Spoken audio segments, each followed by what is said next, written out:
weeks and weeks of play have led to this moment. Playoffs is back and we have some surprises in store for you. Absolute chills. Everybody so low for our peak check. Cookie! There's a reason that Cookie was touted as the best soldier in EMEA. Saints play this beautifully. Bomb sticks mid-air! You gotta have supreme confidence in yourself. There is so much to fight for, and I am stoked to see how it's going to really pan out. I love this when the fight is dire, when players recognize when they must make a play. Oh my lord! I am so damn excited. This is absolutely spicy. Only one team gets to come away from this alive. Now it's about their name. It's about their legacy. Know when to take that risk. When to bet it all. The Overwatch Contenders Summer Series playoffs continue right now.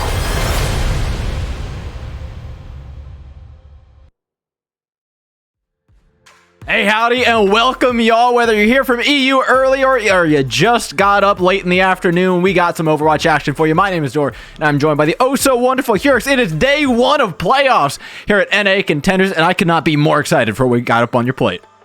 Yeah, I gotta say, I'm joining you on that excitement, man. It's definitely gonna be a pretty good day. Obviously, we had a great start to the day. EMEA was fantastic. We had two absolute banger matches. Then a really solid third match as well. We got to see some good looks at what I anticipate we're gonna see a lot more of here in NA, actually, which is, of course, things like Illari coming out, things like Orisa coming out. That's what I'm excited for getting into this region. But let's take a quick look at who we're actually going to be seeing in our matches today. We only have one match actually clearly defined. The rest are TBD. We'll see who winds up beating who to determine what those second and third matches are going to be. But Pip taking on Afterlife, that's what we're going to be going over soon. Yeah, the beginning game's going to be fun, but let's take a look at how we got there. The standings are probably more important than the schedule here, because you have to understand that what we're watching is a car crash in slow motion. The top four teams right now, 8-3, 8-3, 8-3 tie for second place. Yeah, first place has one more win, 9-2, but it's also got a worse map win rate than Wisp and Saints does. So in my eyes, dude, it's borderline just a tie for first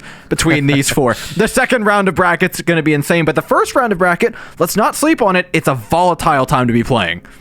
Yeah, definitely, especially in this region. I mean, this has been a region definitely filled with parity, but more than that, filled with upsets. Like we talked about earlier in EMEA when we were just teeing things up for NA here now. I mean, it's just, we're looking at a bracket without Timeless. I mean, that should speak volumes as to what we're expecting here in this bracket. Starting today, of course, going on for multiple, but yeah, you see this bracket right now, and I think the biggest thing here is just noting right now, before we even move forward, Dor, noting right now that this could go anywhere, any place, any team can take this one. Well, there's one thing that we felt pretty good about. It's something that we've seen a fair bit of here. Hurix, have you seen the graphs?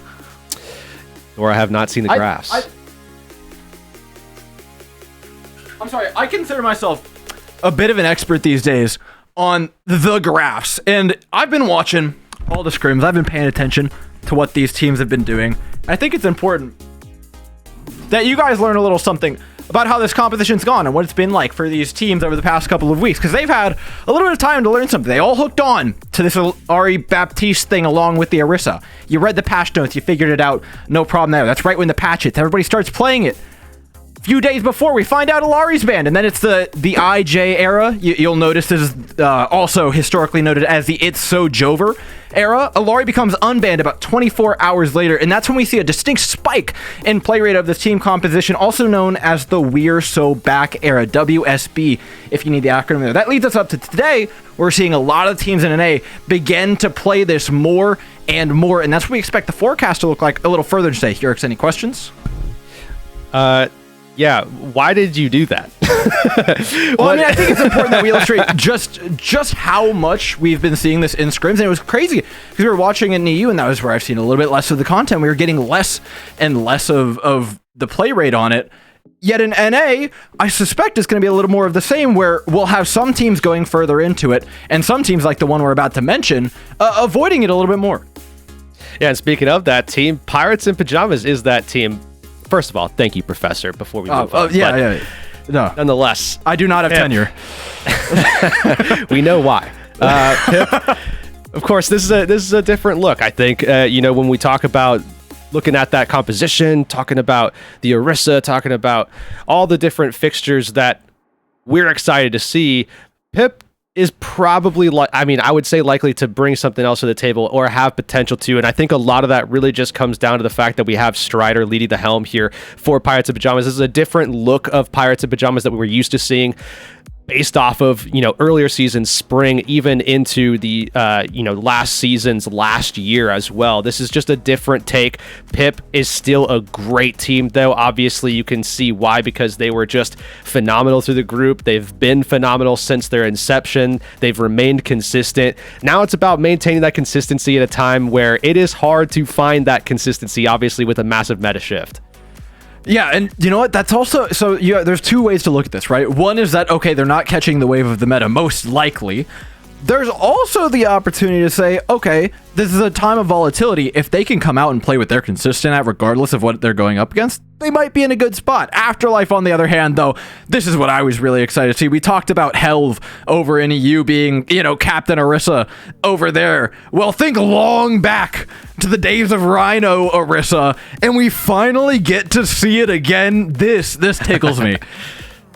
Yeah, it's been some time since I've seen Rhino on the Orisa, and obviously it's a new look Orisa compared to what we're used to seeing Rhino playing and performing with. It was, very notably, and I would say very famously, the double shield meta that we saw Rhino really kind of make much of his name in, when we were seeing all the way back in the day with Odyssey and double shield, Genji meta, Genji Ashe even, and a lot of those same fixtures are coming back, but obviously much different. Obviously now we're not seeing the double shield because there's simply one tank on the field, and on top of that, Rhino with this Orisa isn't even going to have a single shield. It's a much different character now as well. So while there is some level of familiarity, the character is much different. It is played much different. I think a lot of people will say it's probably a little bit closer to Reinhardt than the old Orisa is, as it is now. I think that's a very fair statement to make as well, so I'm going to agree with that. But we're going to get headed up into our first map here, start things off here in NA's first day of the bracket. Busan looks to be the map that we're going to be going into, but go ahead and get your chat predictions in the chat right now. 1 for Pirates of Pajamas, 2 for Afterlife. Let us know who you think is going to take this one away. But Dor, I'll tell you what, familiarity aside, this is going to be a good one. Yeah, I don't know how you vote if you're in chat right now. This is a real toss-up. I know I talked about the top 4 teams being real close to one another, but Afterlife is right on their tails. And like we said, in a meta where stuff's falling into Rhino's hands like the Orisa, sure, it's a different character, but familiarity, seeing an old friend is a buff I'll take any day of the week. See how these teams lock it in, though. We expect certain things from the side of Pirates in Pajamas, and we get different things from the side of Pirates in Pajamas. Yeah, I would say that this is a surprise, mostly just because Strider's not playing ball, but we know Strider can play other things other than the Wrecking Ball as well, and we've seen Strider play other things other than the Wrecking Ball. It has certainly been a horribly kept secret, if a secret at all, that Strider has been expanding his hero pool for quite some time, and it has been going pretty well, I think, for pretty much all the compositions that we've seen Pirates of Pajamas employ him in. So I think it makes a lot of sense that we see this composition coming out, and guess what? It is indeed the composition we anticipated, however, with a different DPS line here. Now we're going to see the soldiers coming back in on Busan here, and also lined up right next to the Sojourn as well, so double hit scan there. Yeah, this is also the Sojourn. I expect to be a little bit of a staple alongside this, though the Soldier for maybe this not. map, for this map in particular, though, the Soldier's ability to rotate around the outside of the map with pace using the sprint is really, really effective here, and that's I think in large part the reason why they're running him. You can see pairs up nicely as well with the Illari over here on the side lane, just backs away to the pylon while the Orisas worry about controlling the point. Historically, you do see soldiers on this map a lot. I would be curious to see if we're going to see any more of that later on, but we'll have to wait for that one here. And now we're focused on this first point, and in the neutral right now, Pirates of Pajamas definitely with a really solid control of position. You can see Zolik holding up on the high ground here as well, and this should be a first cap to Pip, but they're going to lose the fight. Yeah, Chronic down. Pip does get the cap. And 4v5 certainly isn't a direct win in situations like this. There's a lot of explosive damage from either side. That still could flip the fight on its head. Vix, though, wants to end it. Immediately pops the captive son. To take down Lethal, but it's Lethal who falls for Afterlife. All of a sudden, that one-man advantage flips on its head. Strider falls, and it's a bit of a mess. Yeah, so I called it way too early, it would seem, and we almost see Afterlife get the flip, but they are certainly not going to secure it. Pip with the first cap, and also are going to be able to win that first fight after losing a player almost immediately after the cap was taken. And now you're going to see Scissors in a great position to hold up onto this high ground, going to have that help as well. Zolik, who's going to stand there with him on the side here. But really, this is just going to be a battle between the two visors, see what kind of value can be gained, especially if we could see an Immortality pulled early. And I think a lot of value can be gained from Strider or Rhino really competing, going up and getting aggressive in the face of the Soldier. I mean, Rhino's trying to make that space for the visor from Lethal, who does wrap around. Again, this is why we're running Soldier, so that we can get on flanks like this. That's a great angle, but how much damage can we actually output? Until you finish off those health bars, we can't count the damage as a kill. And I don't just mean that in the literal sense, but you need to be able to secure the kills. Getting the damage out is simply not enough. The kills are raining in here for Pirates in Pajamas. They'll pick up the fight off the back of it.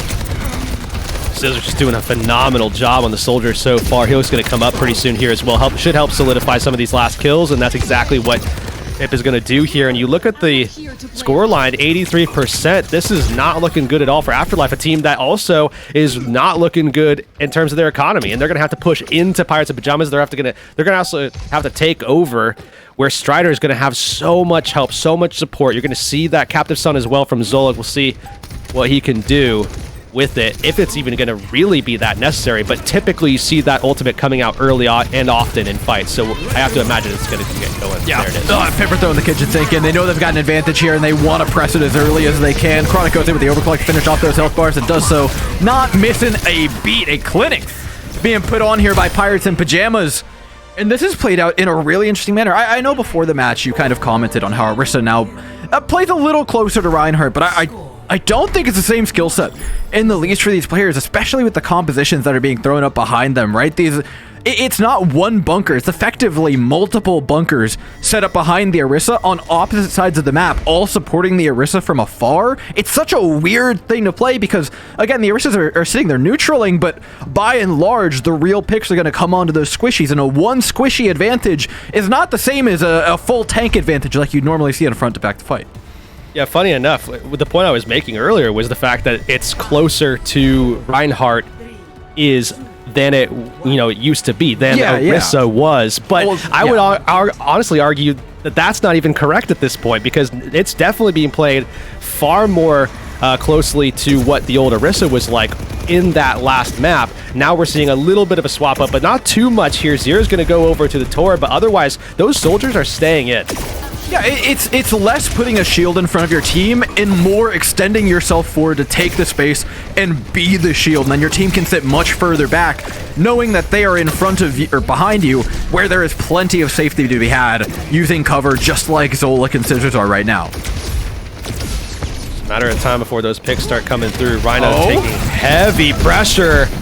I love this by Strider, though. Cuts off the backline away from Rhino, creates a vulnerability in the team, and though it may not be a kill, again, kills are very hard to come by with these compositions right now, it still is plenty of space being made, and Pirates in Pajamas now can translate that space into picks from Zolik. Yeah, not only that, but Zolik can actually disengage from the fight, get that early credit onto the point, while the rest of Pip is just solidifying it. They're just getting that last little bit of damage.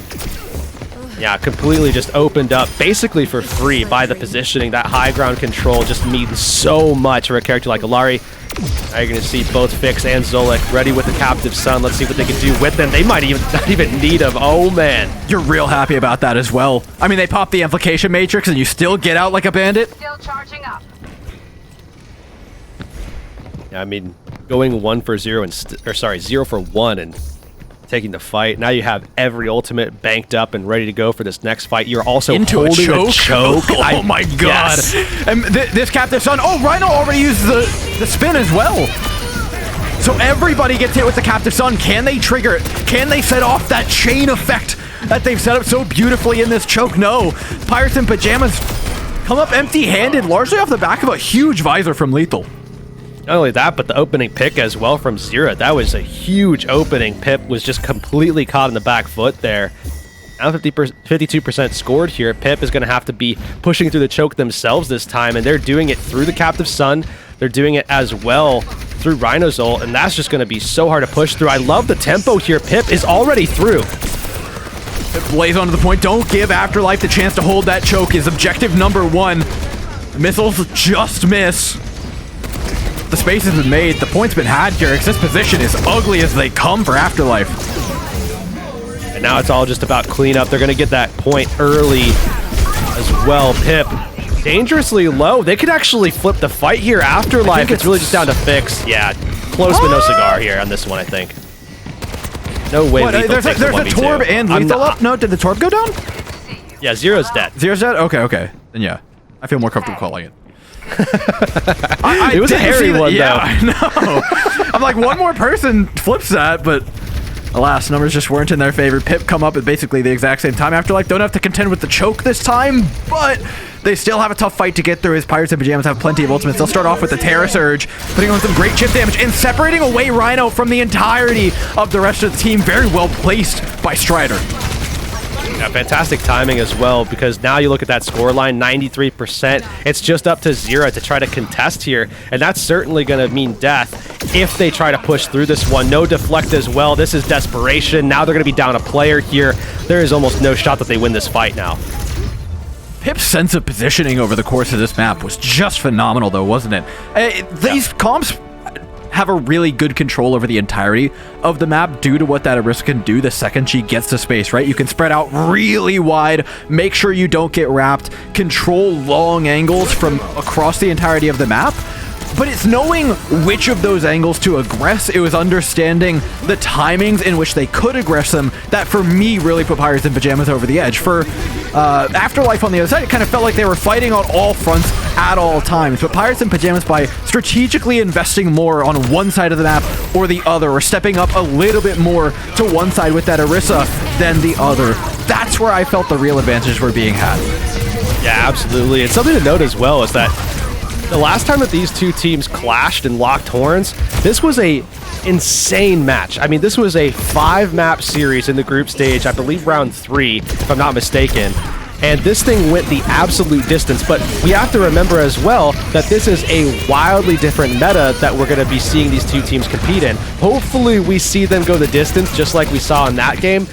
But either way, this is definitely looking like Pip is in full control, at least in the head-to-head with these comps up, at least at the beginning. I mean, who's to say? I mean, it's a controlled map. We're going to say Mickey Mouse at some point, right? But we'll have to see where it goes from here. Definitely a good start for Pip, though. That's a nice thing, though. We're at the point where the teams are not so consistent. The meta is not so solved that they will not make mistakes. They will not leave openings for the opposing side. It's really just up to Afterlife to be able to spot them. It is difficult with this composition. It has a lot of safety measures, but by changing up just the little things, they've got plenty of time to make those choices. They've got plenty of map area to try and change things up should they want to. I think this is still very much a series Afterlife are in.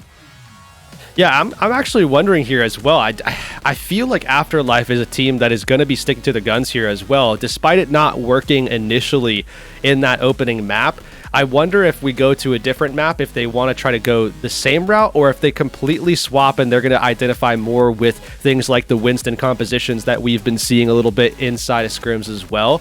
But I think this map that we do see taken might kind of start to answer at least partially where we might be going. Obviously, we know we're going to Nimbani, but I would say potentially more importantly than that, we also know that we're going to be getting a swap on the on the roster as well. Iron is going to be coming in, so this is where we could see things like D.Va enter the mix. We saw that earlier in EMEA as well. It's very, very effective even now. And I think this is less us being able to point at Afterlife and just like Wojai and be like, oh my god, look, they're trying to play Diver, they're trying to play off tanks or this, that, or the other. I think it's much more a counter pick to Pirates in Pajamas. Again, Strider's been expanding the hero pool massively. We've given Strider a lot of props recently for it because, I mean, look at that Orisa play. It was fantastic. It was exactly what they needed.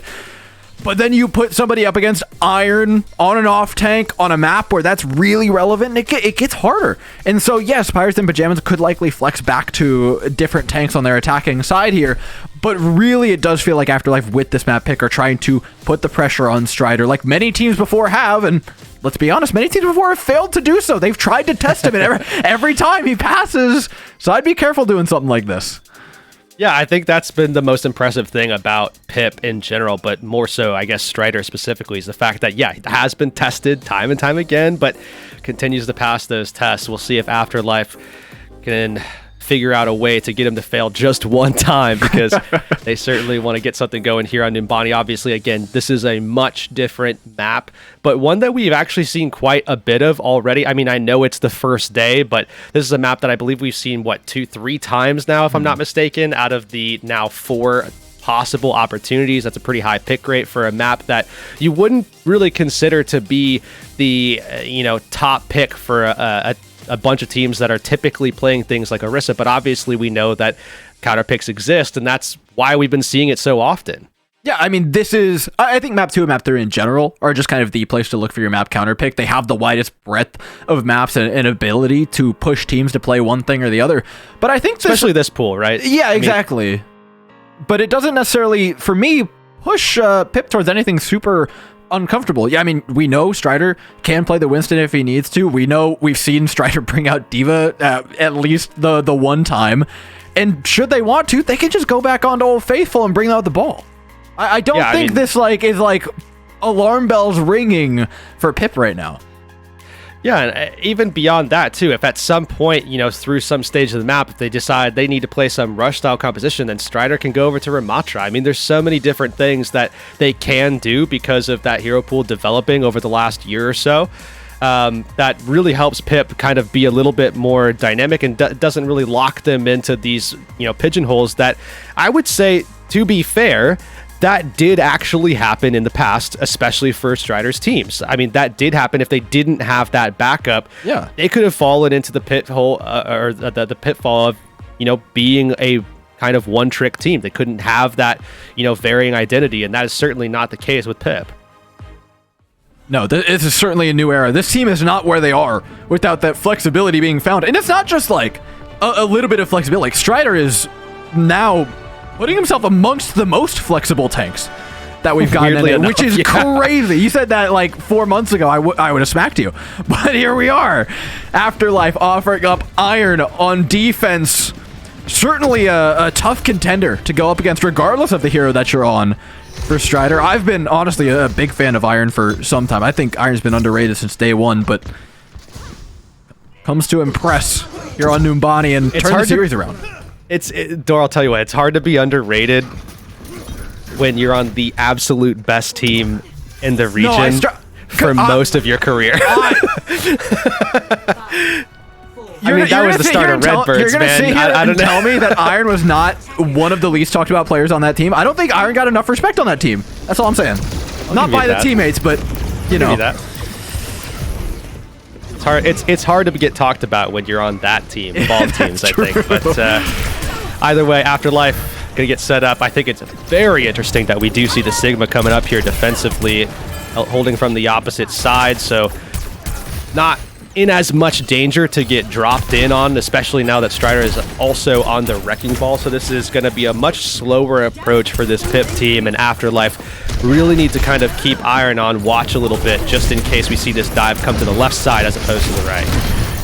The fact that Iron's playing the Sigma and not the D.Va here is actually still really surprising me. Yeah. It's not a bad pick by any means, especially when Iron's piloting it, but you can see what's happening to the backline right now, and there's no retort. Iron's just like throwing out hyperspheres and be like, hey guys, please don't do that. It's not nice. They don't like it. And then Pirates of Jones says, shut up, old man, and dives him again. Yeah, you say it's not a bad pick, but I kind of would argue that it is a bad pick. I mean, for the reason we just saw, when you know things like this are going to come. I mean, if not for Strider going for Wrecking Ball, you could have seen the exact same thing happen if Strider went on Winston. They go off to the other side, and then what is Iron going to do? He's just going to throw a rock from Ram or 70 meters away? I don't know. I don't know. It is weird when D.Va's right there. And of course, there it is indeed. Iron's going to make that swap. Pirates of Pajamas going to make a swap of their own, though. Strider is off of the Wrecking Ball over to the Orisa, and this is definitely a much better section for the Orisa in general anyways. Big thing here, of course, is going to be management of the Sombra. Those hacks coming in could pose a threat for Z-Man, Scissors, and Strider. All three of them. I would say less so Scissors, but certainly Strider and Z-Man have to watch out. Lethal is on the prowl. About a third of the way through. Takes down to half HP. Anti-nade doesn't mean much. Lethal off on a translocator right now, so this is a good opportunity for Pirates in Pajamas to push 5 versus 4, and they do. Catching out Lethal before Lethal can get back into position to dive that backline as well. Really great understanding of the timing coming back from that translocator by Pirates in Pajamas. Unfortunately, it'll be equalized by Metter. Pulling back, can't escape. Pirates in Pajamas storming forward, and they've got it. This B point is in lock. Now, this is a concern here for Afterlife, especially now that they're investing even more heavily into this fight as well. No Pulse Bomb available for Afterlife. Maybe they make a swap here, but not the case. In fact, Strider has been putting on a clinic. No deaths so far in this one, and we, of course, see Pirates in Pajamas slowly working their way over to that tried and true composition. The only thing really different here is going to be that second DPS, which, of course, is Echo right now for Scissors. A phenomenal Echo player, by the way, but Afterlife are just a little bit behind in terms of making the swaps to try to go ahead and mirror this one out. They are just not quite there, and I think Iron is wishing that he was on that pick right now. I don't think their plans for this map involved getting here, much less getting here at this point in time. Pirates in Pajamas are simply playing at breakneck speeds.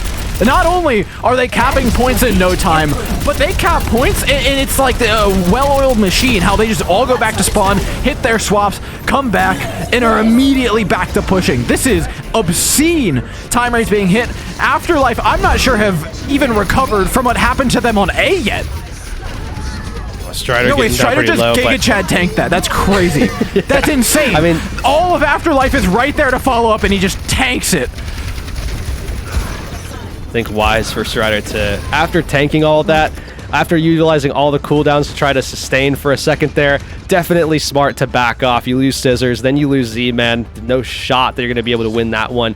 And Afterlife, you see them making these swaps, and you can see them going back over to that kind of tried and true composition where you see a lot of those hit scan threats coming in, especially the backline.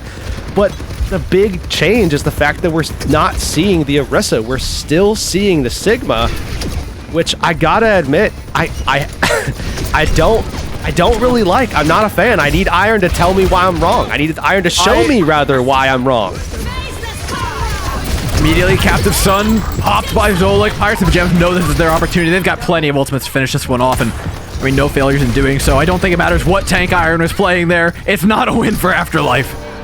Yeah, there's no shot that they're going to be able to defend that one. Not with what Pip had in store. Iron could have been on all of the tanks at once. Old Orisa with old Sigma, double, like playing both at the same time, probably wouldn't have worked out for them, to be honest. 6v5 still wouldn't have mattered. Either way, though, Pip, I mean, obviously a very strong opening, but it was all about maintaining that momentum. That was what really did it in for Afterlife. Just the fact that Pirates in Pajamas found that foothold and never let it go. And, I mean, I think a lot of that just started with a kind of... And you know I hate saying this. You know the type of person that I am. But I have to say, it just felt like it was a bad composition to open the map with. And they got rolled after that by pure momentum. Yeah. Yeah. I mean, you ever, I don't know if you've ever been on the back of a boat and watched someone like fall off water skis for the first time, and they're scared to let go of the rope, and so they just get dragged along for a while. Like, that's what I was watching Afterlife do. Yeah. Perfect analogy. See, if you're going to be a professor, you should be teaching things like that. That's actually phenomenal. Well, let's see if, well, I don't think Afterlife have learned anything from my lectures, or yours for that matter. We're rolling out on Sigma. On Numbani attack. This is, again, the Diva's like a couple characters over in the select screen, if they wanted it. I don't know if it's just not unlocked in the account yet or like what, but this is pretty crazy stuff from Afterlife. They got to show us they can make it work. Yeah, I mean, I'm all ears. I'm eyes wide open. I want to be proven wrong. I want to be proven wrong as well. I don't see. I've seen a couple of teams try things with the Sigma, like, you know, in this meta specifically. I just haven't seen any success really with it outside of the maps that we know Sigma is good on. So I'm curious to see if this might become one of them, if we can see, again, some level of success to come out from this composition. Well, I mean, it's a good high ground claim, well orchestrated by Afterlife. What's the next step for them here? They want to look for a pick from this high ground because Pirates in Pajamas don't have the same amount of resources on their high ground, but the pick eludes them. Despite 200 HP squishies dancing on the opposing high ground, Zero's the one who gets the pick. There's 4 people looking down in that direction. And of all people, it's the Torbjorn who offers it up. Scissors finally being assaulted by Iron, stepping forward onto the high ground, forcing the issue. And you know what, Yurix, I'm happy to say it was a clean take by Afterlife. Well orchestrated, well stepped, good space by Iron. Felt like watching 2 pirate ships crossing each other in the open sea. You remember that one when it was like we had like double shield Mercy Bastion meta where people just set up on the opposing high ground? That was the worst. That reminded me a lot of that composition, actually. That reminded me a lot of that meta. Eventually, though, Afterlife cracked the... It's not nearly as bad. Yeah, definitely. Zolik down, though. Lethal trade. It's already getting bloody here in the second fight of this attacking end for Afterlife. Though Iron does stay upright and manage to take a fair bit of space here for Afterlife, not to mention the fact that they have the closer spawn, so this should be advantageous for them. See what Afterlife can do with it.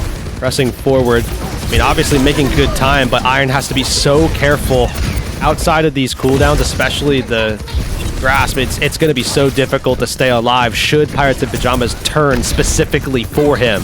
I mean, the fight might flip on its head here in a second. Take a look at those ultimates here. Afterlife are coming up on 4 Pirates in Pajamas. They've got a Captive Sun to respond with, but they better make it good. Iron, forced back, just gets the kinetic grasp off. Captive Sun out now by Pirates in Pajamas. They don't have the follow-up for it, though. Now it's Afterlife's turn to fire back. They use an Amplification Matrix to take the space, and now Captive Sun needs to finish off the fight. Otherwise, we're back to square 0 for either side. It takes space. Strider gets the eat, though. And now it's elbow grease for either end. Oh, there comes the Bob. Chronic going to be sending that one forward. Afterlife going to be caught by it for the time being, but still no kills. We talked about how difficult it is to find kills on these compositions with the Baptiste and the Alori, and this is exactly that. The peel from the Sigma and the Diva isn't making it any easier. A change in pace now as Afterlife look to take the high ground, and I think this is a fantastic maneuver. Drop on the back line. Jolik's caught off. And now, just as they head in rotation, Pirates in Pajamas not really sure where Afterlife were going. Get it descended upon.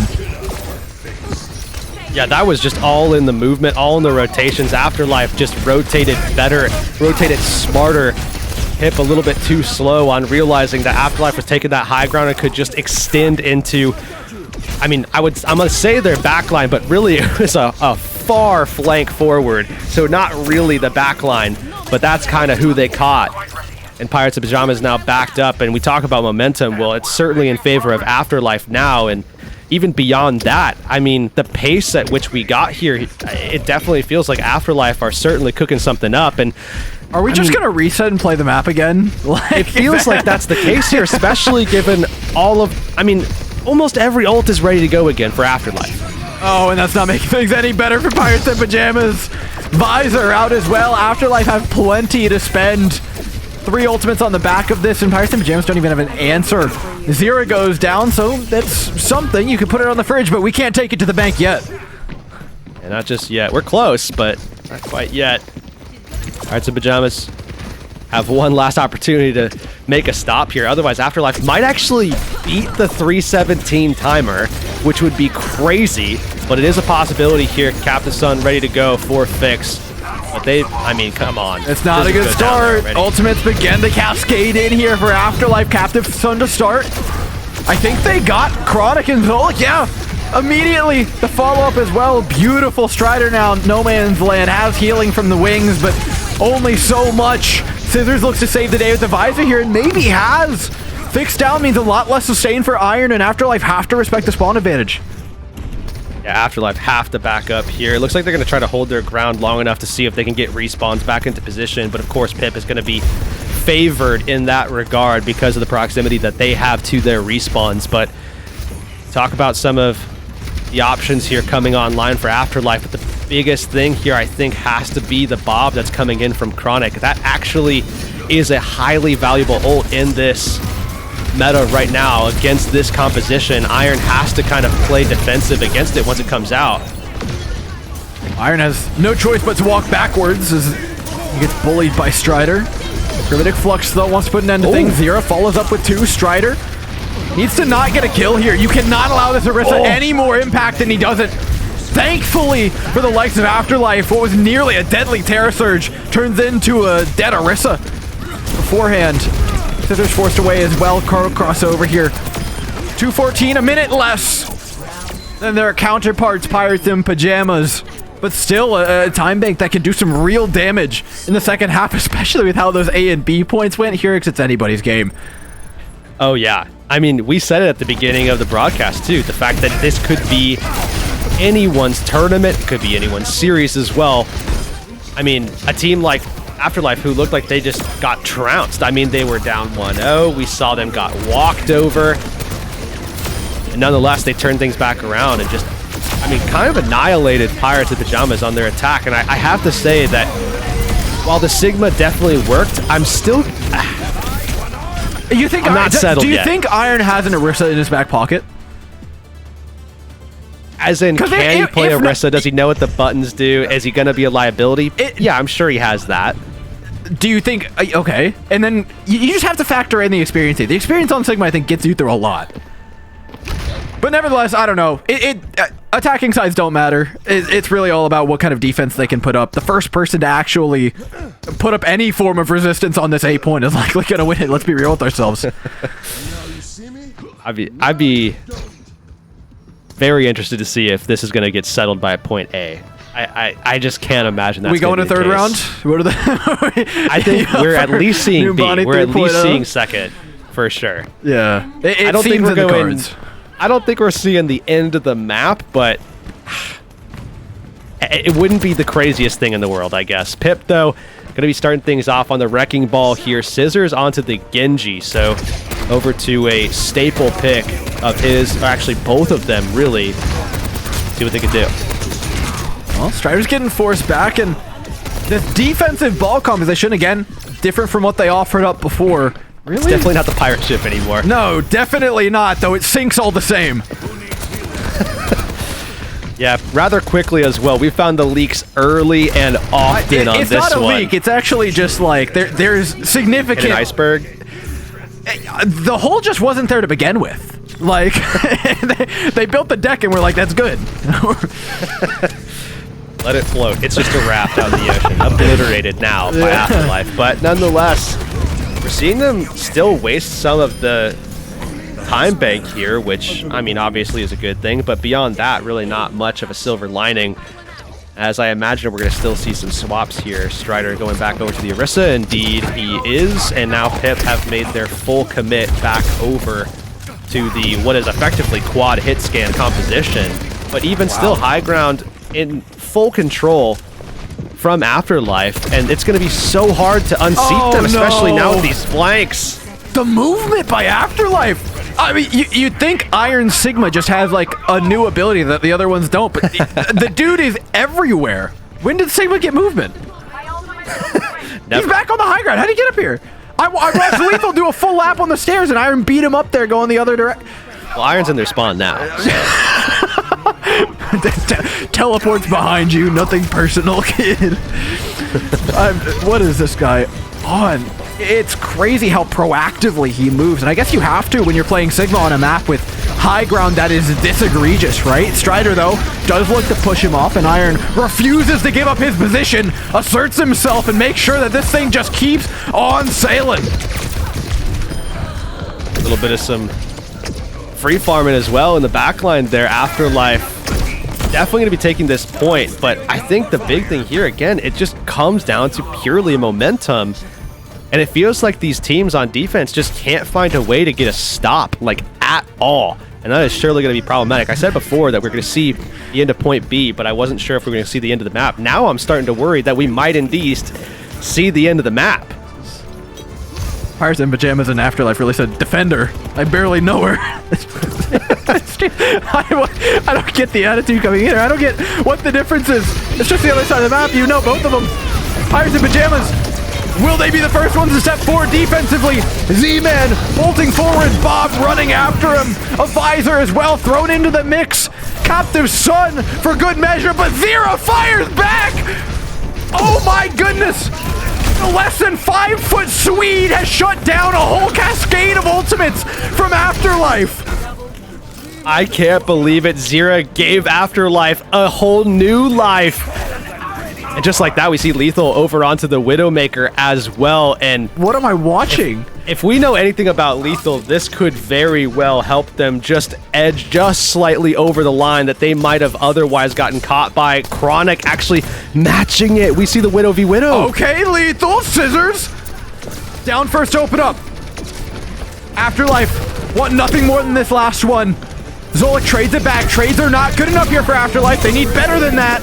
Remember, the spawn advantage is significant here for Pip. Fix looking for a flank, knows that something has to be done in order to win this one, but I just don't think it's possible. Pirates and Pajamas and their spawn advantage is too large, but I don't think Afterlife are too sad about near... You know what? Actually, I would say that about any other game, but this is the singular matchup where that might not be enough. I mean, based off of what we saw already and the fact that there's still a 3-minute time bank, which is, I feel like, pretty close to the amount of time it just took in general for Pip to actually get the full cap anyways. Maybe about a minute or two more, maybe. But hey, that's what OT is for. It's fine. They can go ahead and use it there. But yeah, I mean, it's hard to know what to expect at this point with this one. Yeah, that's an incredible shot. Sick. Yeah, I have no clue what to expect. This is simultaneously the most exciting, the coolest, and the dumbest match of Numbani I've seen in my entire life, and I love every second of it. Pirates and Pajamas offering back up the ball. Afterlife taking round number 2 with the Sigma composition on defense, though pay attention to the positioning here, because there's likely to be changes in that regard. Well, I mean, you would assume so, at least. You would assume that there are going to be some changes positionally here, but I'm not sure that that's going to necessarily be the case. It looks like we might see it coming. I was curious to see if Iron was going to still maintain this stable position here, or if we were going to see him actually switch back over to Coast, but it looks like they are going to go for a split. It is a 3-2 instead of the 1-4 that we saw earlier. So now, if we see Pip diving, they're diving into, what, Fix and Zira, if I'm not mistaken, whereas the core over here has a ton of sustain, so you can't push into Iron's side. You have to go to Coast. And it's not easy. With overload... Against an anti-dive character. Yeah, with a character that can knock you back off that high ground with Immortality Field coming from the other side, right? Remember, Metter can still hit that skill shot from across the map. I like this setup a lot more. I'll be honest. This feels pretty volatile, and Pirates and Pajamas obviously having a little bit of trouble sizing it up from either side, deciding where they want to go. Knocking off Lethal!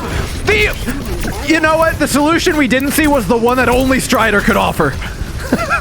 Yeah, completely breaking the 3-2 split into some weird 2-2-1 where they could get an easy kill, and they're going to claim a couple of more with it here, Door. This is going to be an early take, or it feels like it should be an early take, but still, there's work yet to be done, and Chronic is off the board. Now Scissor's off the board as well. Wait a minute. Yeah, we're taking a few too many things for granted here. You gotta finish your food here, Pirates in Pajamas. You can't take one bite and spit it out.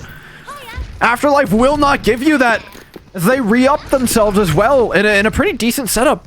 On top of that, they've still got Sigma on the high ground. The Baptiste is finally down, though, and maybe that marks the fact that they can now assault this like they did the first time in more of a 1-4 fashion.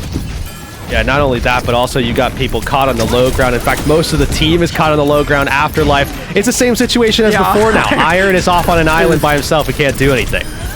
The peanut gallery throws hyperspheres from above, but not much else.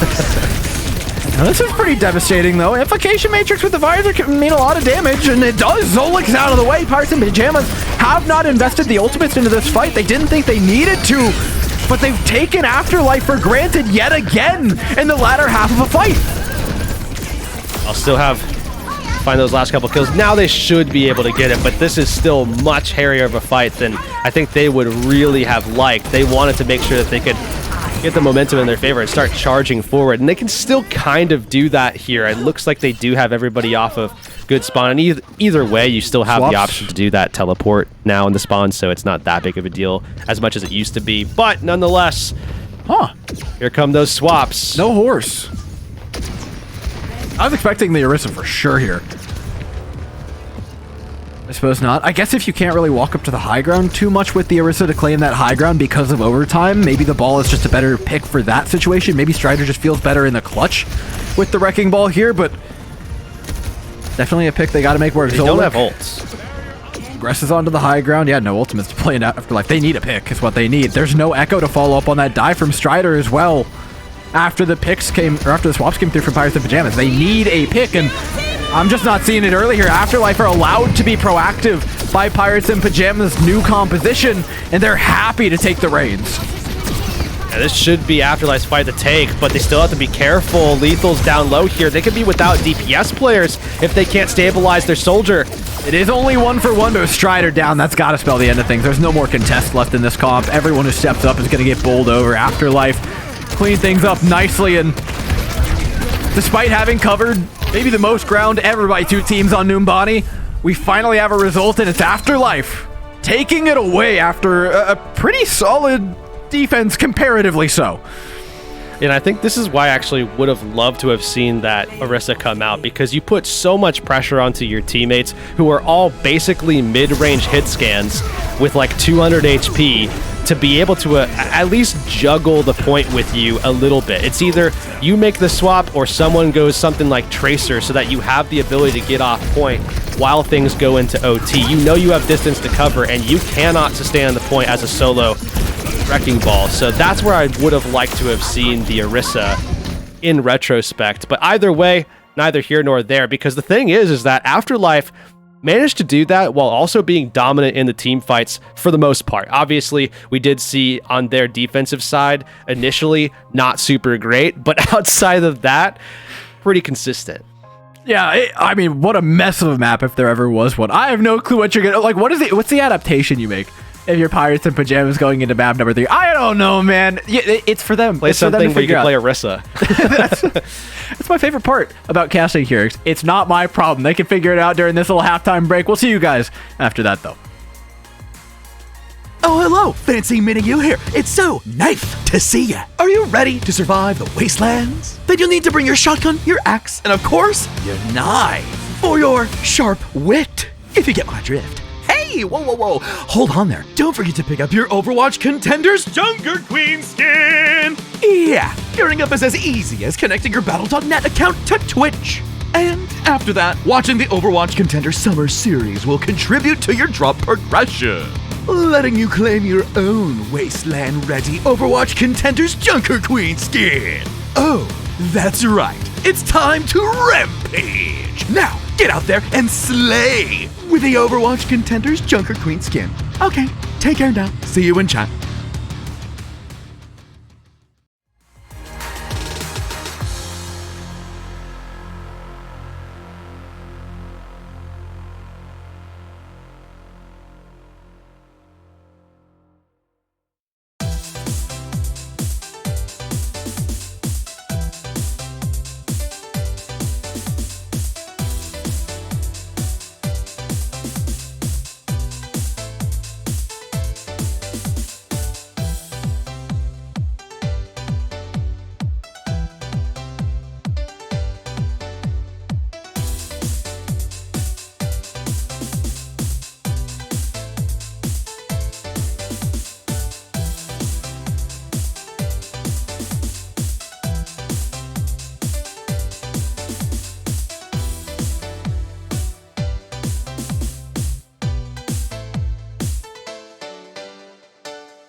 Welcome back, y'all. Halftime is over and solution finding time is up for these two teams. Next map will be chosen in just a bit, but until then, Hurix, we've gotten through 2 maps. Afterlife had... Could you call Numbani a counter pick after what we just saw? Was it? Well, on attack, sure.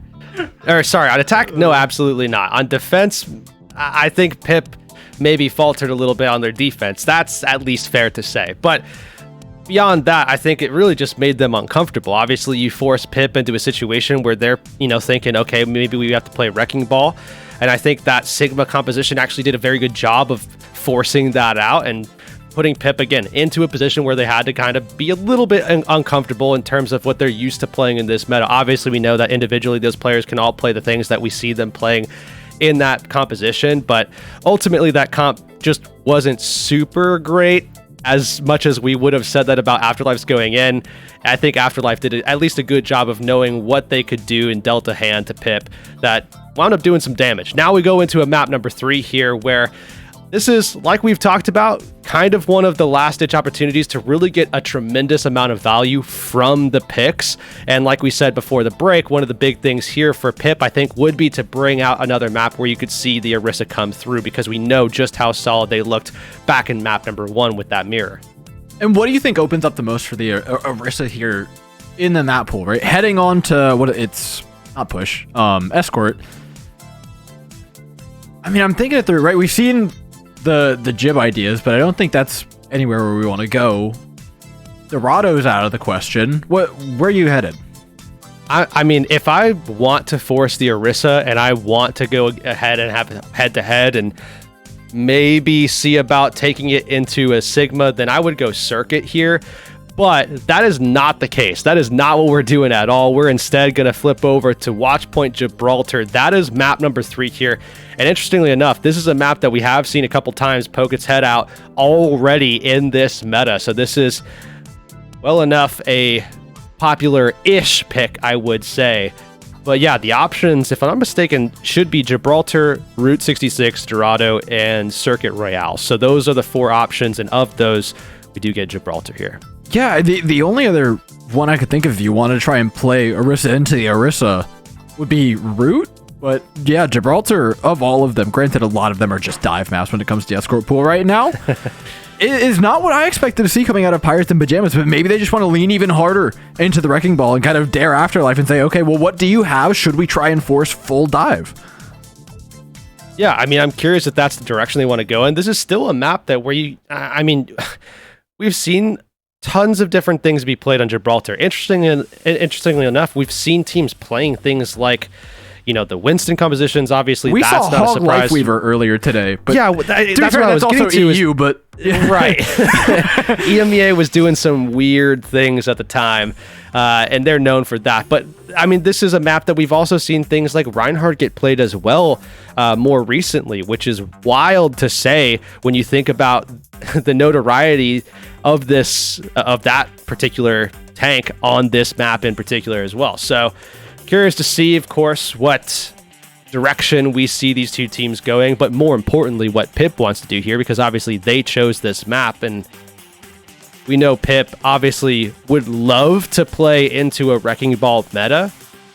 This is just not necessarily a situation where you're going to see a lot of Wrecking Ball, I have to imagine. It's just Orisa, I think, is the way to go. I'm just curious to see if they feel the same way. I know. I suspect they want to feel comfort on the dive. And again, we look at what Afterlife did with their map pick in the previous one and kind of trying to test Strider. Well, I think they're doing the inverse, right? Saying, okay, well, what are your options? Should we go here? Yes, you have 2 tank players, but we're still kind of questioning whether there are holes in your compositional pool. Because yes, Orisa's very strong right now, but when you head to more divey maps, she does lose some of that efficacy. Yeah. Though it's certainly playable because, again, it is just a very strong composition. Some of these grounded compositions definitely have performed better lately on this map as opposed to what we used to see from all of them. So that is at least a +1 in the favor of the Orisa composition. But more than that even, I would say that while Afterlife do have the ability to go for something like a Diva that we've seen a couple of times there as well, it looks as though they are sticking to this Sigma composition. And this is, again, something that I think isn't maybe as big of a problem here for Pip than some of the compositions that we could have seen, like some of the dive-based compositions. While a lot of teams are going away from dive at the moment, there is still a lot of value to be had on certain maps where dive is particularly strong. I think this might not be as good for Afterlife as we think it is initially, right? Because normally you have the Tracer contest cart here, but the Tracer's not enough to contest cart because all of Pip is going to be on this cart. So Afterlife can shoot down on the high ground, but they'll inevitably be playing from this corner, which is, yeah, exactly, not the safest place to be against this Orisa composition, because in the straight-up, front-to-back fight, this Orisa composition is so good, even with, a couple supports shooting at you from the high ground. Afterlife lose if they drop, but if they don't drop, they lose. Wait, this is going fantastically, Yurix. And then immediately, Iron drops, takes all the pressure. Metter is in, Narnia? What is... Yeah, this is so good for Pirates in Pajamas. Yeah, I mean, the initial push off of the first fight, being able to get it right up next to the end of the objective, it's exactly what you would ever could hope for. Outside of just full capping off of the first fight and winning it, this is obviously next best thing. But I think even more importantly than that, you look at, okay, how exactly is Afterlife going to defend from here? You can see them still on this high ground, but eventually Afterlife are going to have... They're going to have to send Iron back. He's going to have to play more towards the point, and he's going to be stuck there. And he's going to be doing the exact same thing that we saw him doing from the high ground on point A back on the last map, where he's just sending in damage and not able to really push forward and be more aggressive. Oh, look at this flank from Strider! Oh my god, that's insane! Yeah, again, challenging Iron, saying, I have a lot more freedom over the map than you do when you're playing Sigma. If you drop, you lose a lot here, but I can just set my DPS up here and go off on a little side quest to push this Illari out of position. And what are you going to do about it? Iron just can't match that kind of rotation. This is really well played by Pirates in Pajamas. They've dissected this matchup quite nicely. And I think they just needed to do it last map, actually, because this is the same problem that we saw for this composition in the last map as well, but Afterlife were still out-rotating Pip. Somehow they found a way to make this composition out-rotate their opposition. Now we're seeing Pip kind of figure things out slowly but surely and start applying this pressure from all angles. And again, you can see that Afterlife, it's not just Iron. Nobody on Afterlife can do anything. I mean, again, a Diva swap is kind of right there, but I'm not sure it actually solves all the problems that they're facing right now. They've got to figure out a way to get on top of these snipers, but they have nothing for right now, and the Immortality Field is not going to last forever. Meter goes down immediately to the Terra Surge. Stuck between a rock and a hard place, effectively, are they? And it's right back up to high ground. Pirates in Pajamas, despite their Gravitic Flux coming out for Iron. Iron is trying to be a one-man army to contest this. Drops down to 12 HP, and like, where's my healers? It's waiting for the shield to come back up. Isn't that a sad existence for a Sigma? Looks like they are going to stabilize the tank. And I think that kill not coming through for Pip is everything. That's the big deal with why Afterlife are able to be in a position that they're in right now with a stop defensively after that last fight. Pip takes that kill on the tank. There's no question in my mind that they're able to take that point right along with it and just continue pushing from there. Now, though, they're going to need to find some of those opening picks again. We're going to see the Blade coming up. One thing I will say, though, Dor, don't expect that Blade to be a massive 5K. There's just really no chance. Okay. I'll only ask 4 of you then, Zero. Okay. Yeah, no. This thing is... I would be impressed if anybody gets picked by this Blade. It'd be quite the task. Zero, though, already putting pressure on the backline, at least positionally doing a little something here for Afterlife. Pirates in Pajamas are slowly but surely taking that space away, though, as Lethal falls. Oh, that Dynamite keeps coming in as well. I mean, if you're a Genji player, what can you even possibly do? Finally, the Blade comes out. They get a 2K with it. What? So, Zero got stuck in behind, uses the Blade as a glorified dash reset, and takes 2 of them out on the way. I mean, the only reason he's able to get them is because they got so close. It should have just been a glorified dash reset. Nonetheless, though, Pip still find a way to get the fight win in their favor. And now, with a little bit of bullying, Zero's going to die, and Point's going to go ahead and follow right after Pip are continuing this push forward. And now, of course, with Sombra as well, just to help out. Meter didn't catch the teleport, and I'm wondering right now why not. Oh my god! Oh, yuck! Observers, please, anywhere else. Oh, look away! Oh my god! That is the worst thing I may have ever seen. That's half the point gone. It's gonna be more. It's gonna be more. They're down there, Baptiste. Why are you pretending you can hold the space? You can't hold the space. Iron should die here. Zero's down, Fix is down. They tried to set themselves up. Holy, what is happening? Fix kills 3. I've been casting this game for God knows how many years, and I have no clue what's going on. We watched 2 maps of just bogus. What do I show up for? I'm supposed to be the expert here because I have no explanation. What's the call there that's like, yeah, we're gonna push up, lose 3, just captive stun. I think Fix is feeling the exact same emotion that you are, and he's the one who pulled the trigger. So, yep. This game's gonna put me in an early grave, Yerks.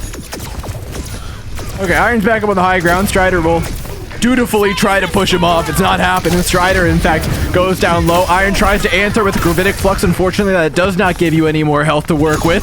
Pirates in Pajamas now start to work their way forward, but in a fight where nobody's got any tanks, they can get messy at any point in time. Afterlife are just going to wait it out, though. Try to wait for their Sigma to get back earlier. You see the bomb coming in. I like That's this. Scissors trying to make sure that they can continue this push while they're waiting for Strider to get back, and a little bit of support there. Stabilizes Pip just long enough. That goes down. Fix to follow as well. That was exactly what they needed. Effectively a substitute tank player just to make sure Iron couldn't take all of that space on the way back in, and that's more than enough. Pirates in Pajamas will sail the ship right on through C. Yeah, Herix, man, what are we gonna do? What? Everything results in a full cap. All roads lead to home. Sometimes even in OT it feels like. Yeah. I mean, good shots initially. I mean, this was just double sniper with Orisa. I mean, it just feels like we're back in July 2020 all of a sudden. Well, it's double sniper with an Orisa and a Sigma. It's just, we're literally back in the summer of 2020. And a Genji. I mean, come on, and an Ashe. I mean, what is happening? It's exactly, we're just playing like flashback comps. It's the meta development from 2020. We started out, it was like double sniper, then it went, what was it? Genji Ashe for a little bit, and then it was like Tracer. So we're just waiting on the Tracer to come through. Sojourn a little bit out of their element right now. Same with the Illari. We're gonna go ahead and just act like those aren't actually in the game right now. But outside of that, we are teleported back 3 years. Just pretend it's a Zen, you know? It's basically the same thing. All right. Well, here we are.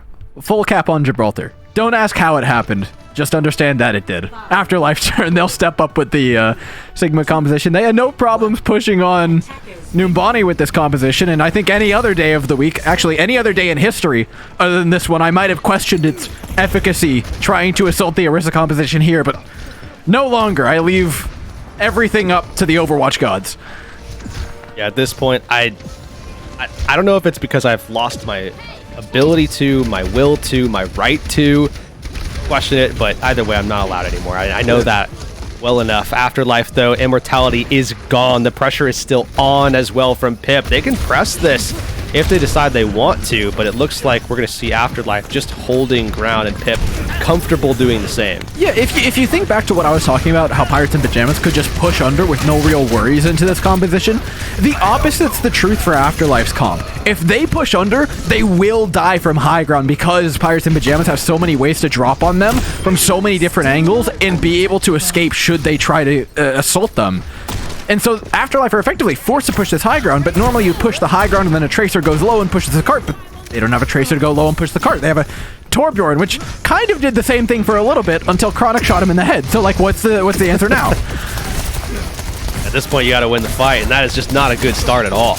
No, you're pushing up through a choke, and again, this is not usually how you want to push onto this high ground, through choke point after choke point after choke point, especially after Strider's bisected your team, though Lethal allows for the recovery of Afterlife quite nicely by just dishing out more than enough damage to deal with the rest of Pirates in Pajamas.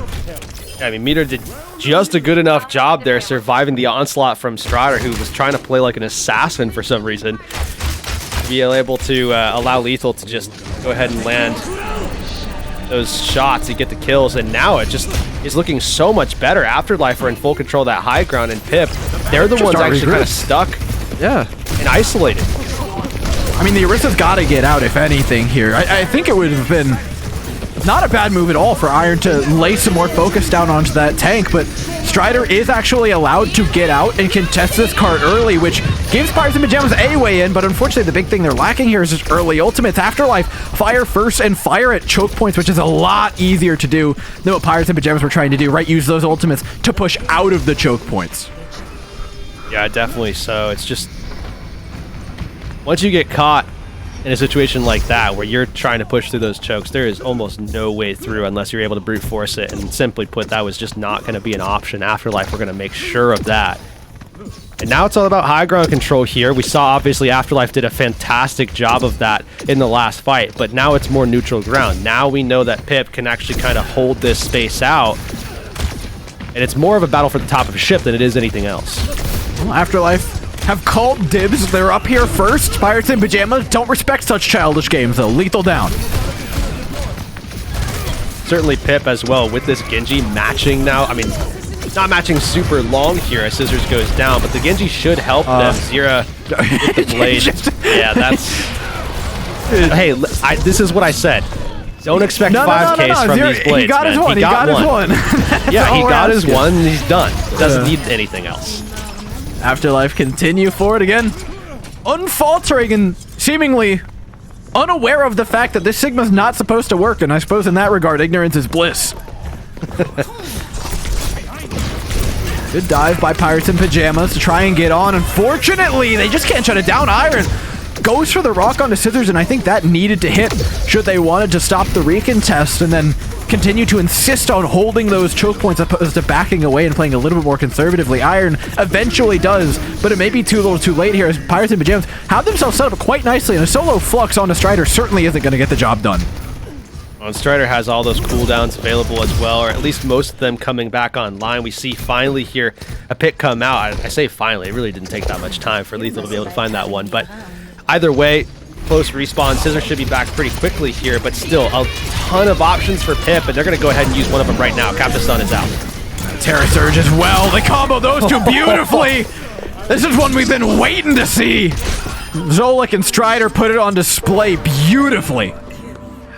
All you have to do is just do enough to pop that explosion, and Zolik's going to be able to get a ton of kills. That's exactly what they managed to do. And now Pip holding again onto this high ground. Doing good in terms of time management as well. Bob at the ready pretty soon here. Blade going to be available for Scissors. And again, Scissors really just needs to get one kill, and that's going to be enough. That's enough value for that ultimate in this meta.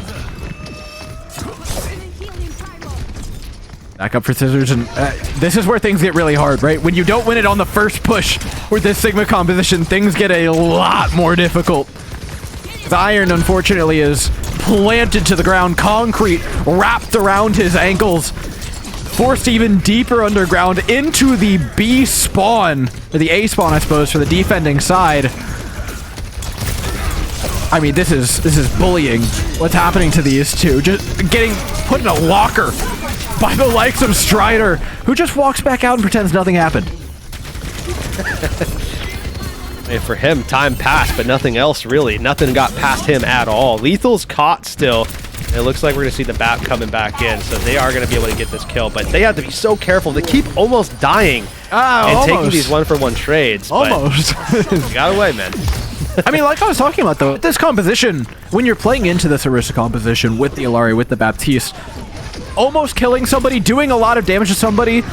I mean, that's kind of the easy part. Finishing off the health bars for this composition is very, very difficult. They have a lot of survivability and a lot of burst healing and burst survival tools at their disposal, so it's very hard for things to immediately go south for them, especially when they've got 4 ultimates to use in a moment like this.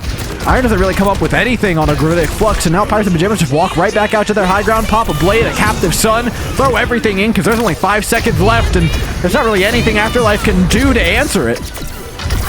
A little 1v1 action, not really going to be able to have a clean finish, but nonetheless, Pip, they get the job done.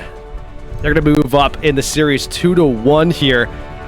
A little bit of an anticlimactic finish, I have to say, especially given what we saw, all the action that took place throughout the map. Nonetheless, Pip got exactly what they set out to get. I mean, I think they showed us why they picked this map. This is arguably the better map counter pick than Numbani was. They came in, played the Orisa, understood the matchup very, very well as well, which is something that I think a lot of people can't necessarily say. It's one thing to kind of have an understanding of how the Orisa composition works, especially in the mirror, because think about it, right? The past couple weeks, all they've been playing scrims, it is likely a lot of mirrors of this, right? Seeking to understand this composition, because all the teams are. But that means you're playing a lot of mirrors. Playing it into the Sigma, though, and having such a strong understanding of what their win conditions were in this counter pick, I think shows a lot of experience, game knowledge, and game IQ on top of that.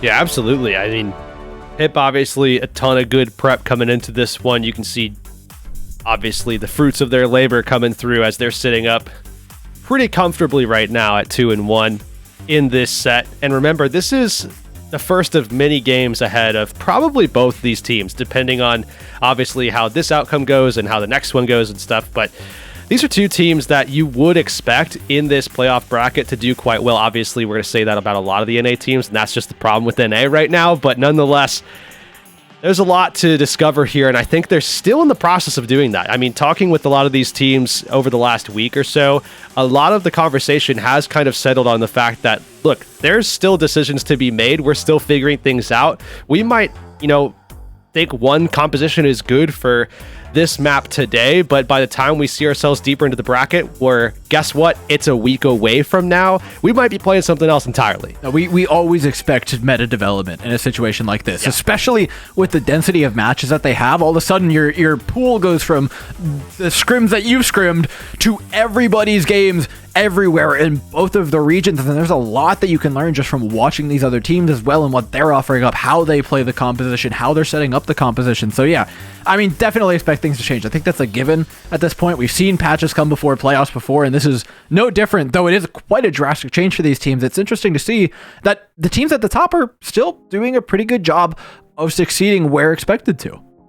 I think that's one of the main differences with teams at the top and teams that stay at the top, and not pointing any fingers or naming any names, but obviously there are teams that find themselves very consistent meta, regardless of that, so yeah, I think it makes a lot of sense why we see the teams in the positions that we see them in. We'll have to see if that carries through. This is obviously another pretty big meta shift mid-tournament this time around, as opposed to between tournaments. And we do have a little bit of an update, if I'm not mistaken. We do have one game finished, at least for right now. We'll have to see if some more stuff transpires over the course of the next map. Maybe even our map or our game could be the next one to finish out. But Saints have taken a decisive 3-0 victory over Good Boys, and they move on.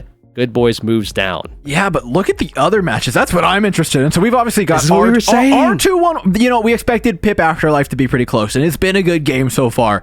Wisp Amplify, though, 2-1. Amplify, I think, honestly, we're kind of on an upturn heading into the latter part of the group stage. So that was a match that we kind of expected could kind of maybe go Amplify's way. But the one at the top, O3 Splash Rift being 1-1, and the fact that they are still in the process of playing a map 3 means that that's got to be at least a little bit close. That was supposed to be the most wrapped up match, and I think that was where we started writing things off, but Rift is cooking something up. Yeah, that only means good things, I think, for this tournament, because as we talked about before, the most important thing And probably the best part about North America is the fact that any team can win. And that seems like it's kind of coming true yet again here. Although Saints, I do worry that they might be stepping away because Saints has a tendency to do things like that. But we'll have to wait and see. We're going to be focused in again on our match at hand. Colosseo is going to be map number 4. And we do have one adjustment to be made. And interestingly, I think a lot of people would think that this is going to be the tank swap up yet again. Not the case. Iron staying in, Zera's coming out, Haven's coming in. That's the adjustment made by Afterlife. I'm here for it, right? A lot of the damage that's been done by Pip has come at a long range. You bring in 2 players that can do it at long range. I think this is more than apt. And then you still leave enough flexibility there between Lethal and Haven should you want to bring in something like the Tracer. At least one of them is more than capable of doing that. Yeah, I'm really just kind of wondering what angle they want to take for their DPS. I mean, obviously, we do see things like Tracer hit scan as an option. We do see double hit scan as an option, but I don't think that double hit scan is as likely given the fact that we're probably not going to see the Orisa double hit scan mirror. I wouldn't imagine that they keep in Iron for that. So I think Afterlife is probably going to be doing something more like a Tracer or could even bring in like a Sombra as well. That is an option for them here with this setup as well. Not to say that Zera can't play something like that, but I think that's probably the direction that they're going in. Who's to say, though, at this point with these 2 teams at this point, right? Yeah, no, it's going to be a mess compositionally, but I think we know what Pip, at the very least, intend to do. I think they're going to come back on that. Know. This should not be any more questions. We've kind of gone across the entire gamut as well, right? Where we were trying to initially counter pick maps in order to shut other teams down or test their compositional viability. But now it feels like it's a lot more comfort for Afterlife, right? Of the places that they could have gone, where do you want to run Iron? This feels like the place. The least amount of flank routes to really have to worry about. You can play this thing front to back. Iron can't get walked around time and time again like we've seen when they're trying to play on their defensive ends. This, to me, makes a lot of sense. I'm curious, though, with Afterlife. I mean, we talk about it making sense, and I think there are certainly some factors there that do make sense to me. I think to a degree, the same thing could happen where we see Afterlife come out with a version of the Sigma composition and we could see the DPS swap up alter the chemistry of what Afterlife bring to the table. But I still think I just have some concerns with that Sigma, and I know that we've seen success from the Afterlife side of things, but something is just not doing right for me on that one just yet. I haven't quite seen it. And I think a lot of this actually stems from the fact that we're going to see a lot more linearity here. We're going to see a lot more head to head where this approach is going to be on same vertical level. And that's where I feel like Afterlife are going to suffer if they pull this out. However, we know that with it going to Colosseo, there's no indication, let alone guarantee, that we're going to see that Sigma coming back in anyways. I mean, it's Iron. It seems pretty likely to say. You would think so. You would think so. It could be a Ram. That's also in the cards. Do I think it's particularly likely? I'm not sure. But nevertheless, options at least are there should they want to open things up and really throw them for a loop. And first fight could be very important in that regard, right? Not knowing exactly what your opponent's going to come out on a push map in particular where first fight is so important, I think that's a pretty significant advantage. Yeah, neutrals are just so very much everything, especially on a map like Colosseo, more so than a lot of other ones, right? I mean, you see maps like NQS, we always talk about the fact that you can go both ways. If you lose the neutral, there's still opportunity. Esperanza as well, exact same situation where, yeah, you lose neutral and it definitely doesn't bode well for you after that, but nonetheless, there's still opportunity to turn things back around. On Colosseo, you don't see as many comebacks. You just don't. I would say more so now as we've seen teams settle into it a little bit more. But out of all of the maps in the push category, this is the one you see a lot less of. So neutral is definitely a key factor here. And I think that is at least a feather in the cap of Afterlife and the fact that we don't necessarily know what they're going to go with. I mean, we have an idea, but we don't really know. I think there's also a chance here that we see a pretty serious audible called by Pip. Something that we should talk about being in their back pocket. We expect the Orisa, but if you see a Haven swap and think, okay, maybe it's double hit scan, maybe it's hit scan Tracer, going into a more dive-centric composition with the Wrecking Ball Strider is not straight away from it, on Colosseo especially. So I think it's at least an option, and I think if you're talking about that rock, paper, scissors on rollout, if you come out with That could do well against the Sigma. Exactly. Yeah. Against the Sigma, against squishy long-range backlines, I mean, they're just done for if you get that. But again, that'd be a tough call, because again, they roll out on anything else, and it doesn't work nearly as well. I mean, there's so many layers to this, too. We could keep digging deeper. I mean, this is a you could really say hard comp pick.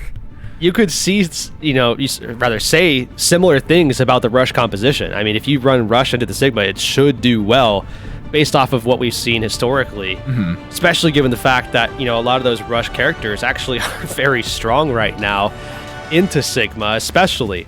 I mean, has always been the case, continues to be the case now as well, but it looks like Pip is going to do the unsurprising thing, but I think very smart and stable-minded thing of going Orisa, and it looks like we're probably going to see at least the Sojourn come in. Everything else pretty much makes sense. I'm curious to see what Scissors wants to do here as that second DPS, but Afterlife, they are bringing in effectively that Orisa composition, just they don't believe in Orisa. It's Sigma all the way, all the time, forever and always. I mean, I like this for Afterlife. Pirates and Pajamas have to approach it. I think fighting this comp head-on, playing the long-range duel against a Hanzo, I mean, obviously something you're not really going to win all that often.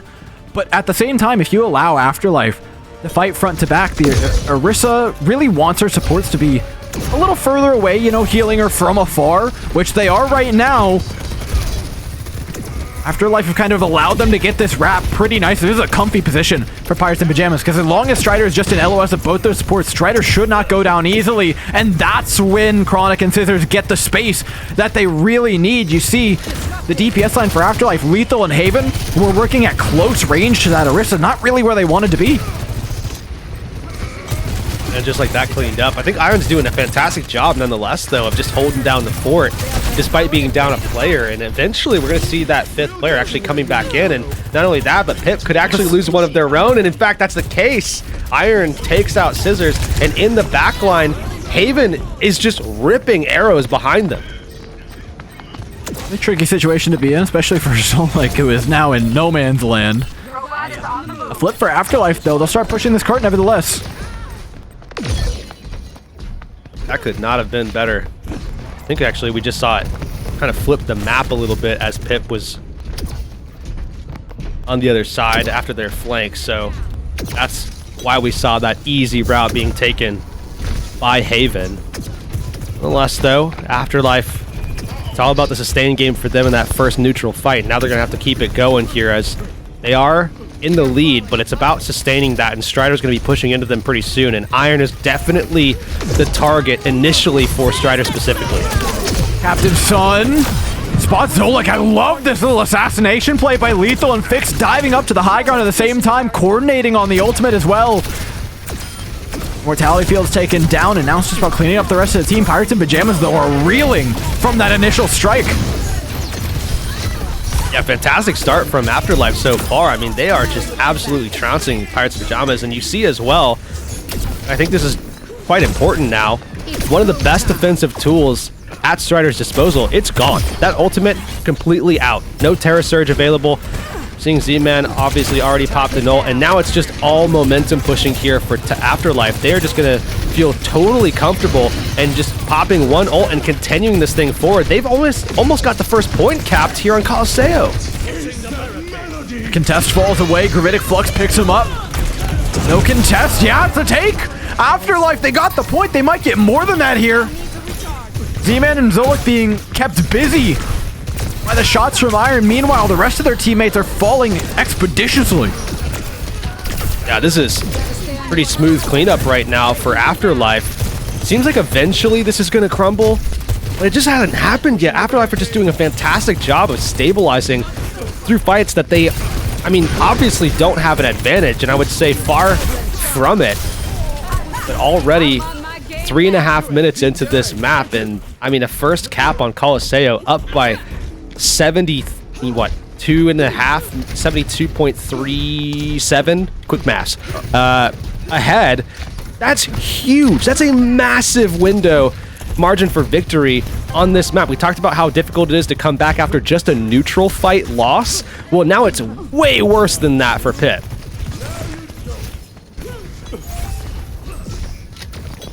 Take your mask off. Anyways. We'll flip this one Right. around. 72.37. Right? 7? Yeah. No. 6 plus 3 is Oh, yeah. 9. Oh, no. Oh, Yeah. God. Okay, I need to go to 0.39, bed. yeah. Oh, man, you swung for the fences in this foul ball, unfortunately. If I said pajamas, let's get back to this game. Strider holding this ground nicely, fixed down. The push for Pip continues. Oh, no. Well, I can never show my face. I was again almost after that so one. impressed. I was like, I started checking. I'm like, he's at least in the ballpark. Hey, I have COVID. It's like I'm allowed to be wrong. It's brain you fog, can't man. It's a pull the symptom. COVID card, bro. All right, Afterlife forced them back. Pirates in Pajamas, I mean, they just took a lot of damage. They didn't really lose anybody that forced them to give up that space, but nevertheless, do lose somebody on the back end of giving it up. And now it's Afterlife back in charge. 5 minutes still on the clock. Still, I think plenty of time, and that's kind of the silver lining here for Pip. Yeah, I think that's something that they're going to definitely rest their laurels on a little bit. Can't do it too long, obviously, though. Now that Afterlife are doing the exact same thing that we saw them do when they got into this position earlier. We're seeing them pop these ultimates, and namely the overclock, just to try to continue this push. And it's met again. Zolik going to be offering that Captain Sun yet again, and just not finding that value. Now 4.5 minutes left, and you still see a massive gap. Hey, Zolik showed that healing pile on his boss, I'll tell you what. Fix, though, and Lethal turn things around. Afterlife continue their march forward. Haven working a side angle as well. This is working beautifully for Afterlife. Strider just can't seem to keep his head on straight. I mean, which fight do you actually want to take here? Yeah, it's so difficult, especially with the Orisa pick, and this is where things get real dangerous. We're seeing a full swap up, actually, for Pirates in Pajamas. They're going over to the Winston composition. We already saw Z-Man make the swap over to the Ana. Now it's the Winston. Scissors to follow as well in the Tracer. They're completely switching the methodology here. Everything is flipped up on its head. Again, I'm kind of wondering why we didn't see something like this earlier, but we'll get our answers later. For now, it's Captain Sun over top. Zolik down, next to go. Fix cleaning up the entirety of Pirates in Pajamas, or at least enough of them that the entirety doesn't seem too far away. Afterlife clean it up, and a full cap will be theirs. And not only that, but did so with plenty of time on the clock left still as well. Pirates in Pajamas, nothing doing there. Afterlife, they went ahead and picked a map that they knew that they could take, and that's exactly what they did. We're going to a map 5, man.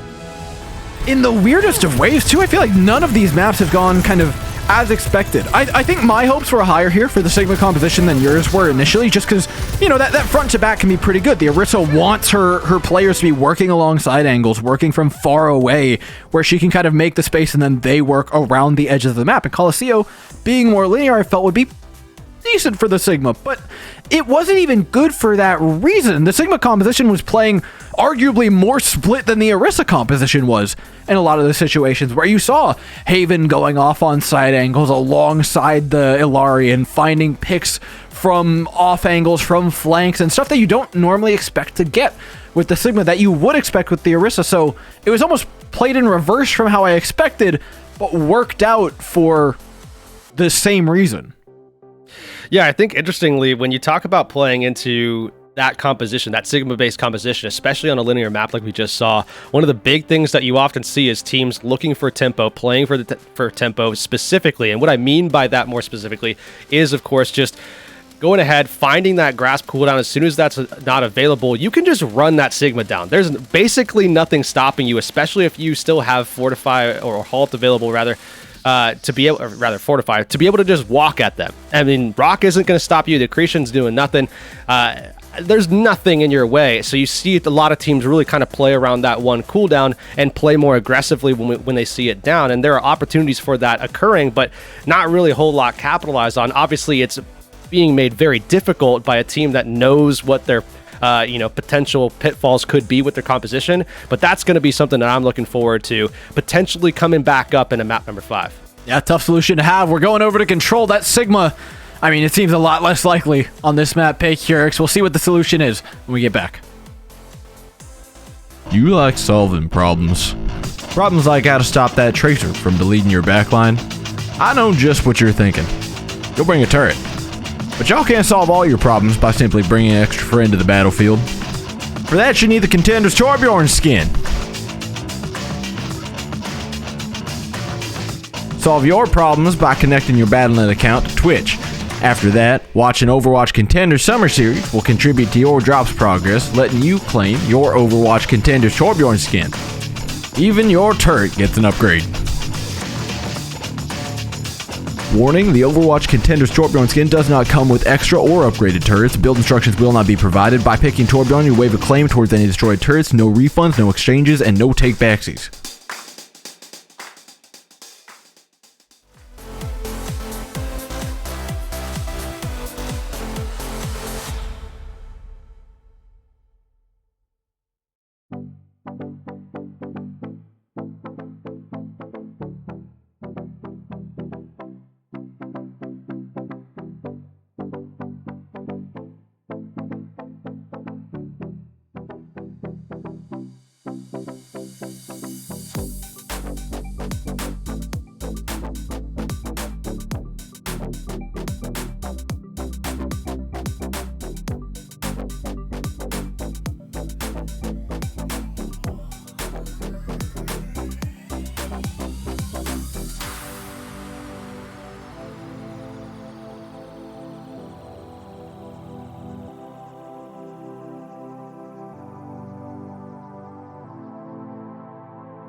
Hello and welcome back, everybody. 4 maps in. We have a barn burner on our hands, but there's nowhere left to hide for Afterlife, who have been playing behind this Sigma for some time now. We're going over to Lijiang Tower to settle things in here because I think it's out of the question.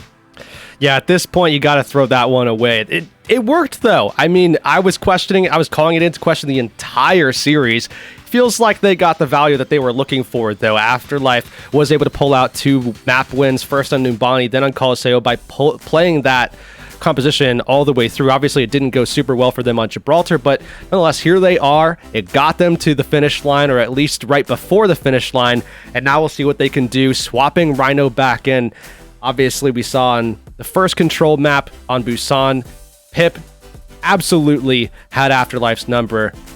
And this is going to be a pretty similar state of affairs in terms of the roster at the very least. Lijiang Tower is going to be map number 5, and we do see Rhino coming back in as well as Zera. So at least all those things are settled back to their origins, back to where we started. But I'll tell you what, Dora, I can't imagine that this is going to go exactly the same way that we saw in Busan. I have to imagine that Afterlife have made some adaptations here throughout the course of this series that they can now assimilate into this composition. Do you think it's 1-to-1 enough to make those changes over? I mean, in my mind, a lot of them were Sigma-centric and, right, changing for that specific matchup.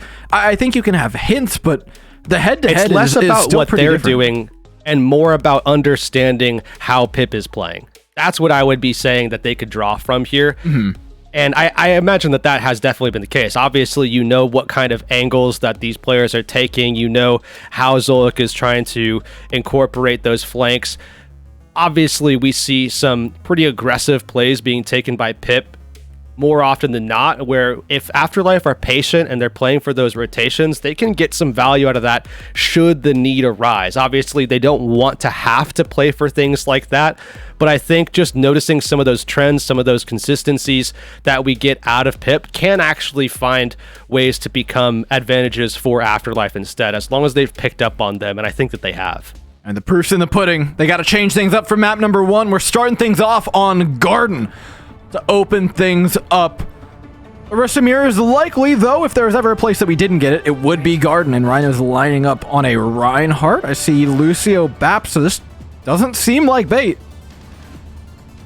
Yeah, we saw this as well over in EMEA, so it wouldn't be the first time that we see a team actually just say, you know what, we see that Orisa-based composition, we can go ahead and just play Rush into it, and we can get a ton of value out of just absolutely clobbering and beating you down before you really have time to find those picks through your mid-range hit scans. And it looks like that's exactly the comp that we're going to get out of Afterlife. Obviously, Pip is going to be sticking to their guns and playing things out on the Orisa. But this is a much different dynamic at play here for Afterlife. Afterlife already setting up in a pretty aggressive position. Strider, though, has a great off angle on Rhino to make this pretty uncomfortable. Both Haven getting charged up with the Symmetra beam, things get a little bit uglier. Afterlife have a great position now, bolstered by the fact that that DPS can output more damage. Already controlled to Afterlife. Fix doing a ton of healing. They're going to get an early Amp Matrix, but they may not even need it. They're getting aggressive here. Rhino going to be losing shield. The opening, if there ever Ammo's was down. one for Pip, it's now. Yeah, ammo's out of the way, cooldown's out. Fix spending a lot of time picking up Rhino's health bar, and it's still on the floor. Pirates and Pajamas just can't get the final blow, though. Rhino's back up. Zero's health bar is the only one that's remotely low, and it's already been healed away. Haven, though, goes for an aggressive play and gets punished big time for it. Strider hits the flick with the spear and delivers a kill, much needed by Pirates in Pajamas. You have to start to wonder, though, why was Zolik even over there at that point? We've seen Sims just trying to, like, poke from that kind of angle and get 100 damage in so that... Not Zolik. Oh! Ilari.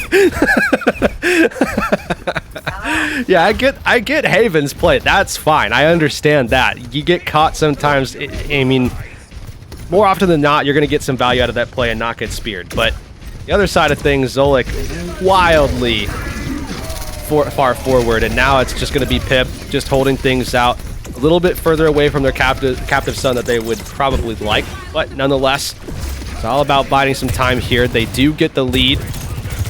Strider's going to have a lot on his plate, though, have to answer Afterlife's aggression, especially with that backup sound barrier from Meteor coming into this next fight. And this space is not being given for free. Strider holds it strong, Terror Surge out, forces a sound barrier, and Blizzard.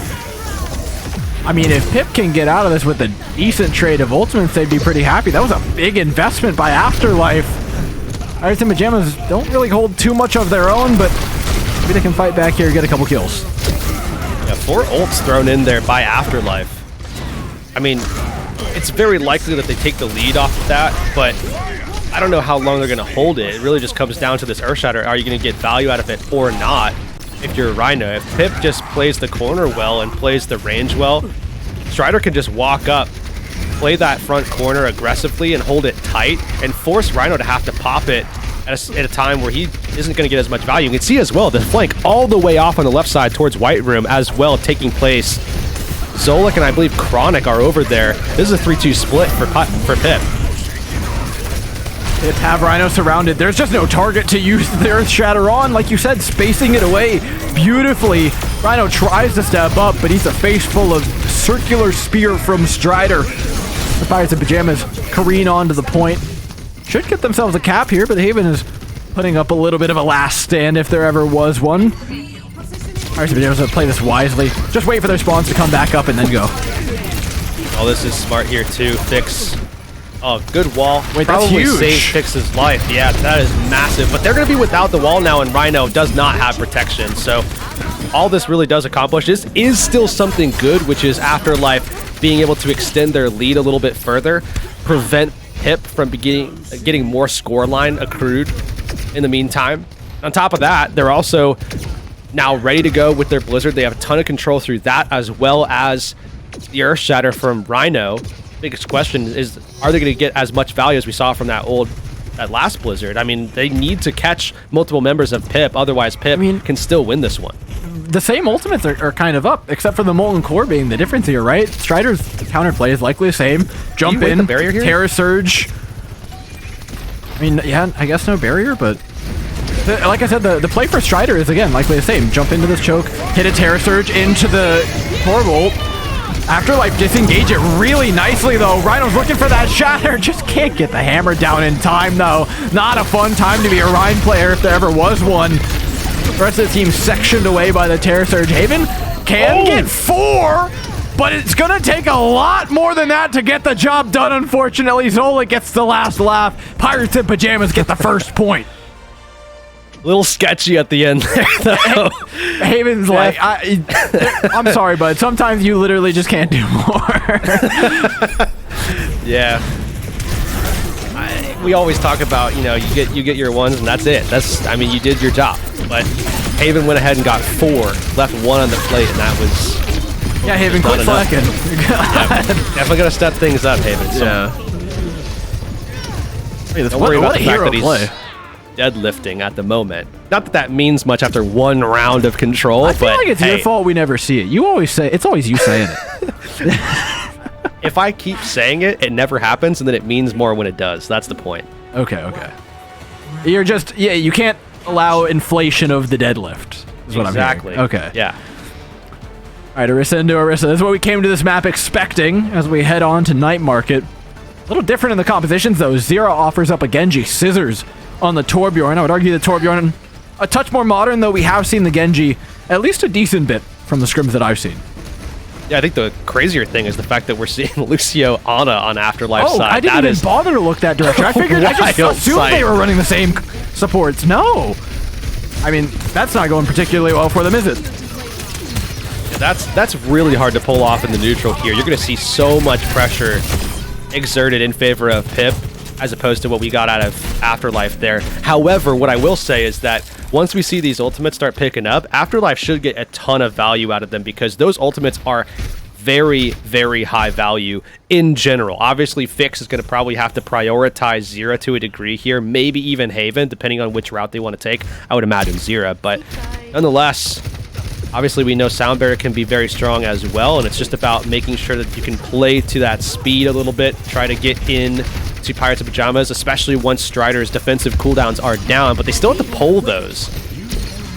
It's easier said than done. Z-Man, though, falls, and that might be even better here. Ignoring Strider, going for the backline behind them. That is the advantage they have with this Lucio. Yep, speed up. Go ahead and walk right on in. Play more aggressively. Early Bird's going to get the worm, I guess, right? I mean, come on. Nonetheless, though, Pip coming up on basically their entire economy. I mean, almost everything is teetering on coming online. And this is going to be huge as well for Pip because really any combination of 2 of those ultimates, as long as it's not answered in time by Afterlife, should be able to get early value. But I think the bigger thing here is just making sure that you can pressure out things like the Sound Barrier, pull that away before things get really dangerous, get really hairy. Force Afterlife onto the back foot. I think that's the big thing here for Pip, and if you can do so with 1 ultimate, that would be key. And pushing in, just the Amplification Matrix used. And because Afterlife don't have any ultimates to fire back, they just back away. They'll give up the point for now, waiting until their check marks come up, and they do. Kept out, Captive Sun, pop the spear, connect. It's a complete mess on the point. Zero's trying to hack and slash his way through. In fact, he's pretty successful in doing so. Combo with the Terror Surge from Rhino. It's enough to see them through. I can't believe it. Afterlife have won that fight. It's a Sound Barrier. I mean, when 10 ults get popped at the same time, I sure hope one of mine is a Sound Barrier. Well, I mean, it's a little bit more difficult when Meter dies before the fight starts and he has to come back into the fight to get the sound barrier off. So makes it a little bit more tricky. Yeah, but nonetheless, Afterlife, they get the fight win. Now it's about holding things out. Pirates of Pajamas, they're getting pushed out already, though. I mean, both of them say it ends now. It's a question of just which direction. Haven is already just on a tear with the Sojourn. Forget compositional changes. Forget positioning adaptation. Haven Sojourn, maybe that's all we needed.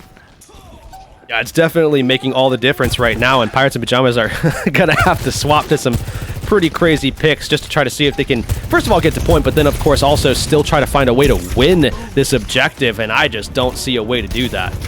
Touch came through. Pirates in Pajamas.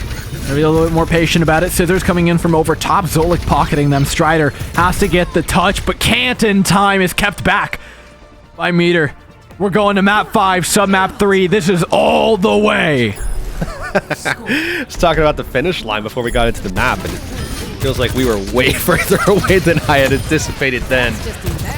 But good job, I think, from Afterlife to make those adjustments, and we saw them make it work with what they had. We still had the Lucio, the Ana, holding down the fort towards the bitter end there, and they got the win. And I think, again, a lot of that really came down to the fact that once that fight broke out, about halfway through the round, Afterlife coming out ahead won them the round. I mean, without a doubt. The fact that Meter was able to come back in and make a play happen with the sound barrier after dying early in the fight, it was a 4v5 disadvantage. That kind of stuff completely solidifies rounds here. Now we go into the final. And this is where, I mean, obviously all chips are on the table. You do not want to go down into the lower bracket. Teams in NA are just way too close. It's way too easy to fall out of the tournament completely if you go down there. So look at these teams obviously on the edges of their seat just like we are now. Few adaptations to be had. We've played 5 whole maps by now. It's all down to this. Control center. First advantage, Pirates in Pajamas. A pick by Scissors to open things up. Afterlife unwilling to give away the side lane, though. Will trade off Zolik for Haven. They have no way out, though, now, as the teleporter's now gone. Does Haven swap off the Symmetra is actually my question here. Does. Goes back over to the Sojourn to try and give the team a better angle in on this fight. Definitely going to be looking to try to capture that left side that Afterlife have already claimed. You could definitely send someone up there. They're going aggressive again. And Strider separates away the backline. It's a risky play. You're going to need a ton of damage afterwards. The wall from Zera is beautiful. Although separated away, saves Rhino and separates off Strider with a singular wall. That is beautifully done by the Mei from Afterlife. I mean, I gotta say, while I don't suspect that we're gonna see a ton of Lucios being played with this type of composition, I will say that it is working well for Afterlife and their playstyle by just making sure that they get the opportunity to dictate when the fights happen and how they happen. Not only that, but also where they're gonna happen. These are all important details. Afterlife dives into the backline. Haven again shows up on the signature Sojourn. Good for 3 in the fight. This is exactly what Afterlife wanted, but they're only 28% in, Hurix. Yeah, I mean, they're still actually behind in the round right now. That's crazy. Not for too long. They are going to take it over, but I do think, again, it is such a nice boon for Afterlife that they get to decide when the fights happen, how they happen. And despite ultimates coming up for Pip, I still think this is going to be a growing concern for Pip as Afterlife can continue to make that kind of play. Overclock coming online, but Chronic takes Haven out of the question. Upper bracket up for grabs. Pirates in Pajamas step up to the plate. Overclock, pop by Chronic. Terra Surge cannot be escaped because they used the slide already. Rhino has got the goods. They lost one early, but from the dead they rise. Afterlife up to 65%. Want to finish this. Strider tries desperately with a Terra Surge to find some sort of footing in this fight, but it's only one last fight for Afterlife, and they're one away from upsetting Pirates in Pajamas. Look at this as well. Sound Barrier coming online here for Meter. This is definitely an ultimate that can just solidify a fight for you. Zolik is going to have to be an absolute hero. We've also seen Torbs in these moments clutch up. Scissors could potentially do that for Pip, but that is just so much riding on effectively 2 players for Pip to be able to make something happen. Pip step up, Captive Sun, Molten Core out, they punish Rhino, sound barriers, perfect by Meter, you couldn't have asked for anything better. Strider still trades one back, it's a complete mess in the kill feed, but it's coming up good for Afterlife. Pirates in Pajamas have rotated over to the point though, and Strider's the only tank left on the field. They've got something to fight for here, Yerks. Oh, fantastic job by Pip. They solidified this one, and it really was just a concerted effort through and through. Afterlife went ahead and came back separated. You saw Haven dive in, try to get that contest, and that isolation mid-air like that just makes it so easy for Pip to get those last couple of kills, despite the fact that Afterlife had a pretty good spot in the fight. Now, without those resources, there is so much riding on a blizzard, really, for Afterlife. And if Pirates in Pajamas can avoid that, I mean, this is otherwise effectively a neutral fight, this could very well be the last fight as well. We're coming up on 70% now here, Dor. This could be it. We could end on almost a neutral. I mean, this blizzard could very well zone the backline away from their own Orisa, though. And that's the scary thing. And that's exactly how they're going to use it. Yeah, throw it deep. Separate Strider and then engage onto the Orisa. But they can't find the engagement. Strider wisely sidesteps the engagement. Zera, who was on the flank for the blizzard, gets picked off. 85% crests over now for Pirates in Pajamas. And Afterlife's plan has fallen. The House of Cards topples over. And Pip can smell victory. Oh, Zera onto the Tracer now as well, just to get back into the fight, and that is just a dangerous pick to be on in a fight like this, and the way that this is going. Zola getting his pressure, though. Either way, but it's all Afterlife falling. Scissors and Strider hold strong on the high ground. Rhino falls cataclysmically to the Terra Surge of Strider, and Pirates in Pajamas deliver the goods when it matters. Upper bracket is theirs. They stole this one away. They stole it back, rather. I mean, they were in a great position through most of the series. We saw them get that 2-1 lead early on. They get to the very end, and it looked like a sound barrier was going to be the tell that Afterlife was going to steal this series, but in fact, it went the other direction. I mean, despite Haven's best efforts, despite really everyone's best efforts there, just wasn't enough. Not this time around for Afterlife. They're going to be moving down into the lower bracket, unfortunately, which means I do believe we're going to be seeing them later on in the night, so definitely stick things out just to make sure that you can see where they end up at the end of things. But Pip, a great way to end after what was a really great way to start. Yeah, they are going to be more than happy, not just with the result, but I think with the way they played as well. There was a lot to adapt to. Afterlife threw the kitchen sink at them, both compositionally and tactically. Yeah, we saw that Sigma a lot, but every map was just completely different from any of the previous ones, and it made it a very difficult series, one with a lot of depth to it.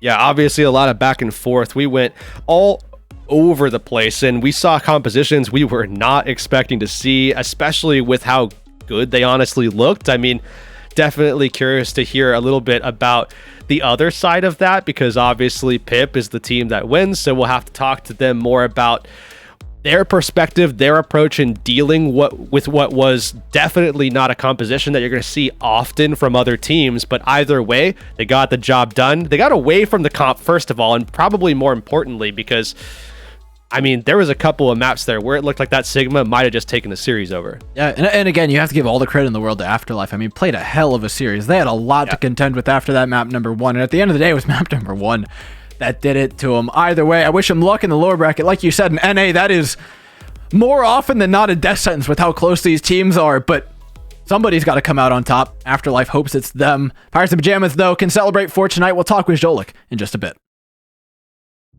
Oh, hello, fancy meeting you here. It's so nice to see ya. Are you ready to survive the wastelands? Then you'll need to bring your shotgun, your axe, and of course, your knife for your sharp wit, if you get my drift. Hey, whoa. Hold on there. Don't forget to pick up your Overwatch Contenders Junker Queen skin. Yeah, gearing up is as easy as connecting your Battle.net account to Twitch.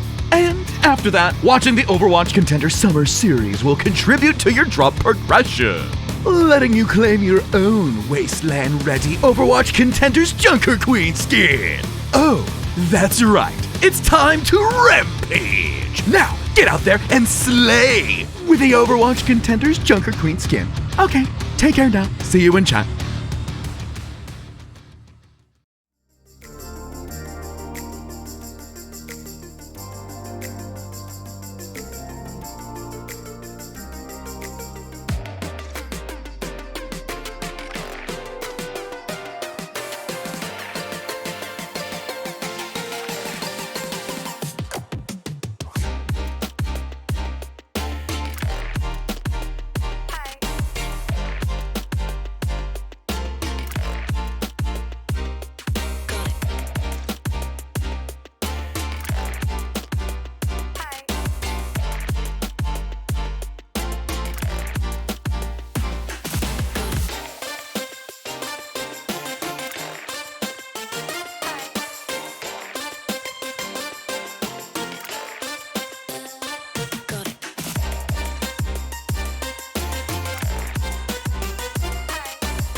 Welcome back, y'all. We've got Jolik in for an interview, and all right, Jolik, first off, congratulations. I mean, that was one of the most ridiculous series I've ever seen in my entire life. But I gotta ask, before we start talking about anything in maps in particular, did it feel as absurd a series to play as it was to watch? Because, I mean, after watching the likes of Gibraltar and Numbani go past my screen, I genuinely thought I didn't know anything about Overwatch anymore. You know, they win their maps, we win ours. Just Overwatch as usual, right? Like, that's how it works. Pretty simple game, right? Yeah. So you guys won because you got to pick first, is what you're saying? Absolutely. Then? Yeah, that's all it was. Okay, fair enough. I mean, how much of that do you feel like is because of the position in the meta right now, with obviously a bunch of stuff up in there? I mean, we're going to talk more discreetly about, all the different picks that we're seeing, but I mean, how just to start off with, how much of that is because of the position we're in right now? Like you're always gonna get like a really big shake-up, like coming into a meta with like such low amount of practice, right? Right. I mean, like with the change to Overwatch 2, like it hasn't felt as chaotic as like previous times, like for previous Contenders playoffs meta, like 2-2-2 for example. But like it's still like, I don't know, like we're in a really interesting spot, and I'm glad that this meta is like the one being played, because I don't know, I feel like it's more what is the meta? For the I viewer. mean, I don't think we know what the meta is at this point. We saw Sigma get played today on Numbani and Gibraltar. And, I mean, what is the meta right now?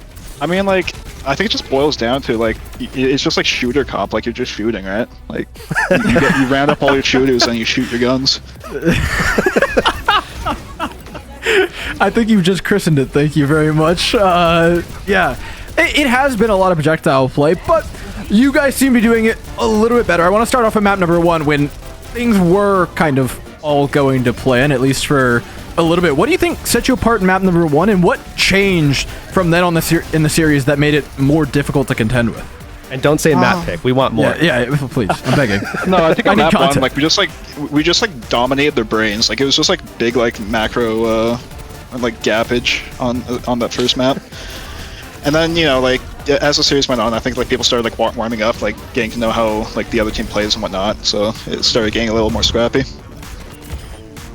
I mean, did you guys anticipate going into a map number 2 after just how good you felt? Again, just the big brain diff that you claim to have had in map number 1.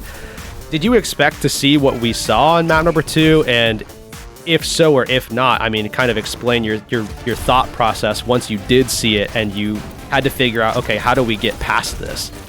I mean, we weren't like as soon as the player spot came in, like we knew it was either going to be like a Diva or a Sigma situation, but like we haven't gotten Diva. we haven't gotten a ton of practice in the Sigma, so like it threw us for a bit of a loop, but I'm glad that we managed to recover. Yeah, it seems like especially on Gibraltar, that was where you guys had really refined playing into the Sigma. What was the change for you from those two maps though? Because they clearly did play out quite differently. I think like the biggest thing is like just like the difference with Sigma versus Orisa, like they're going to be able to help their like off angle way more. So you kind of just have to like give it up. Like you can't really like fight their flankers and Alari like when they have like a Sig shield. So you just have to like exploit that like the Orisa variant is more mobile. Like you can take angles quicker. And when we talk about mobility as well, I mean, I hate to fast forward too much, but we are definitely, we have a lot of stuff we want to talk about, so I am going to progress this.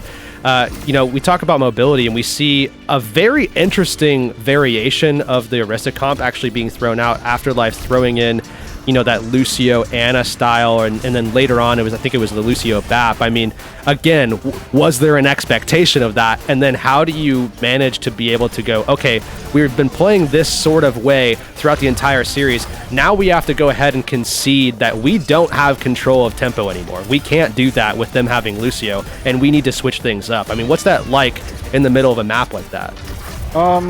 Like right after Night Market, we like just had like a bit of a talk, and we just like it's basically like you have to focus on like catching their rushes kind of thing. Since you can't take tempo, you just have to like try to slow the game down as much as possible. and like, you know, just like play like slower, because like they can't like out sustain you, and they kind of like lack the pick potential. I mean, you guys clearly figured it out by the end, and you got the win in a map 5 that was literally as close as they come in virtually every single regard. What's that moment like for you? Because, I mean, Hurix and I, as I think a lot of people do, consider NA to be a very just difficult region to survive in. Going to the lower bracket is a very scary thing in this region, because virtually any of the teams are capable of at least picking up a map, if not more, off of all of the other ones. Does this win feel particularly impactful for that reason? What was it like in the final moments of that map? Like, yeah, like everyone was like pretty excited with the win. I think like this one was overall like very important for us, just to like make sure you don't get like the double knockout in a day kind of situation, or like something like that. Like it's always like tougher to play from the lower bracket, because like you have that like bit more pressure on yourself. So it's just like a big weight off our chest that we were able to like turn all of our practice into like a win today. I'll just touch on the elephant in the room. Obviously, you're playing a brand new hero. We have had a little bit of a discussion back and forth with some of the EMEA players that have been picking it up. What's been your take on playing it? Obviously, you're not typically what we would consider a flex support player, but it seems like you picked it up well enough. I mean, I don't know, like it was a surprise to me, honestly, because like I would say like my DPS characters are in the realm of like Granite 5, so being able to like transition was like a welcome surprise, especially given our like kind of like the sports situation. I mean, you did it really well. What kind of role do you find yourself filling on the team now that you're having to play a bit more aggressive as support? Is there anything new that you've had to learn for it? It's really funny because like it kind of feels in a way like Lucio. Yeah, it kind of feels like Lucio, and at the same time it feels similar to like when you're playing Brig and Double Shield, when like you'd always take the aggressive off angles with your Sigma. So like it's like different but familiar. Mm-hmm. Fair enough. All right, well, we're gonna go ahead and let you go. We still have so much that we have to cover, so congratulations on the big win. You guys dodged the double knockout potential in the first day, so I know that was a big thing that you guys were trying to avoid. You did it. You managed to move forward. You guys have a pretty tough matchup against O3 Splash, I have to imagine, so best of luck in that one. Yeah, thank you. All right, Hurix, that leaves us with a bracket that is, you know what, actually intact for once.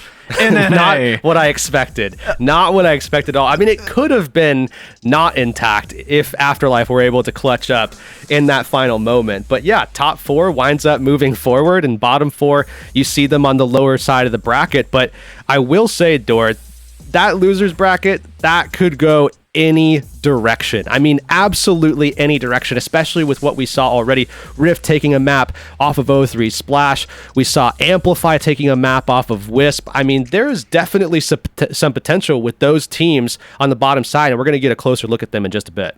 Oh yeah, they're dangerous, and we'll take a look at them later. We got Rift going up against Afterlife next. Rift took a map off of O3 Splash, much easier said than done, followed by Good Boys versus Amplify to see who stays in. I mean, Hurix, this is the kind of thing, again, every match in NA is worth watching, and especially because you guys are going to have Rich, Rad, and Hurix coming up next. For Hurix and I, that's bye, and also for Minty, I want to give you guys a huge shout out. You guys gave her a lot of attention, and she did get adopted, so she's going out tomorrow. Thank you guys very much. I will be handing her off to her new happy family, but I'll be handing this broadcast off to Rich and Hurix, so we see you for that. You like solving problems. Problems like how to stop that tracer from deleting your backline. I know just what you're thinking. Go bring a turret. But y'all can't solve all your problems by simply bringing an extra friend to the battlefield. For that, you need the Contenders Torbjorn skin.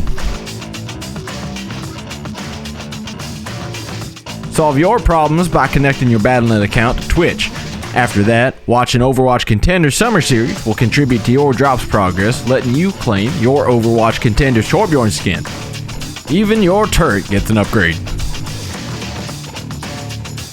Warning, the Overwatch Contenders Torbjorn skin does not come with extra or upgraded turrets. Build instructions will not be provided. By picking Torbjorn, you waive a claim towards any destroyed turrets, no refunds, no exchanges, and no take-backsies.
Oh, hello! Fancy meeting you here. It's so nice to see ya. Are you ready to survive the wastelands? Then you'll need to bring your shotgun, your axe, and of course, your knife for your sharp wit, if you get my drift.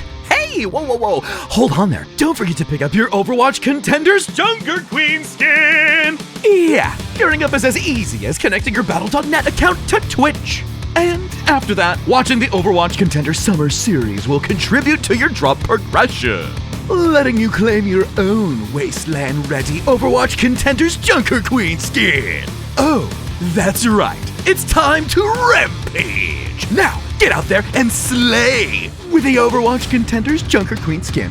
Okay, take care now. See you in chat.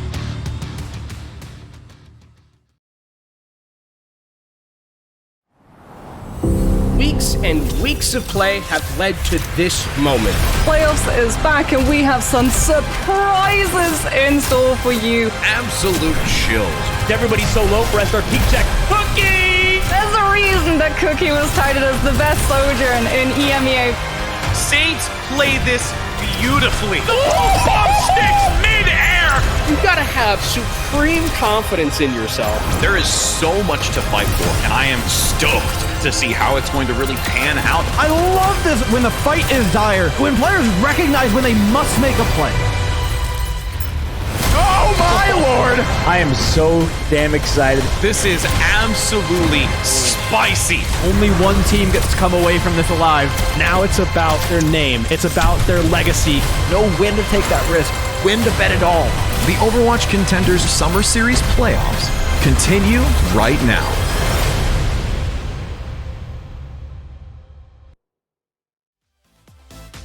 We are back, friends, to continue on the final stint of this day one. I am Rich right here alongside Kenobi. My friend, we've had some stellar games throughout today. Almost all 3-2s have gone the distance, and it's unreal that we get to go into this next one and hoping to see the same thing. Also, how was your trip, by the way? My trip was great, but actually, I'm not Kenobi. I'm Hurix, actually, according to Door. So Oh my goodness! We gotta fix a little bit of the production here, but no. In all seriousness, had a great trip to France. Had a lot of fun there. Saw some great sights, ate some food. But now back in my homeland, gonna talk about some Overwatch like I love to do. And no better way for me to return than it just being playoffs, right?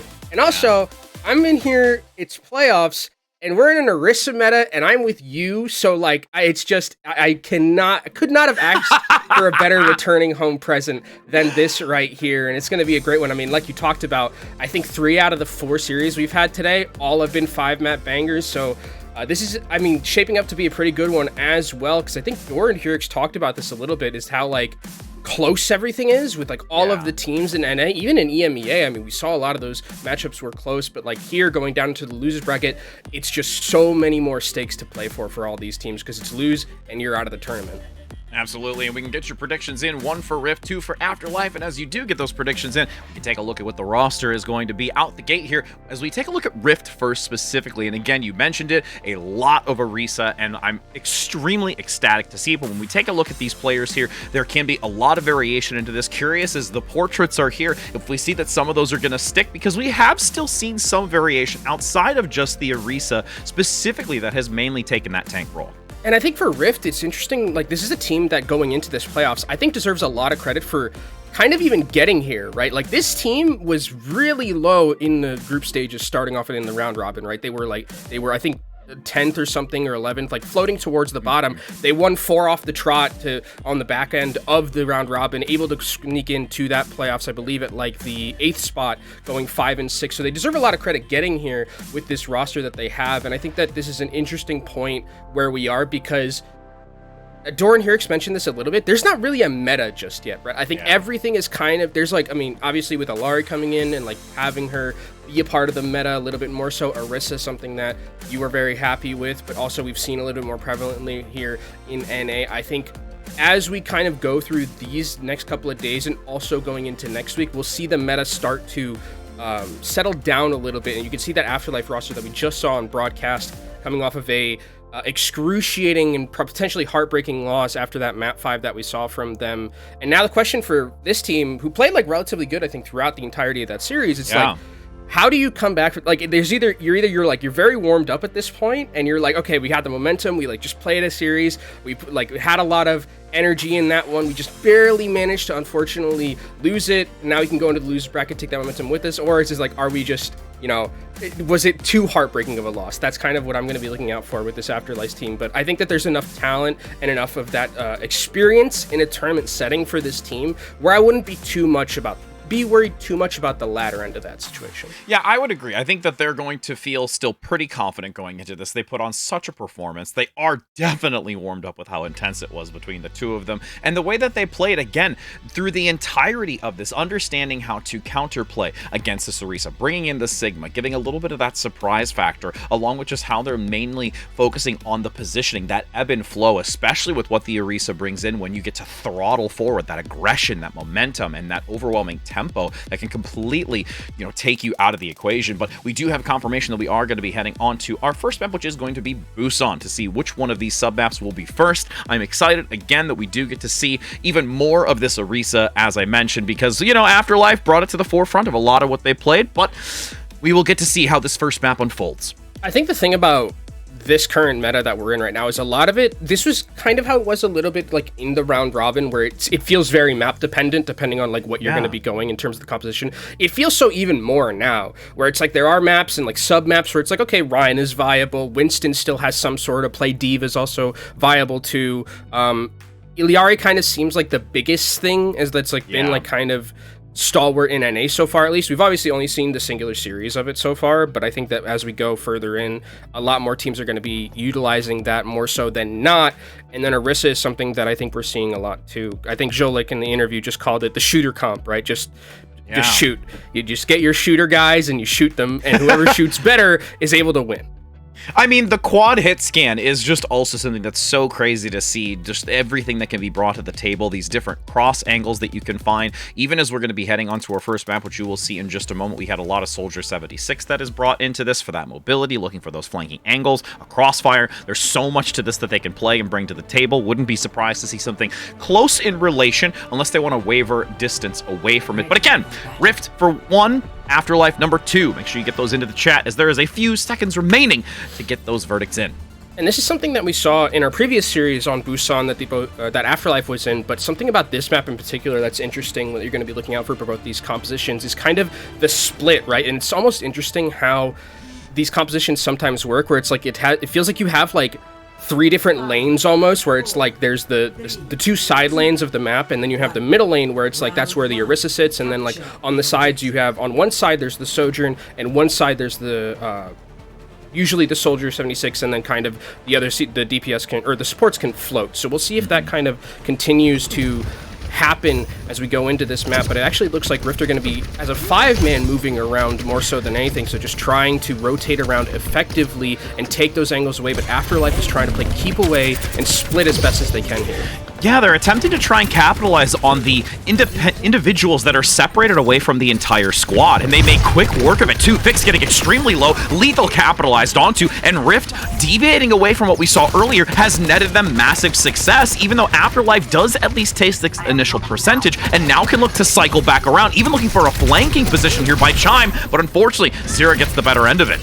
I mean, the thing is, though, Rhino's still alive, and Meter is just pumping heals into this Orisa, and also the Immortality Field really well placed, and that's going to actually give enough time to keep Fix alive, or Rhino alive for a little bit here, but Afterlife, with that Orisa going down, should be able to eventually forfeit this one, but actually, now it's traded back tank for tank. This is very strong. They're able to just completely get back onto this point, again with the 76, even though they're going down quickly, they do have that heavy movement, so they can get that assistance back online quickly and keep this point.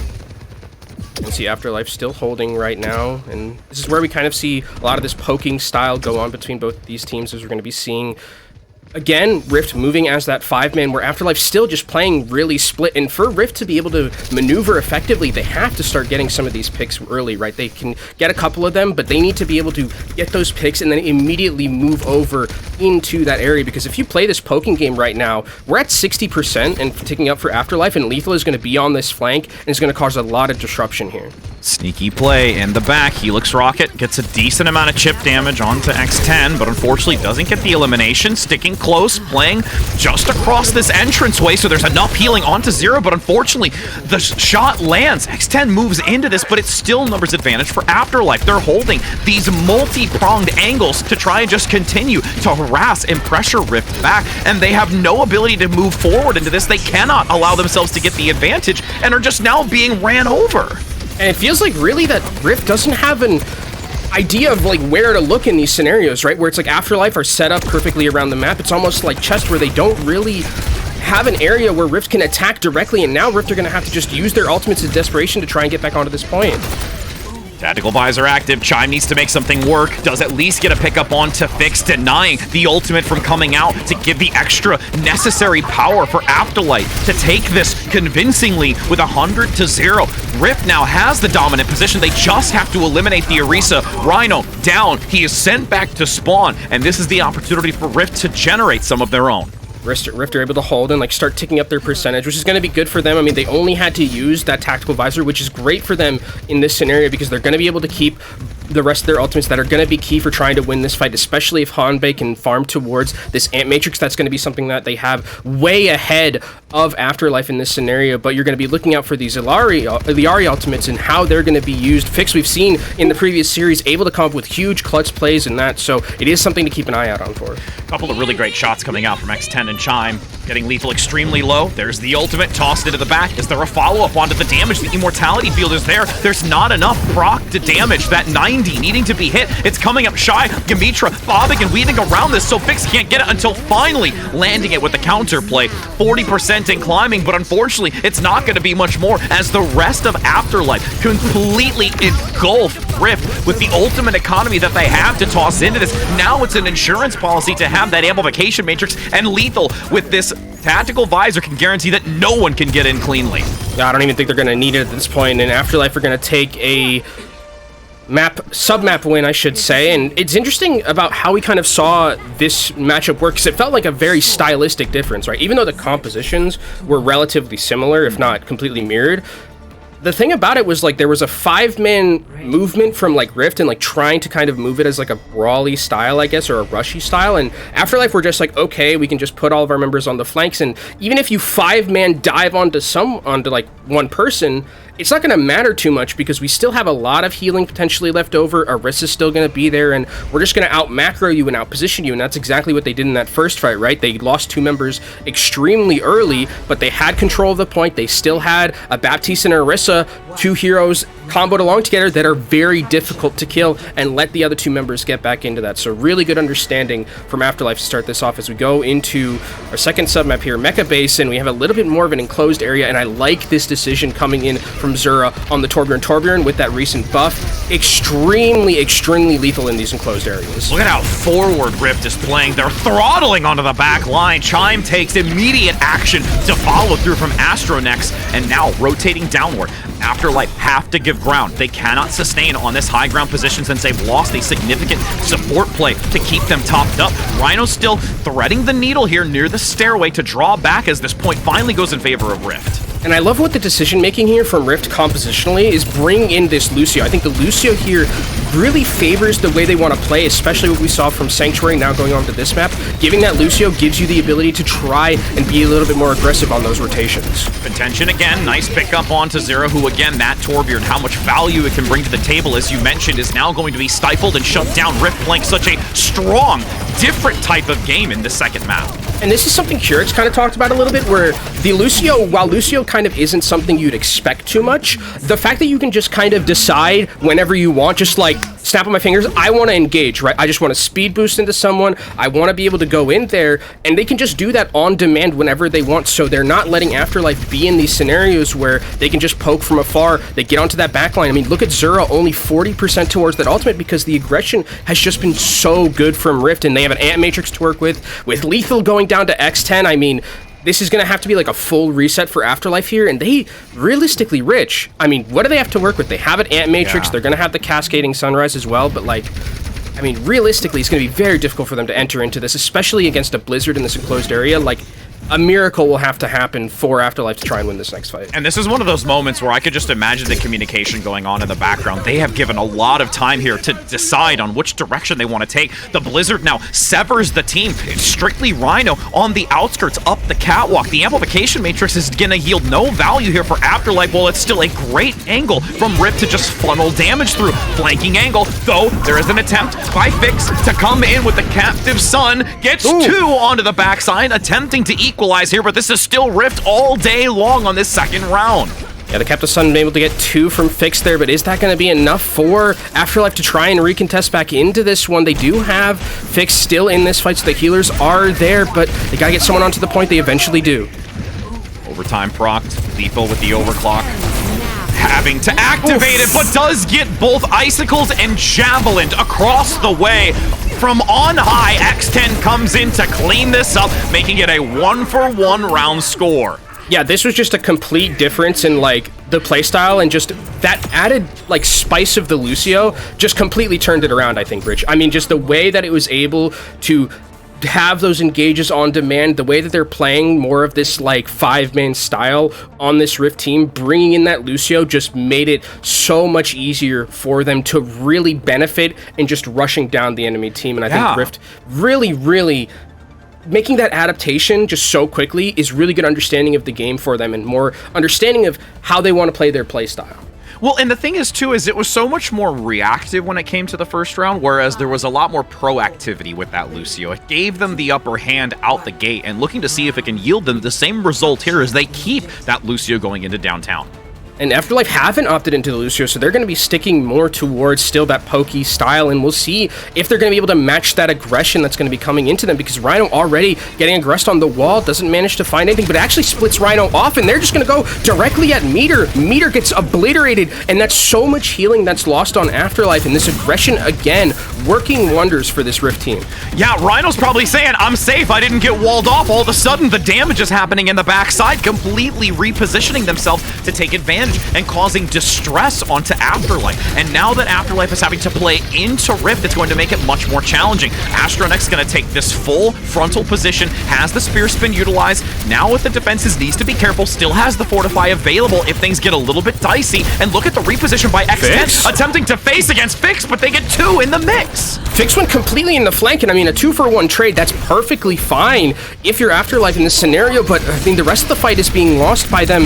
You have to get Rift back onto this point. They don't have a lot of healers to work with. Astronex is going to be here, a very tanky Orisa with those new buffs. Yep. Astronex attempting to flee, utilizing the architecture to mitigate some of that crossfire from the left-hand side, but Afterlife able to persevere here, swapping this over, at least for a short duration, and now it's going to be this stutter step from Rhino to get back onto the point, diving forward again to just completely zone everyone from Rift away from the amplification matrix so now that they can capitalize, but Lethal might have overstayed their welcome on the high ground, and this is absolutely a bloodbath on this point. I mean, this is so scrappy here, and Rift were trying to commit back into that, even using an Ant Matrix in that fight, but it gets no value because Rhino is just there, walks past the Ant Matrix, and it gets absolutely nothing done. So Afterlife now flipping that point with how much Rift committed into trying to win that one back. They aren't managing to find anything. Dimitri's just going in like super aggressively there, and here's Rhino. Arrow Surge online, holding it for the moment, waiting to find an optimal opportunity as they are clustered together. Since there is no ability to synergize it with Fix, it will be used independently. But they give space now. Blizzard is active. They want to re-enter in on this. They isolate Rhino onto the outskirts, but the Immortality field is there. It buys enough time so that they can get out of that cleanly to re-engage this. Lethal and Rhino tag team to dominate against 2, and they still continue to take this. And I mean, now with 70% by the time we get back into these fights, potentially maybe 75, it's looking at like last fight territory. And Afterlife have 2 very key ultimates that are super good at controlling space, right? Molten Core and the Terror Surge. I mean, that combo alone, it's going to be nightmarish for Rift to try and make it through here, but luckily they have a sound barrier to work with.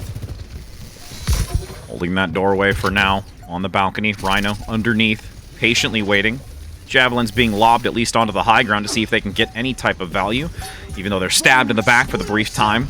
Astronex is being kept into the theater for now, while the fight continues on the point. Chime with the Genji, eliminating a support makes this a lot more challenging, where it's only Meter able to have to hold this team and keep them going. The Immortality Field buys some time, but now they're locked into a corner. A multi-prong attack as Chime takes a flanking position with a Tarot Surge into 4, and that will shut down the attempt for Afterlife to turn it back. And I really love that decision-making from Rift, where they went to the point to try and proc that overtime. They actually send Yamitra and Chime, and they just say, screw it, there's no need to get like a 5-man sound barrier here. We're just going to blanket ourselves and just make sure we can secure a kill. They take down Fix, and then they win the fight off the back of that. So really, I think good instant play coming out from them, but Afterlife can come back into this one with a couple of key ultimates of their own. Chime trying to duel and take that high ground without the deflect needs to be a little bit careful to not just get hit by either a Sojourn or by Fix on the Iliari. Oh, there's no way they're going to have to push up on that with the Amplification Matrix. Rhino looking to play a little bit closer to not step backwards into it. The ultimate active. Can Fix get the follow-up? Tarot Surge gets 1. Molten Core even held on to this, but then committed. There are so many ultimates to try and swap this back over, as it's 72% and still continuing to climb from Rift. They lose into the Dragon Blade, unfortunately, so that cannot be brought any value on top of this. So with a rotation for Afterlife, they're in a final fight territory. I mean, X10 is coming back in with that overclock. This is possible if X10 can find some picks, but they're just not coming in. So far, finally, it takes down Fix. That's them healing lost, but on the back end, it's traded for Hanbei, which is a much more important healer, because now it's just Yamitra, the lone Lucio on this point, trying to do the healing. And Zera re-entering, sticking close to the inner wall, 99 into the overtime. Defensively, protecting himself against Chime, diving in, gets the melee. Astronex can't survive it. It's the Swede once again taking the advantage, but there's a railgun shot at least for 1. Swapped over. Afterlife now going to dominate and isolate the remaining few, as it was a desperate swap here for Rift, but can't quite contest. Afterlife gonna take the win here, starting things off on Busan, and I think they're kind of, in that last fight, I think it's a perfect kind of idea of how it's like the push and pull of like having the Lucio versus not having the Lucio, right? Because there, I mean, Fix dies super early, right? But you still have the Baptiste, so you still have a little bit of healing. With the Lucio-Baptiste combo, if you lose the Baptiste, it's nigh impossible to win those. You don't have any healing, right? Lucio is like, oh, you know, haha, Lucio has a healing button, like you can maybe amp it up on heals, and that's like possible, but like Bap is your main healer in that comp, so losing the Bap is just absolutely almost a death sentence for your team, where it's like if it's Bap and Iliari and you lose one of them, the other one has a lot of that healing output. Not to say that I think Rift made a mistake by playing Lucio, because I think for a lot of the times it worked. Like, it worked to their playstyle, it helped them a lot, especially back on mecha base, but this was a much closer, I think, once we saw Rift play more towards their styles, more so than like trying to match into like the Iliari Bap composition, which potentially might not have worked. And they've definitely, I think, off the rip decided like, hey, it's not going to work for us. Let's not mirror just for the sake of mirroring, because we want to play the flashy new hero, right? Let's play what our strengths are. And it worked extremely well for them.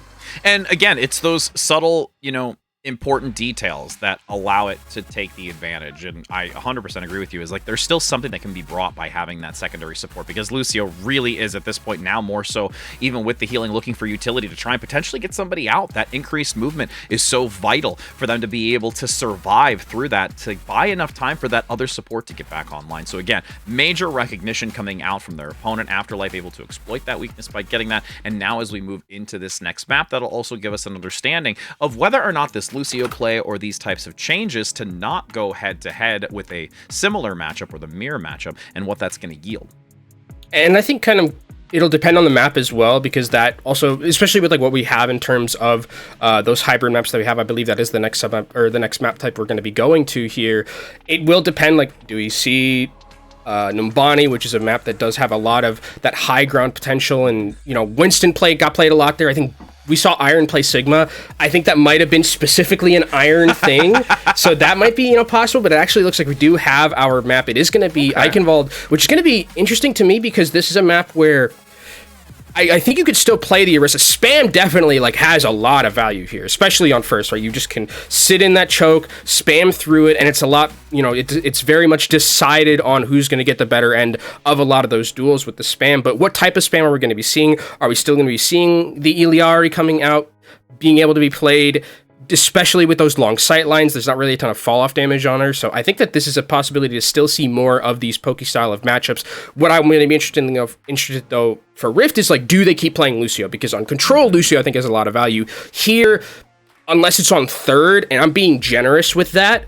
I don't know if the Lucio is kind of going to be the thing that's really going to be able to match up against the double pokey style with these long sight lines that you have on Eichenwald. Yeah, they'll have to go head-to-head on that one, and I think it's going to be really, really necessary because there's going to be too much of a risk, especially when you're down going on to Busan. You got to see a little bit of what the Lucio brought to the table, but I'm very certain that they are well aware of what they have to utilize going into this onto Eichenwald and being able to take that matchup. And ultimately, it's going to be nice to see this variation again of these map selections and what's going to play to their strengths. And Afterlife, they've been, again, already what we saw earlier in the previous game, are still bringing those strengths to this one. They have just had some really great understanding of the tempo, even if their opponent, like Rift, is throttling forward, they're aggressing, they're blitzing at them. There is still this understanding of that ebb and flow, drawing back, allowing themselves to reposition and find a better angle. A couple of catch-off moments, so like you mentioned with that Maywall, where Rhino's just kind of sitting there like, no guys, I'm fine, but the entire team then rotates around. It's like, okay, you're fine, we're not fine. Yeah, we need our Orisa to stand in front of us. We need some help here, but that's also something that we saw previously in the series, or in our last series as well, where we do have sometimes the split where the Orisa is just, with the buff she got, is so strong that you can just kind of walk into 4 of the backliners and just be like, yeah, what are you gonna do? I'm spinning my javelin in front of me? Yeah, that's what it is. Yeah, it's a javelin, yes. I'm spinning my javelin. You need to get your prop back, by the way. I know, I really need to make it. I had a javelin. I'm going to have to make it again. I don't know where it went. By the way, what's it like with you playing, like with seeing an Orisa meta? Because I know that this is something I feel like you've been waiting for your entire life as an Overwatch. I really have. I have been waiting for this moment to cycle again, where you did get to see a little bit of Orisa a long time ago, but as we get to talk about it, we'll have a little bit of an adjustment here coming out from Afterlife, so there is going to be a change up. But yes, my love for Orisa continues to forever burn. And I mean, this is a perfect time for it to burn during these playoffs with the changes that we're having. I think that, like, also, as we do have a sub, Haven is going to be brought in here for Zura. I think this is an I think Haven coming in does tell me that, like, yeah, this is going to be more of that, like, pokey style, right? I think we're going to be bringing Haven. Sojourn is something that Haven is extremely good at. Lethal, obviously, still in here to play more of those long-range hit scans. Lethal, I feel, is like a chameleon, kind of. Like, he can play everything, but his long-range hit scans and mid-range hit scans are absolutely insane. So I think this makes sense in terms of the sub that we're going to be seeing and the map that we're going to be going to. So I think for Afterlife, already in the driver's seat, just kind of want to stamp it down here, make it a 2-0, and then go into Escort. Well, and Haven specifically, we got to see some really clutch moments when it came to that final series just moments ago, where it was like on the brink of being able to make game-turning moments. This close on like, I think on Lijiang. Like, it was that gardens. close. It was gardens at the end of it. You have the quad kill, and you just don't come up managing to get the support play. So there's a lot of potential here in being able to see Haven continue to perform. Even in chat, I remember Twitch, people like, Haven, let's go! Haven, let's go! Yeah, that's why. Haven's going to come in and going to start laying waste. So hopefully it's enough for them to be able to continue to dominate as they have already. And I think on the other side, again, when we talk about Rift a little bit here, it's interesting to me, like, what the support line is going to look up, because again, we did see more of that Lucio, and it feels like they wanted to play a little bit more of that 5-man style. How is that going to be adapted to on a map like Eichenwald? Are they going to continue to do it? Because it's not like it can't be played, right? Lucio could still be played. You can, if you get like past first and like start going to second, you can use Lucio to rotate around castle very effectively, take that high ground away. You can move faster than the enemy team can potentially react to you. It's just about getting those kills quickly and then moving on to the next one, because we know that, like, if you're going to be playing more of a pokey style for Afterlife, you're going to be a little bit more split up, and that's going to be very effective, especially in these long range maps like this. And as we enter onto this defensively, Afterlife will take the first position to a comp that we are not so surprised of. Haven more so onto the Torbjorn, which I will be interested to see the viability of that. Torb is very good right now, dude. It's really good, but I mean, Haven, that's like the part where I'm just like, all right, okay, I'm gonna see how Haven puts this to good work. Listen, I mean, if you think about it, right? If you think about it, Sojourn is a shoot hero, okay? Torbjorn is also a shoot hero. And Haven's a pretty good shooter, so I think it can still work. I think it's still there, and you have a turret that shoots for you as well. We see Haven trading lasers for rivets. Like, is that what we're doing here? We need Door to make a graph on that. the shooting viability of heroes in Overwatch. Okay, absolutely. And I'm loving to see how that's going to pan out, because I did appreciate the graph work earlier, especially with the lovely pointing device as well. That's allowing him to give some information, but as we do push onto this initial position, you're going to see Rhino going head-to-head with Astronex, who is now having to fall back a little bit. Javelin as well, just pushing them away from the engagement, giving some space for the rest of Afterlife to maneuver around. Haven playing close to that central pillar, but Astronex is able to find the damage as you do see Haven rotate back with the rest of the squad. 3 minutes and 20 seconds, and you already see Rift taking down 2. They have the numbers advantage. They're isolating the remaining few, and will be able to take this quite convincingly. Umitra is an absolute madman. I mean, Umitra has been all over the place, right? It felt like every time we're on someone else's POV, Umitra is right there helping them out. And I think that this great thing about this Lucio is that you can move around the map so effectively. And the thing about the Afterlife support line is there's not really the same amount of mobility, right? You can't just be somewhere instantly like a Lucio potentially can be. So I think that Rift, really good understanding of that first fight. They were able to, you know, rotate around quickly and not let Afterlife set up that poke, and now they have a huge time bank moving through second here. Nice Ant Matrix, and Haven is going to go down again, not really having the start that they would have wanted. Rhino, though, at least getting one. The surge up top, can it yield more value? It doesn't quite find much more, but it's going to be Lethal who assists onto Astronex, so it's still defensively Afterlife will be able to capitalize onto this while just really being a harassment tool at this point, with Chime on the high ground, able to get out, dropping below, but there is still Rhino, making sure that there is contention on this point.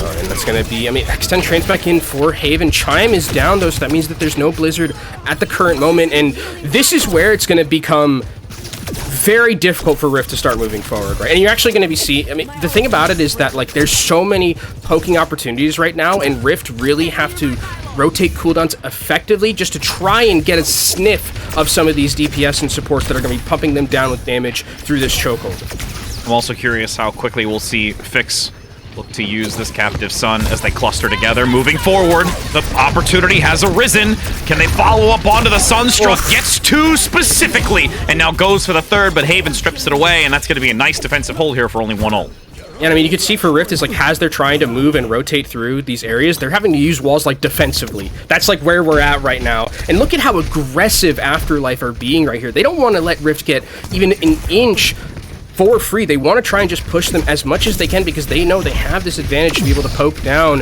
And Lethal's able to take down Hanbei, so that means there is 0 healing. This has to be a complete retreat for Rift, and Afterlife is schmoovin' and groovin' right now. Yeah, they're really also utilizing this wall where you can get potentially a javelin to knock them off the edge, get a really nice pin as they maneuver out of that section where you can either go through the main doorway or the 2 that split to the left and right. So there's just so much that they can utilize at this high ground even. Afterlife still holding this aggressive area here. I mean, they have a lot of good ultimates to be able to hold as well, especially with Lethal coming in on this overclock on the flank right here. They actually know that they know Lethal's there? I'm not sure they do. The swing comes in, though, from Rift as they attempt to counteract and deny Rhino positioning. No one is really able to do too much here. The sound barrier is even committed to this so that Rift has enough fortification to withstand that incoming damage from up top from Lethal, so they've managed to make some space and can get some progress. And Rift, I mean, only had to use the sound barrier. There is an overclock that was used from X10 earlier, but that's all they had to use to be able to get out of that one. And Afterlife even commits an Ant Matrix to this really, really deep by the spawn. That felt like maybe Meter a little bit too over-aggressive with that one, because now Hanbei can just use theirs aggressively here, and actually here comes a Blizzard. Ooh, nice cryo freeze to survive through the damage. Coming back out of it, his Fix is on the outskirts, not within the Blizzard, but still gets taken down by the Chilling Queen, as it is going to be a very big pickup here. They're isolating him back. Rift is still getting decent distance with this. There have been a couple of, like those last 2 ultimates from Haven and I mean, Haven's gonna swap, okay, so it doesn't matter too much, but like there have been a couple of ultimates that have been a little bit spooky in terms of when they've been used. With Haven switching over, it doesn't matter too much, but this is a nice wall. And that's, it's just so well played. Lethal had nowhere to go. I bet was expecting they could just get out of there with that shift, but nope, not able to do so. Perfectly placed wall, and now Afterlife have to desperately get out here, and it's going to be a 4v5. Nice wall again, separating Rhino. There's an attempt to rotate back, but you still have X10 up top pummeling with rapid fire shots. The surge comes through near the point, gets rid of the immortality field, and Hanbei goes down, but the counter surge is active, guaranteeing that you lose once again this significant healer, but there's still Fix potentially going to follow up onto the Sunburst, but there's not enough to follow. Actually, it's going to be a takedown. Lethal? Maybe Lethal? Yeah, Lethal's gonna come in on top here for Afterlife as they completely turn this around. Lethal, that's insane that Lethal was able to clutch that one out. I mean, Fix did a lot too, especially with that pylon that he threw. In those chaotic fights, healing pylon is so strong, right? Because you just basically, like, it's another health bar you have to track, but it's already in these chaotic fights and you might just lose track of it, and it actually was what kept Lethal alive with the healing from the beam from Fix as well. So really well played from Afterlife to be able to clutch that one out. And now with where the card is rich and with 40 seconds left, this is going to be last fight, and Lethal on the flank looking for an overclock. Do they know? They have no idea. Can instantly come out of nowhere. Still playing close. Yamitra in the sights down below. Goes for two. All three shots landing. And now Yamitra is a sitting duck down the stairway. 22 seconds. They are going to vanish for Rift and will not be able to have a solid re-engagement here, I feel. I mean, are they even going to be able to touch the card? I mean, they have to make desperate swaps. Astronex is going to have to go over to the Doomfist. Yamitra's still alive and has the Sound Barrier, so they can blanket themselves to get back into this point and touch for overtime, potentially. Spear Spin denies him to move up the wall, but now you're going to have Astronex on the Doomfist, who's once again all alone, getting as much healing as possible from the high ground. The Immortality Field instantly reduced to rubble, so Astronex has no more support. He is going to be deleted on the front line, and you even have this attempt swinging over top. And Fix is just going to say, all right, friends, I'm just going to toss it in. We're good. We're not letting you breach the doors. And I mean, again, this is kind of what I was talking about going into this map, where I was like a little bit worried on second, like how this composition would work from Rift with like, operating with that Lucio instead of something like this double flanker look. And we saw a little bit how difficult it was for them to get through this castle. Once Afterlife had that high ground to them, they really never let it go, right? That was just really well played from them. They had the one moment here where it was like a bit sketchy, but with a nice clutch from Lethal, Afterlife was able to hold at the very death. I'm just so happy. Like, I actually get to cast Orisa. I'm just so happy. Like, I know this is totally off subject, but I'm so happy. All of those quick play games, this is what it's been for. It's all been for this moment. Oh, goodness. But realistically, again, some of those significant plays trying to divide and conquer with, you know, the Mei play was viable. It gave an opportunity to shut down Afterlife, but once they were able to break those doorways, keep distance from it, not find themselves in those really unfortunate positions to be blocked off, they were able to really take advantage regardless of whatever the Mei was bringing to the table.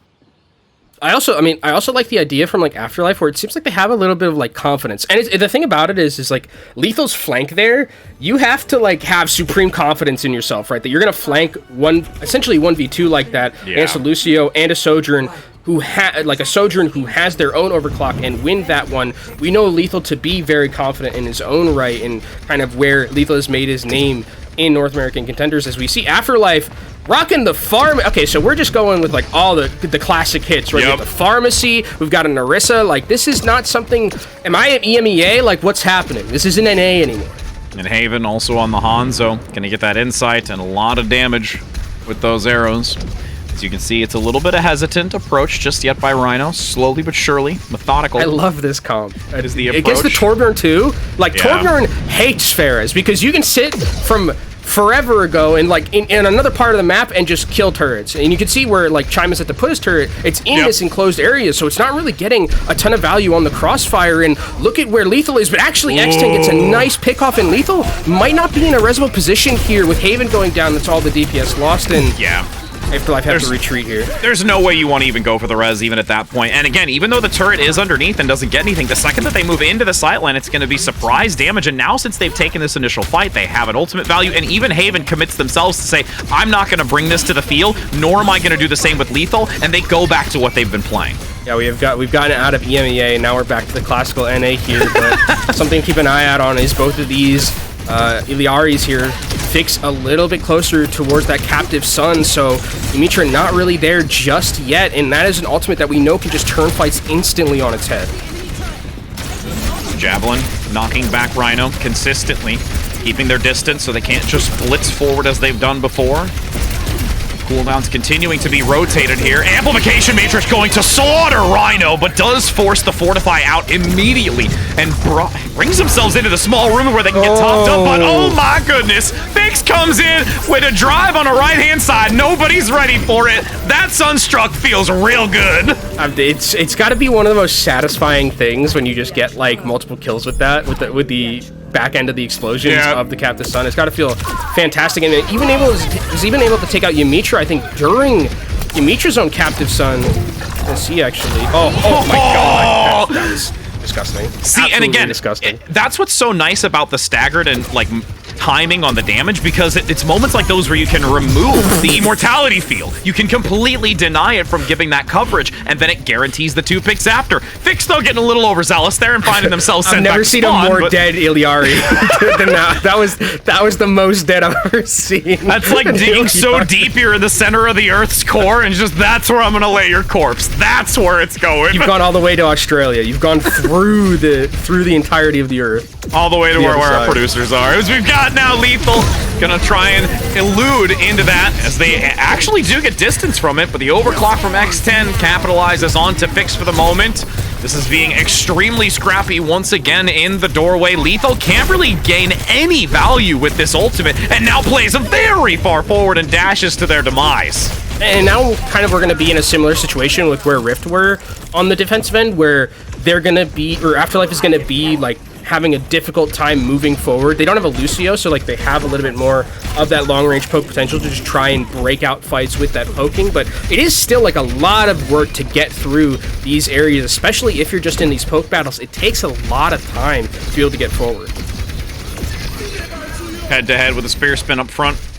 Initial cooldowns out. Fortify as well, no longer accessible from Astro next. Nice pickup though onto X10 from Haven. Finds the damage. The shooty continues as Chime does the return.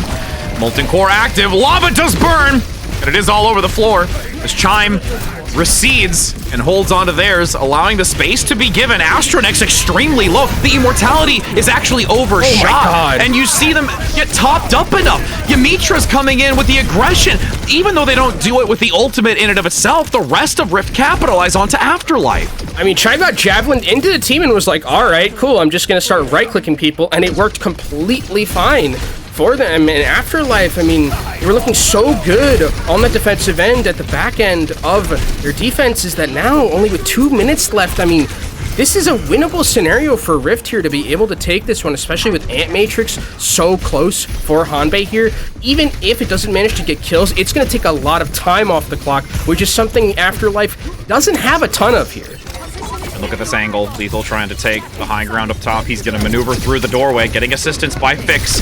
Oh, but the Disruptor stop slows them, so they get the shot onto Fix and once again eliminate the support play. Rhino has not enough healing from Meter, and that's going to force them back again.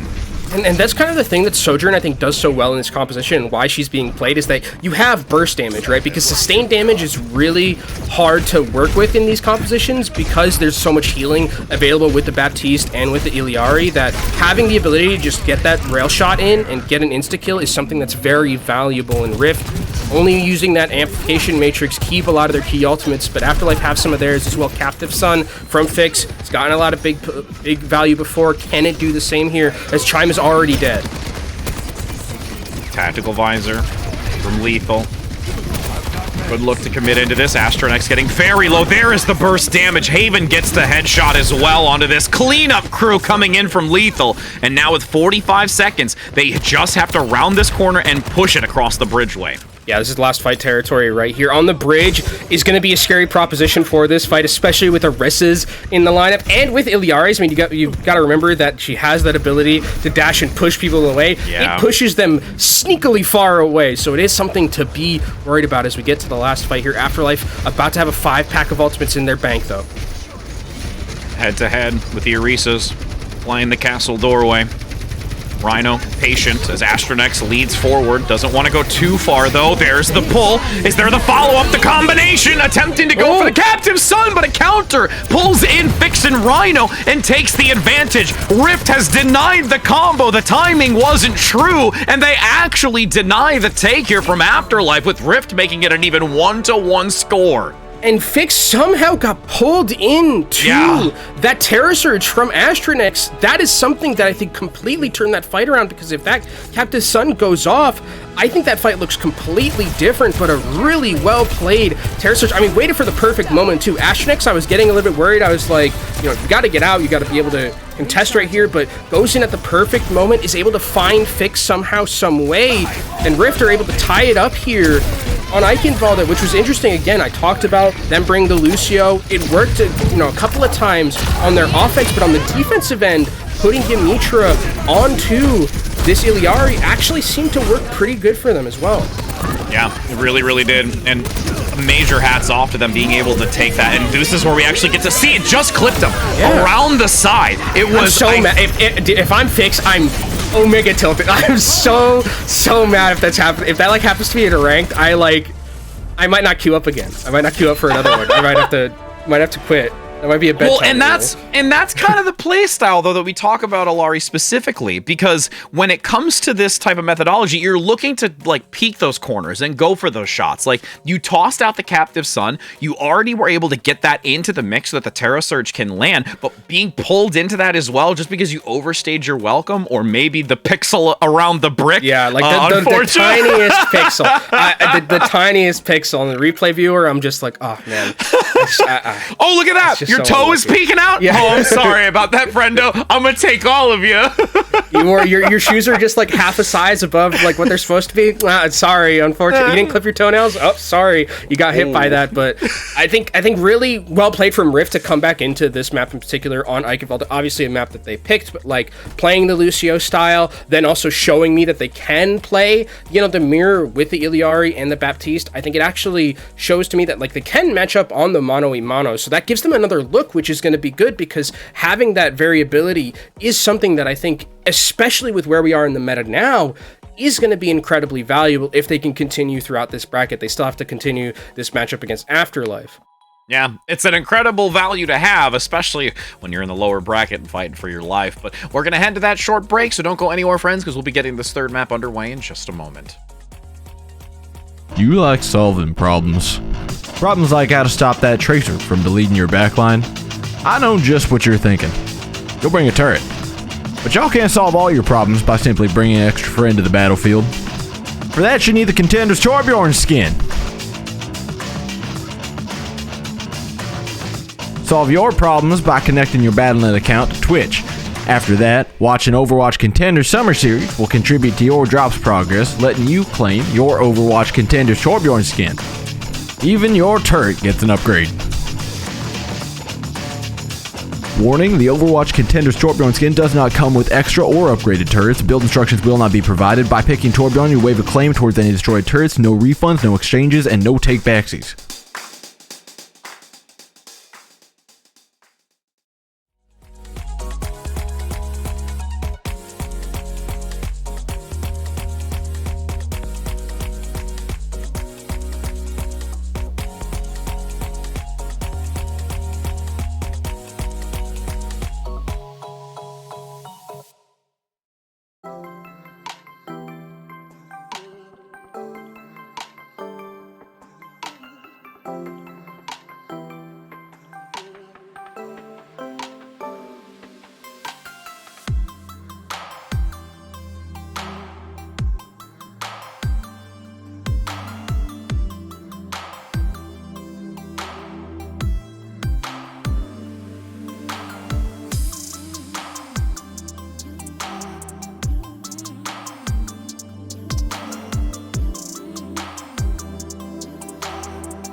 We're back, friends. It's 1-1 on the map score, and I feel like we're going to be here all night, Kenobi. We're going to be seeing the sunrise, maybe. Oh, don't say that. It's 11 p.m. here, bro. I I know we got some more to go through, but like I don't know if seeing the sun. Let's calm down a bit. I mean, we're going to watch Point Gibraltar, so maybe we'll see extra innings on innings. We'll see sun, we'll see sun in game, but I don't know if we'll see sun outside of my window right now. But as we go, like you mentioned, into Watch Point Gibraltar, our escort map here, I think that what I'm going to be looking out for on this map is going to be the double sniper look and like the long range hit scan.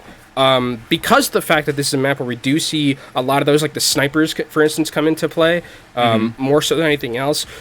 The other thing is, like, do we still see Orisa? Because this is a map where it's, like, high ground is very important. We did see on, like, other maps Orisa still got played, but, there is the potential to see things like the, Winston, like the D.Va, I think. With Iron coming back in, tells me D.Va, also tells me Sigma. Same thing as well with the adjustment, too, for, bringing in Zura as well. I believe we actually do have the 2 substitutes specifically that we're going to be bringing in, so we can take a look at that as well. But yeah, I highly agree with you that being able to see that type of, Orisa play again is going to be a little bit more challenging in comparison. I don't think it's as viable, but we do know that with Zero coming back in, that's going to be something that partners very well in this. We have seen it already. Watch Point Gibraltar again specifically, so they've got a moment to come back in once again and be able to take the advantage here and try and fight off against Wisp, who's been able to keep an even toe, at least on that last one, but still quite a blow for blow thus far. And I mean, I think the thing about this map in particular is the styles might be like completely different, right? Because I think that like this is a map where it's like, bring in Iron tells me that we're not going to be seeing Orisa, and these last 2 maps have been like pretty much exclusively the Orisa compositions, whether it is Rift's kind of style of playing a little bit more of that 5-man rushy style, or it's going to be the other side where it's Afterlife playing that pokey style that kind of like seems like the standard, quote unquote, more so than anything else. Quote unquote, indeed. Because calling anything standard feels like weird because there's not like anything, right? It's kind of like we're in it, right? We're just the dust hasn't settled yet on this meta. Oh, no, I have a feeling that the dust isn't going to settle for a little while, at least for the rest of this evening, guaranteed. As we do get to see now on the defensive side, we will see Iron on the Sigma, and then Zura's going to come onto this Tracer, which again, the Tracer, there has been some discussion of how, the swap between Tracer, potentially Sombra still bringing into the mix, even though it's not nearly as relevant, but it still gets a lot of that backline harass and just forcefulness on the support line, as I'm looking to see exactly what the lock-in is going to be here for Rift out the gate. And you still have burst potential with your Pulse Bomb. That's kind of like the biggest thing with Tracer right here. It is very difficult, though, to like maneuver Tracers in comps like this, especially if there is going to be something like the Iliari and stuff like that, because of the fact that it's very hard to duel the backliners here. It is, Ana is going to be something that you can realistically duel in the backline, but Zura has to really find some creative ways to potentially either just melt down the tank or find a way into that backline and be able to put some pressure down. And Chime with this Genji play, continuing to maintain that upper position to deny a lot of the incoming fire, while the payload is freely to move underneath. You're just going to have Astronex stick close with it. Chime crossing over when needed on this high ground. Coupling together, looking for a flanking angle, takes quite a bit of pressure here, though. Nice sustainability from both supports from Afterlife, able to completely weather the storm that comes in. 60 seconds off the clock, and even though the payload's pushed up that far, Afterlife has been doing a really great job at sustaining through it. And one of the things that the Tracer can do as well is be able to hold the cart against the D.Va, which is exactly what Zura did, where Rift was pushing it under the car wash, trying to basically cheat their way through, but Zura did a great job of just holding that cart's positioning. And now you can actually see Astronex switching over to the Winston just to offer a little bit more of that dive potential onto the high ground alongside something like the Genji. So I think that this makes a lot more sense, especially against Iron, because you really can just push yourself through all of the defensives that Iron has with the Tesla cannon, and Iron can't really do anything about it. Yeah, just continue to get full value with the damage through the wall, especially if Meter's been playing as close as they have, to start generating towards that ultimate as quickly as possible. The nano boost comes in, already generating over 50% since they made this swap. The accretion goes for the stun into the corner, guarantees that Chime cannot survive. 1-for-1 trade, but with the loss of the support, that's going to make Afterlife play a little bit more hesitantly here, as they've already been playing forward. Yeah, and with the respawns are so much closer for Rift as well, but Afterlife are doing a good job of holding as best as they can here. Iron trying to hold this Winston at bay as much as he can. Gravitic Flux comes out, pulls him up. Is there follow-up on it, though? Nice accretion. Oh! And there's the disruptor damage that chips away at the health of Chime. And Iron has truly been a force of nature in this doorway with the assist of the back line. They just can't kill Iron. I mean, they're trying as best as they can, but Iron just isn't dying with the amount of healing that's coming in from Meter and from Fix, and just holding all of this positioning, not letting Rift get onto that high ground. And you can see Rift here with a 5-pack all ultimates, only a minute left in their time bank. They're going to have to find a way to break through. They're going to have 5 ultimates to work with, but is that going to be enough to be able to get that first checkpoint? I mean, that's a tall task with 60 seconds. Afterlife has put on quite a spectacular showing, and Iron has been basically forged in the fires of Mordor at this point, with now this reposition up top. Chime, look for potentially a blade. This reposition onto a flanking angle. Oh no! The Primal Rage didn't get active in time. They just completely blew up Astronex. I mean, they saw that was really well played from Afterlife. They saw that Hanbei was kind of just left to their own devices in that backline, and if you're Sigma and you're Iron there, you're like, sick, I can just walk at you for free. There's no peel for you in this scenario, and you get absolutely obliterated. Now, Rift, last chance saloon for them. Luckily, they have Nano Blade, which is almost the great equalizer, but Lethal coming in with this overclock. It's all it takes is one overloaded headshot to make this fight completely different. And you can see holding down below, getting prepped and ready for the dive onto this payload to keep it into the overtime. The pulse bomb gets one though already. Chime with the blade. This needs to be big. You've gotten one and almost gets the second, but it's only going to be Fix's healing pylon. With Yamitra though, attempting to come back in, combating with that captive sun, only guarantees one onto Iron, but it's going to be more than enough because that's been an anchor point for Afterlife. Zura still just trying to stay alive. Zura needs to be able to stay alive to be able to proc this overtime here. Hanbei is back into this fight. Immortality Field comes down. Great timing. Able to keep Zura alive. Iron needs to get back in here. Has the Gravitic Flux. Hit by the Bionade, though, needs to be careful, as they do not want to be overwhelmed, but still finally gets topped up from the back line. But look at X10 free-firing from on high. The rocket comes in, just completely obliterating the remaining health. Lethal attempting to counteract against it, but X10's having a field day on the high ground. None contested, as it's 2 minutes and 25 seconds now on the clock, entering into the docking bay. And Rift are going to be able to wipe some sweat off their brow because, I mean, they had to use everything to break open that fight. The Nano Blade really was what completely turned it, and X10 on that high ground, not letting Iron ever get into a position where the Gravitic Flux could have come through. And this is where I think that the Winston composition actually gets a lot more value in this area because you have so much control of that high ground, and Afterlife comes in. Iron, big Gravitic Flux, actually. I believe they actually were able to avoid through it. I didn't see the fall damage onto it, but there is a pulse bomb to come in from Zira as they do hold defensively here. They capitalize and now put Rift into the position of where they can just watch these 4 doorways and deny them entry. Yeah, now how is Rift going to be able to get through this? It's probably going to have to be like with the Lucio. They also have the Nano Boost as well coming in soon. Chime with the Pulse Bomb. Those are ways that they can break through. Obviously, this is a little bit of the... I think this has changed. Yeah, this has changed Gibraltar, so it's a lot easier than it used to be to get through these 4 chokeholds, Rich. And you can see it's not as quickly diving down below. Yeah, mind-numbing is definitely a way to describe it because I hated ever pushing into this whenever I was in comp. As now you can see, still being held from the doorway. Zira checked at least by Chime, going for the TVT, 1 for 1. The recalls both committed Chime into this. I know, right? Chime, ring the bell. Ring the bell! Zira now goes for the recall, back into it again. They go at it with an assistance from Yamitra. Zira, you're a legend!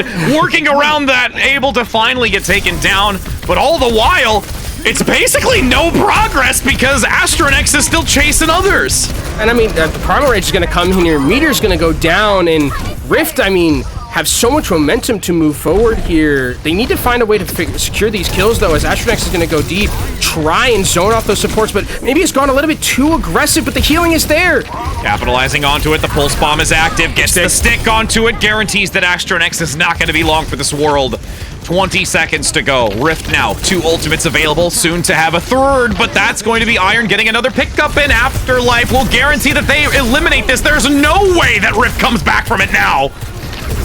mean, Lethal just being a turret right there, standing still with the overclock and just pumping out that damage as... Gonna see if anyone can make it to the cart. No one can, and Rifter stopped here on second. Afterlife now have a win condition to take a lead in this series on their offensive end. But I mean, if you're Rift, you're kind of like, you know what, we take those. Especially with how difficult it was to get through first. Like, we're probably like, okay, you know what, this is fine. This is okay. It could have been a lot worse. Yeah, I would say it could be a lot worse. You know, glass half full type vibes, you know what I mean? Okay. It must be a big glass. That's we do take a look at swapping his sides. Alrighty, here we go. We're gonna see what we have. You mean like one of those German like a mega pint kind of thing or whatever, like the ones that are shaped like boots. Right? Yeah. Well, because technically then the bottom half is more full, because if you fill it halfway, since there's like the point of the shoe that okay, semantic Sam. All right. You know what? Hey, if you want to go down that route, I'm gonna talk liquid volume here. We're gonna go into that. I was just talking about you know, different types of big cups, and you gotta go all PhD on me, you know. First of all, we're not gonna cycle back to the whole science knowledge thing here, because I don't have much of it, and we already know that the brains are in the parent side of it, because you chose to go a very different route. Different route. Everyone in my family has PhDs. I'm casting Overwatch. We all love you, chat. We know. If anything, you are getting us in our prime, because we are here versus doing science. As there's 4 minutes now on the clock. Afterlife on the attack, instantly dropping below, and X10 making quick work of Fix out the gate. And this will most likely put Afterlife into a position where they just gotta hold off and wait for the regroup since they've got the spawn. I think it was a really good idea coming out on this Ashe too. You know, if Afterlife are gonna play a little bit more of this clumped up style that they have been in this map in particular, Ashe does a really good job of holding these chokeholds really effectively, and Sigma, I mean, can only hold so many angles, right? And with Rift now moving away from playing that more of a, you know, 5-man style, you can have these high grounds work really effectively for them, and Afterlife need to find a way to get up there. That's one way to do it. Wowzers! Slide right up there with the Genji, and that's both I would say both DPS. Mitra on Iliari, kind of a DPS, right? It's like the alley-oop, you know, I'm gonna go, you gonna go, we both gonna go, and then now there's just a sad, lonely chime all alone in a block of ice. It's like that one meme of Dwayne Wade with the alley-oop to LeBron James. Yeah. That's what it's like. But I mean, the thing about this is that, like, if X10 doesn't really have any escapability like the coach gun, it is very hard to get away from this, right? You don't have a ton of peel available to you besides that. So if Zura and Lethal can find a way to put pressure onto this Ashe, it is going to make it a little bit more difficult for X10 to operate around. Now as the wall comes out and blocks some of the incoming fire, instantly going to delete those with the amplification matrix moving in underneath. Accretion does land on Astronex, and there's Lethal with a rail shot to the dome, right between the Omnic eyes. And now Iron's just gonna look to clean up with the rest of the squad down below. Doesn't need to commit that flux nor the overclock, and that's gonna just keep them moving up this rampway and feeling really confident about this checkpoint. And I wonder how Rift is going to be able to get back into this fight. It's going to be very difficult as well, because they're going to be fighting in this enclosed area, and Gravitic Flux is going to get a ton of value here, and you don't really have high ground to work with either, which they would love to have for X10 specifically. Oh, that's decent shots! No. Oh, no! Oh, no. Well... It's that time again! That's Charles the Ninth right there. That's very unfortunate. I used Amp Matrix too to try and like get back into that one. That's Rift are going to be kicking themselves. Charles the Ninth. I would want to pause after that too. Yeah, I would too. I really would. I want to pause and be like, what happened there? Why did we? Why did we? Zuri even typed C9 in chat. I would expect nothing less of any of these players that would type it. It would definitely be him. And then they're even chatting further. How can you shoot? They're just not gonna have a conversation. They're just having a good time together. But yes, Afterlife, I feel like are some great personalities to have be chalking in. Oh, absolutely. Just to have them. One of the things that I really love is that we've kind of, as Overwatch has evolved, we've opted into bringing in match chat live. I mean, it's not live on the screen for the viewers, unfortunately, right now. But like, still, we still have those moments. You know, that's really fun. It's quite a grand time whenever there's moments like that. You know, we've had a lot of highlights, even when we talk about like Overwatch League. Like there's some real great chat moments that are just always gonna live in infamy. I think there's someone in chat's gonna be typing a specific set of 3 words that I'm not allowed to repeat, but. Well, what we can repeat is how well this game is going between these two, and how competitive it's been thus far, as you do see Afterlife now with a 3-minute and 45-second time bank into this docking bay. Iron up top, denied for the moment, but does still have the Flux available. A couple of decent shots, though, from Fix, causing a reposition. Yamitra's already down, which is devastating. There's a Blizzard locking down Meter, but there's no one to follow up onto it. They're completely fine within the Immortality field. And now you have a separation. Chime has to drop below. There's this attempt to contest very aggressively by Iron. A wall actually buys some space and some time, but the fact is that both supports are down once again, and this spells disaster for Rip. And they're having to swap quickly on for Hanbei to potentially swift step themselves into this. This is a bloodbath and a fiesta at the same time with the Amp Matrix on top. Afterlife's about to guarantee that they can just close this out. There's no way that Rip's gonna be able to get into it to even touch. Iron is just playing flanking Sigma. I've never seen a more mobile Sigma in my life. Like, this is something Dora talked about. Iron's just everywhere. This is the most mobile Sigma I've ever seen. Just walking past the Orisa, not giving a darn, just going into the backline and saying, like, how are you gonna stop me? Well, with, like, there's just no way. You're not gonna be able to do so. Yo, if anything, Sigma put on the running shoes. He doesn't actually touch the ground, but he's in his running shoes. It's just the thought that counts, you know, like having the mental, you know, aspect of it really makes you go. You're in the mindset. You're in the mindset of a runner, even though you never touch the ground.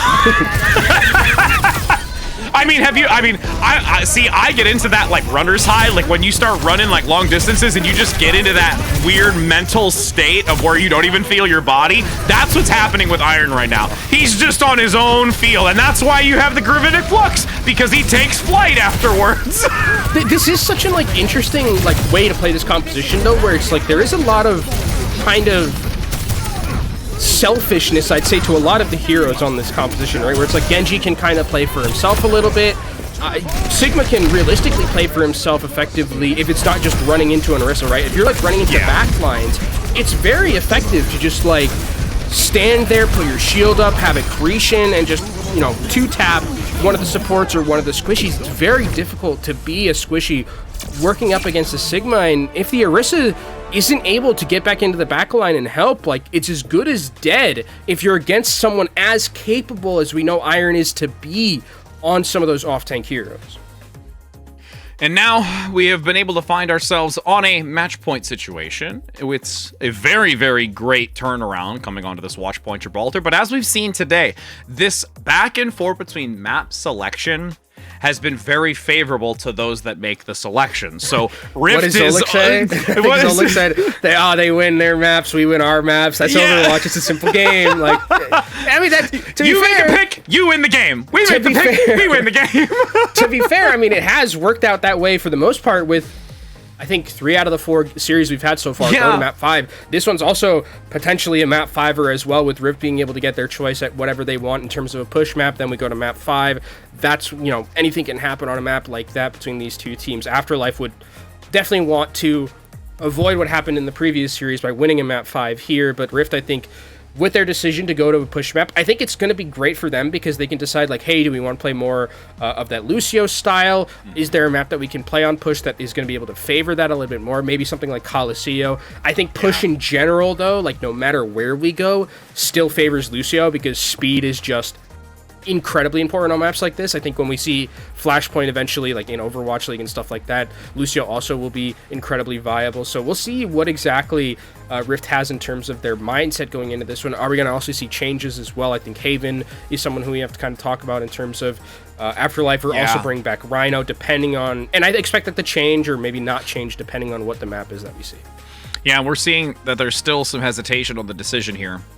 taking every last second for this, just because you again are in a position of going home. This is the lower bracket. You have to make these decisions, as it is going to be Coliseum with the decision make. So now this would lead me to believe, as you mentioned, we should have that adjustment in players. I think Rhino and Haven would be extremely viable. We've seen Haven have such stellar performances when it does come to Coliseum, but Zura has done the same as well, so this could be a toss-up between the two of them, and I'm really curious to see how they make that decision for their selection. I think we of players. I think in the previous series, did we not see Iron on Coliseum? I believe it was. I know we've sometimes they full capped that map. That's true. They did.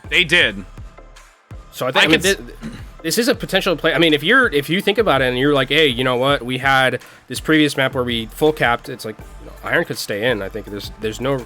I mean, you have a lot of momentum from that in particular, and I think that's definitely something. Granted, I don't think they were playing against like the same style of composition or style of team that we are seeing on the other end. But yeah, I think Iron staying in to play the Sigma is definitely something you can still see here.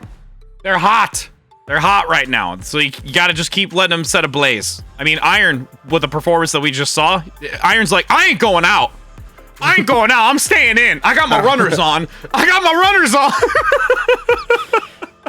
I'm never gonna let that. Can they please make a runner shoe Sigma? Like, just put him in a jogger and just like the irony of that. Are there any? I was wondering if there are any. I'm trying to think of any skins that don't have his feet showing, and I don't know if. Well, there's the one that like almost has his foot covered, but like his toes hang out, right? Oh my god! I think. Watch, someone's gonna start atting us on Twitter sending all the feet pics. We always do this. We always do Sigma toes. Whenever we see Sigma, just somehow always magically goes back to toes. To be fair, it's always because a lot of the time whenever we're casting, we get Cowman on broadcast, and then Sigma gets played, and then we talk about Sigma, and then Sigma feet, and then I don't wear my shoes because I do it for Cowman and his parents supporting him. It's a weird development. But you know, that's the thing. And speaking of weird developments, we can take a look at how that roster's gonna change up, and Haven's actually gonna come in, but we're gonna keep Iron. So there is at least 50-50 in what I suggested about subs.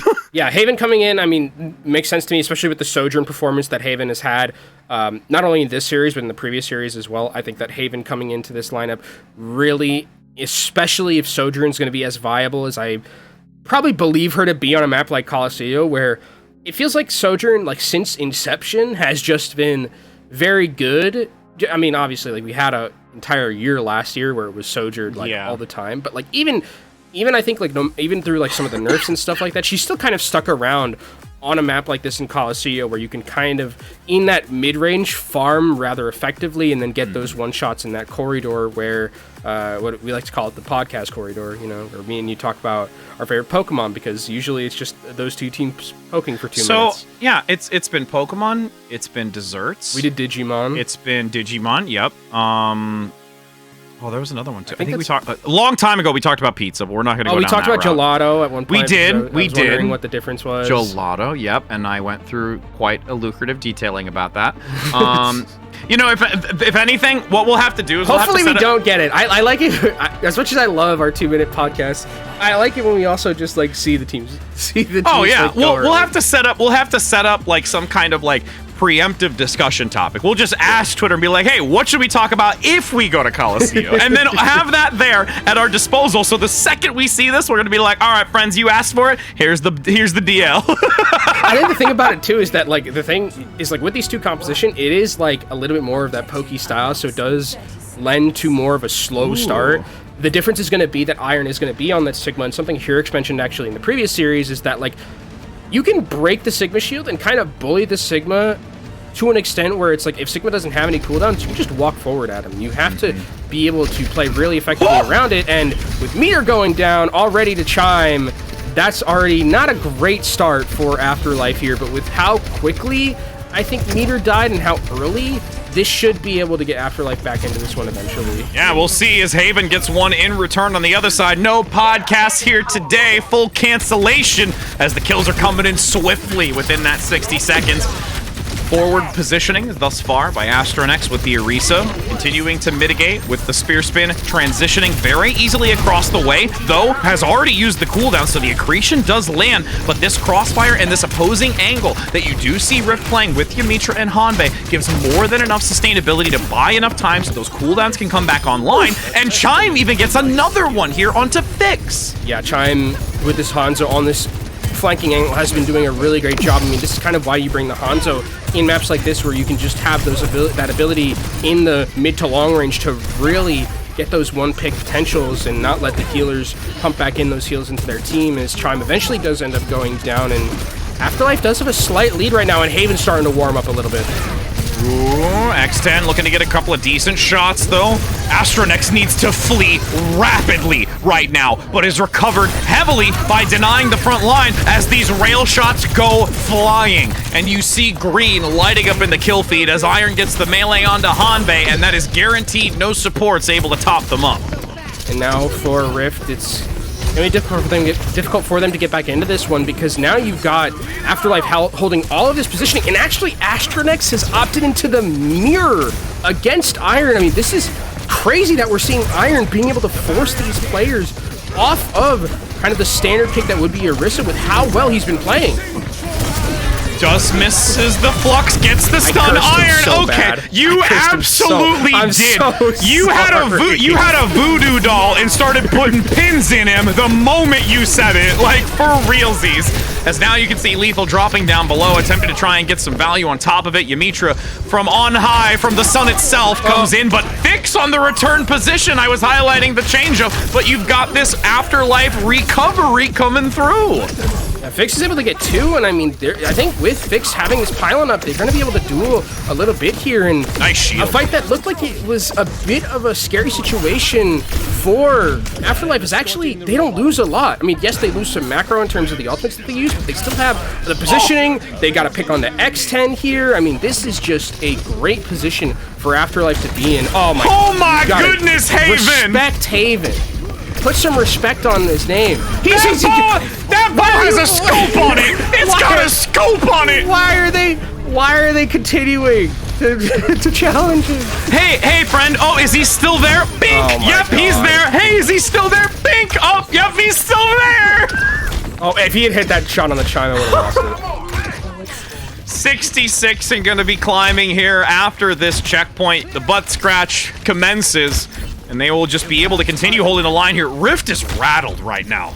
I mean, it's very difficult for Rift to get back into this one. I mean, there's no ultimates for Afterlife, which is the good thing, so Rift are going to be able to get back into this one by using these ultimates effectively, as Haven getting taken down incredibly low. Should be able to be picked off eventually, but actually, they don't manage to find the kills. Rift getting actually relatively low in the health bars. Chime? Haven on the adventure, the quest, the determining factor to get the pickup in the back line. And while we had the POV for the moment, everybody else on the front line is just continuing to press on, with Rift able to capitalize for the first time in a while. But Lethal says, it's okay, team. I'm still here. I'm on the high ground. Is moving. Yeah, the bot's still gaining distance. Like, I mean, okay, great. Like, Rift are going to be able to hold on the defensive end here, and we're able to find some picks. But in the end, look at the amount of meterage Afterlife has gotten out of this. 114 off of, I think, I would call that like 2 or 3 fight wins. If I'm being, like 4 if I'm being generous. Like, that was just 2 or 3 fight wins that Afterlife just took that inch that was given and got a mod. Oh my goodness, that's an aggressive play if I ever did see one. But is the damage there? You have to hit the 90 proc. Comes up shy. Nice reflect and deflect coming out from Chime though. So that buys him a few seconds to get this back, but they're gonna head right to the neutral again. Yeah, I mean, just hold it here. I mean, Iron actually, never mind. I mean, Iron has been completely dominating the Sigma matchup. Meter does go down, so X10 might have an angle here to start working with his Iron. Gravitic Flux potentially here. Could rounded hit the corner. One. Might be able to do so, continuing to play this wall very effectively, but then there is a rotation that comes in by Meter, guaranteeing that you can get that off angle since the shield was blocking a lot of the incoming fire, specifically from Astronex. So again, they take this fight, but these picks are continuing to still come through. And you can see Chime has actually gone over to the Genji just to offer a little bit more potential to execute into that backline, find a way to get onto Haven, because in this neutral matchup so far, And with the tank matchup is gone, and with the DPS matchup, Haven has just been left by their own devices in the backline, and you cannot let someone like Haven have all of this space to work with. You gotta put some pressure as the Revicflux comes out. Ooh, Astro next low, Immortality Field, beautifully timed, buying enough time to not only get them topped up, but place the shield. Chime deflects the arrow onto Fix. Return to sender, but I'm sending it to your neighbor. If I'm Fix there, I'm also tilted again because that Genji was deflecting for quite a while before that shot came through. Now his Haven at least gets another. Chime's actually putting in quite a bit of work here. That swap has yielded massive value. I mean, Chime is lifting right now, actually. Yeah. I'm gonna use the curse word, but he's deadlifting at the current moment. You've already cursed one tank already. Yeah, now it's time to curse the DPS. But the effectiveness of Chime here, just being able to move fluidly around the map and also put that pressure down onto Lethal, onto Haven, really making it difficult for Afterlife to set up these long-range angles that they would like to, but it is still a very difficult perspective for Rift in this scenario because of the fact that they have such a deficit in terms of that meter. A deficit in meterage, and with only 3 minutes to do it in. Now you do have the Flux active. Astronex isn't able to really get anything with it, unfortunately, as you do have all of Afterlife recede back. They're giving the ground. They have more than enough time to do so in the back line, but Iron is the one who holds up front. The Dragon Strike is committed, attempting to get picks in the back. The blade is unsheathed. It comes out into the Immortality Field as Yumitra at least gets the follow-up. There's just enough damage onto Lethal to take it down, and a great consumption by Astronex to at least stop Fix, but the damage is still coming through. Astronex is able to still stick around right here, but if Astronex isn't able to kill Fix, I mean, Iron can just walk at Astronex here, and Astronex needs to get out of dodge. I mean, you could see going towards that Mega, trying to be able to survive, get back to his team. Okay. Oh, there it is. He gets the ricochet. He gets the ricochet, and he gets the elimination. And now Chime is already overcommitted to give assistance, and that just, again, spells even more disaster with 2 minutes to go. Okay, Astronex is just like, no more of this Sigma Mirror. I'm going on to the Reinhardt, but there's a Gorilla Flux, gets two. Yumitra should be dead here, but a nice Immortality Field, actually, from Hanbei keeps him alive. Beautiful play. You can see now a beautiful accretion as well onto the Reinhardt, stunning him and forcing him back. Iron, again, on their own, almost feeling as if it's like an Orisa play for the hot moment as the assistance comes in for the distance. Lethal playing the crossfire, going in on the high ground. Hanbei getting peppered in with damage, and you can just see the overclock waiting to be unleashed, and now it commences. Chasing down, the second you climb that wall, you will be sent home packing. As an well, you know, at least there's a fire strike for something. I mean, Astronex is just gonna try and dance as much as he can away from this. I mean, the shield is still alive, so Astronex is still living throughout most of this. Actually, Haven goes down. Astronex will be able to survive, it looks like. Oh, okay. Iron gets a little bit too over-aggressive there to try and hold that one back, but it actually looks like Rift have wrangled the control back of this bot, and I mean, Rich, with where we are, a minute left, it has to be a Herculean effort here from Rift to be able to win this one. And it's not like they don't have the tools to do it, right? They have Ant Matrix, that's going to be a big one. They also have Shatter relatively close, and with a neutral pick like that on the Lethal, that's great. And potentially this late staggered onto Fix. They're going to commit the Sun to this? Captive Sun. Oh, X10, you need to live. There is so much effort coming up by Fix. They didn't manage to proc the Sunstruck, so they clean this up, and they're coming back into it.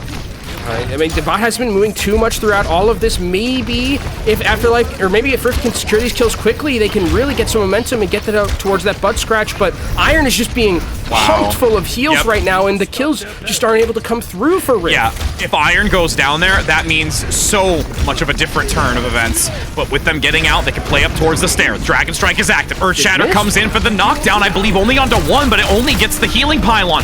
Astronex drawing back, playing by the Gelato card. Now with X10 being covered by the protection, it's not going to be an easy pickup for Haven. Iron with the Flux attempting to knock them back, but the blade gets one on top of it. But there is a rail shot that comes in from downtown by Lethal to deny this. Ripped with their hope and dream to turn this about in the last final seconds are unfortunately not able to. We say a fond farewell as Afterlife moves on once again to continue their redemption round. And as much as things change from Overwatch 1 to Overwatch 2, if you have a full set of ultimates, the curse still lives on. It is it feels the 5 ult curse, I guess now instead of the 6 ult curse, still lives, and it's Afterlife who are able to continue through this losers bracket. Great performance from Haven on this Hanzo. I mean, a lot of the momentum and a lot of the reason they had such an incredible start to this map was Haven just hitting shot after shot after shot on this Hanzo. And then even when Haven, let's say, either gets picked up on a random occasion or doesn't quite find the angle later on in this, Lethal's there to pick it up. But again, yeah, Haven, in these highlight moments, you're gonna see, hey, are you still there? Yep, I'm still here, buddy. Yeah, I mean, this felt like it was really just when the map got completely taken over. When was I mean, that Dragon Strike is like, that's like a I'm feeling myself Dragon Strike, where it's like, I've just got 3 headshots in a row, I'm just yeeting this one out. It's like Steph Curry, it's like a heat check. It's just like, I'm shooting this from 35. It's like, bruh, I don't need this, you can take it. Just take them. I don't need it. You can just go ahead. And then here's a couple of like those moments. Like I said, Lethal, again, in finding those off angles, giving that extra assistance, but major credit to Rift, though, understanding some of the changes that needed to happen, because Chime really did put on a performance. Like, you cannot discredit this individual for able to give them a lifeline to even keep going and deny this full capture, which we saw from Afterlife in the previous series. Yeah, I think a lot of the members of Rift had their moments throughout this series. You know, Remitra, when the Lucio was like really cooking, I think had some really good plays. Hanbei as well.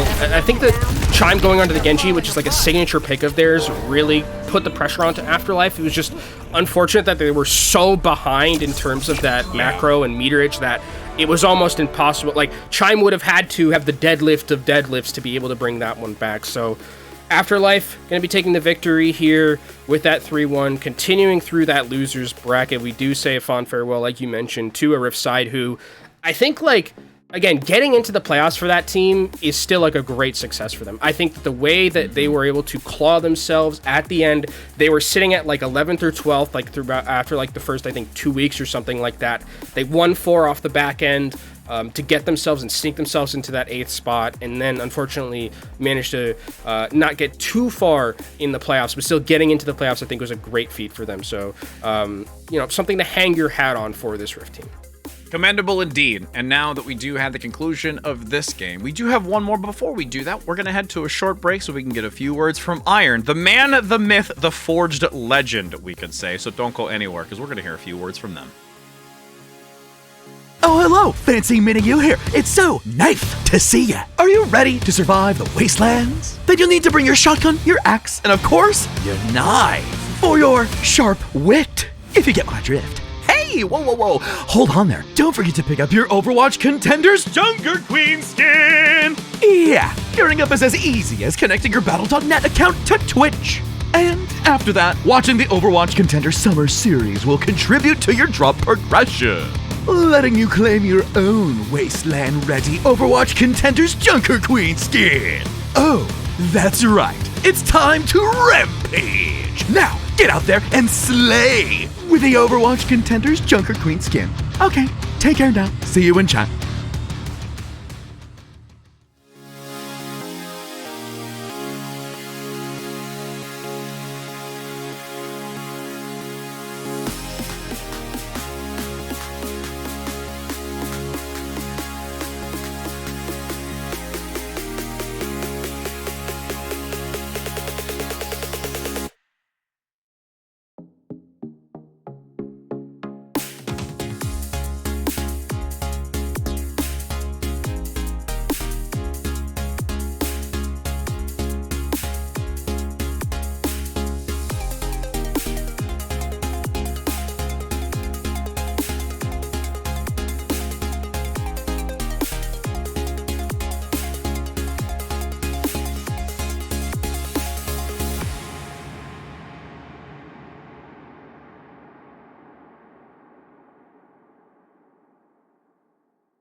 Hey, we're back, friends. We're here. We've got an interview, and we've got the chance to be able to speak with Iron. My friend, how are you doing after such a spectacular performance and an opportunity to continue working your way back to compete against the others? I'm chilling. It was a fun match, you know. Just doing Sigma things, walking around. In the most literal term. I mean that it felt like you were just like walking into backlines and nothing could really stop you. But kind of talk me through a little bit before we go into this series, what it was like coming from the previous series, right? Where it's like a very long 5-map series. You unfortunately don't get the better end of that one, and you have to kind of immediately go and play into this next series in the losers bracket. What were kind of like the comms, or I guess vibes, like between the team? Because I know like going through a series like that must have been a little bit difficult to come out on the wrong side, but then you got to go and play another one here. How was it between the team dynamic, you know, trying to reset yourselves going into a map like this? I mean, vibes like the perfect word. Like, we just have a joke in the team. We always say play for vibes. Like, we just screw around, honestly. Like, we messed up our first match, so like we weren't really too tilted. We were like, we knew we should have played better, and you know, it's not really a big deal. We just go to the next one. Like, we were all like last map and like on Gibraltar, we were actually just like all goofing around, having a good time. Like, really don't get tilted that much, honestly. I mean, it's one of those things where, you know, we talk about it. You can't allow, you know, previous games or previous matches and that kind of thing to affect the mental state. And we can for sure see not only just in the way that you're kind of talking about it now, but also the way that you play. So, you know, going forward into this and looking at, you know, your other opponents, is it something where that's like ever a moment of where is there a certain team that maybe allows you to think a little differently? Or is it really just no matter who it is, no matter what you're playing, you just always have to try and keep this almost carefreeness to you and the squad and just kind of vibing? I feel like if you like ever get stressed over your enemies, like you've already lost, you know? You have to like always think that I'm going to win, you know, I'm better than my opponent. It's not even like a ego toxic thing. It's just like, you know, if you don't have confidence in yourself, like how can you succeed? It's like a competitive thing where it's like more so. Yeah, like if you, I'm telling you, if you think that you aren't going to win, then you won't.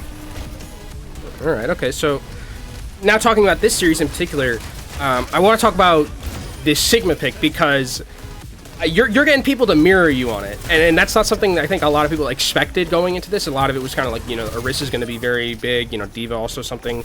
Talk to me a little bit about through why this Sigma, like why in particular do you value Sigma so much here? Is it because you can play like very aggressively against an Orisa and just kind of walk past her and she can't really do anything to you because you have shield and you have grasp and things like that, and the backline can't hurt you? Like, what is the methodology behind this pick for you? I think it depends on the map, but like on these like payload and hybrid maps, like if you're not fighting for the same space, like on COD, you know, everyone's trying to get to the point, but like on maps like, you know, Numbani or something, you can just sit high ground. You don't really have to go to point right away. It doesn't really matter if they get like a tick or two, you can just get it back. So I think we can just like outspam with the Sig for like quite a bit, you know, especially with the Lari and Soldier and Sojourn and Hanzo, like so many different options we can just outspam, try to like get out their cooldowns. Like I can like stuff a choke, but I don't have to, you know, go onto a point. You know what I mean? Okay. So with Iliari specifically, is there anything methodology-wise that changes just with, you know, her being a newer hero that you kind of work into the group? Is there something different that you do specifically with the Sigma and just the team in general that helps it or makes it more effective? Not really. Alari, like, she can heal a lot, but, you know, BAP heals more. So usually, like, you're going to send your Alari off on an off angle, like, not with your Sigma, and you're going to, like, be with your BAP pretty much because he can heal you and lamp you. And, like, your Alari and the DPS can do whatever. So it doesn't really affect me. It's more like for your DPS. It's like sending, like, 2 DPS to go flank pretty much. You just have an Alari with, like, your Soldier or something. Okay. I figure I like to ask those just because I guarantee you there's some Sigma players in here and it's like, yeah, like if I see them in my game, like I want to know if I should do anything like different, but you know, it is what it is. But we appreciate your time, my friend. It was awesome to get to speak with you. Major props to the performance that we just saw from your Sigma and just the team as a whole, continuing to fight back and again, you know, keeping those good vibes the rest of the time. So thank you so much. No problem. See you guys.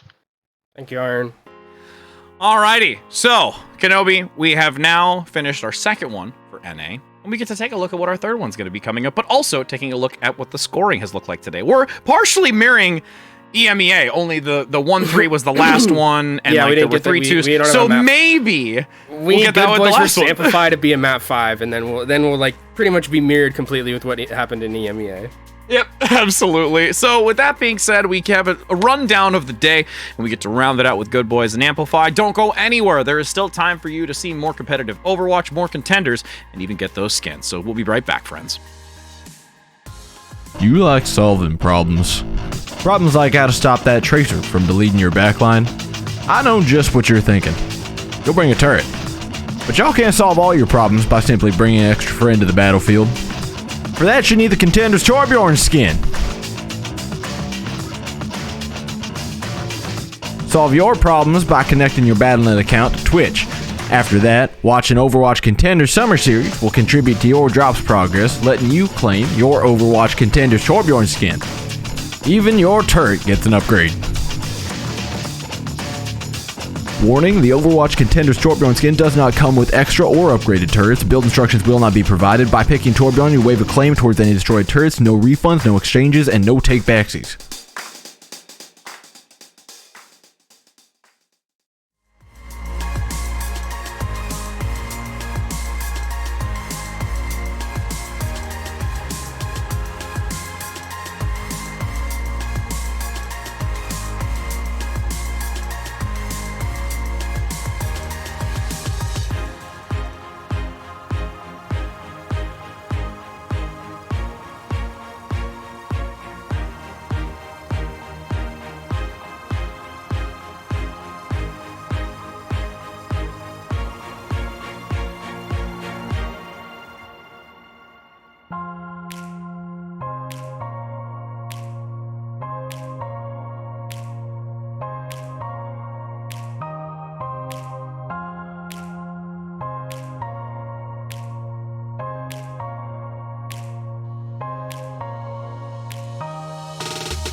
Weeks and weeks of play have led to this moment.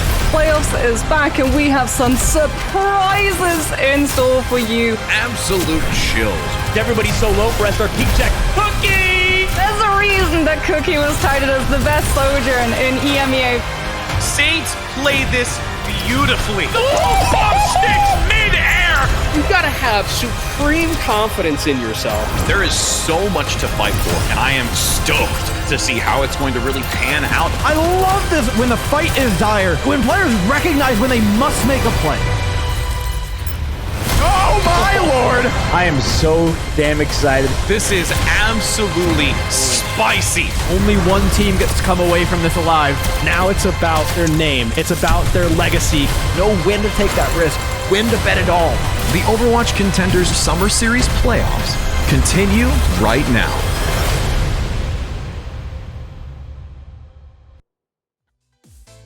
Playoff Summer Series continues. It is the final match of this day one. There is so much ahead of us on these next couple of weeks, but the time is now where we get to see it's going to be I think a pretty good one between these two, Kenobi. Good Boys versus Amplified. Your predictions 1-2. Get it in. Make sure that you give us your insight, because the last one, you were right, chat. We gotta give credit where it's due, and I think this is a matchup where between these two teams, this is the losers bracket, so we will unfortunately be saying goodbye to another team in our playoffs. But I mean, if we're kind of trying to get as many map 5s as possible throughout the day, the last time these two teams played each other, it was a map 5 back in round 3, obviously, caveat. It was a very, very long time ago. So, you know, we can run it back just a little bit. You know, I was still 27 when that happened, and I'm 28 now, so you can kind of like, you know, do the math yourself. Happy belated birthday. But, I mean, with the bracket and like what we're having here, you can see kind of how we've updated these teams and like what we've been through so far. 0-3 Splash beat Rift to get to the... I mean, the top half of the bracket looks absolutely nuts, by the way. Saints versus Wisp, banger. 0-3 Splash versus Pirates and Pajamas, probably also going to be a banger. And this Good Boys versus Amplify game, definitely, I mean, to me, feels like it could be very, very close. Yeah, I would agree. I mean, even when we like looked at, you know, their seeding and how they were placed, they were still very close together. And going into this, I would expect nothing less. And again, with it also being a losers bracket, it makes that competitiveness between the two of them amplified even that much more, because they are fighting for their lives to see who they're going to be facing off against afterwards. This is only one step among many up that towering challenge that is the championship of this summer series. And I mean, as we go into this one and as we finally, you know, get everyone to the lobby, get the rosters ready, I think this is one where both these teams like started off really strong from what I remember. I think Good Boys was like towards the middle of the pack, and Amplify also was like surprising some people, and then they got really low. And then again, this is kind of what we had with the Rift situation, where like they had to really fight and claw their way into this playoff itself. So I think that's something that, again, we have to kind of look out for, as these teams really, I mean, had to claw their way into a moment like this, and they don't really want to let it go, right? I think these are two teams that can really are dark horses, I think, going forward. Yep, really could be. And again, I've already said it. I just want to make sure that you get it. 1 and 2, right there. 1 and 2. Good Boys Amplify. Make sure you do that, as we're going to be seeing what that first map selection is going into this, as we, you know, we might get a chance to look at the rosters here. I believe we'll be having that in just a moment. But, I mean, again, I think we're going to be heading on to Lijiang Tower, if I'm not mistaken. And one of the curious things is going into that would be, do we potentially see that same type of methodology behind the breakup of where it's those two positions that we had initially when it comes to some of them? Or, like, is it going to be back to the Reinhardt, where we did see a significant play with that most recently and how it ended in the previous series? Yeah, I think this is where we kind of see if there's going to be teams that are more like playing what they're comfortable with, or if they're going to be trending more towards something like the Orisa, right? Where we do see Orisa seems to have risen very heavily in priority, where on the other end, we've seen like some teams, like we just saw, I mean, with Afterlife, right? Iron just bringing out the Sigma and just kind of saying, this is something that I'm very good at, and I can pilot effectively in this meta, because again, it's not really a meta that's defined yet. There's a lot of time, I think, to figure out what exactly is going to be the key meta thing. And also, it is still very map dependent, right? That is the biggest thing, is that depending on what map and even sub map of like controls, right? It changes how compositions are viewed. The one kind of consistent has been Iliari, because she is so strong and so, you know, the fact that you can get Captive Sun extremely quickly and it's a fight changer, like that has kind of been the thing that's kept mostly towards everything as we've seen these compositions. BAP as well, I think, is another aspect that is very, very heavily slept on in these compositions. So we'll see if there is going to be any change between what these teams want to be playing. As we can look at the Good Boys roster, starting things off here. And Salty is someone who I'm actually interested in, because Salty, very good Doomfist. I wondered if Doom has like any place in the meta. I would say no, because of the fact that Orisa is so good, but also Salty's just insane at Doom. So if there would be a way to play Doom here, Salty would be the one to be able to figure it out.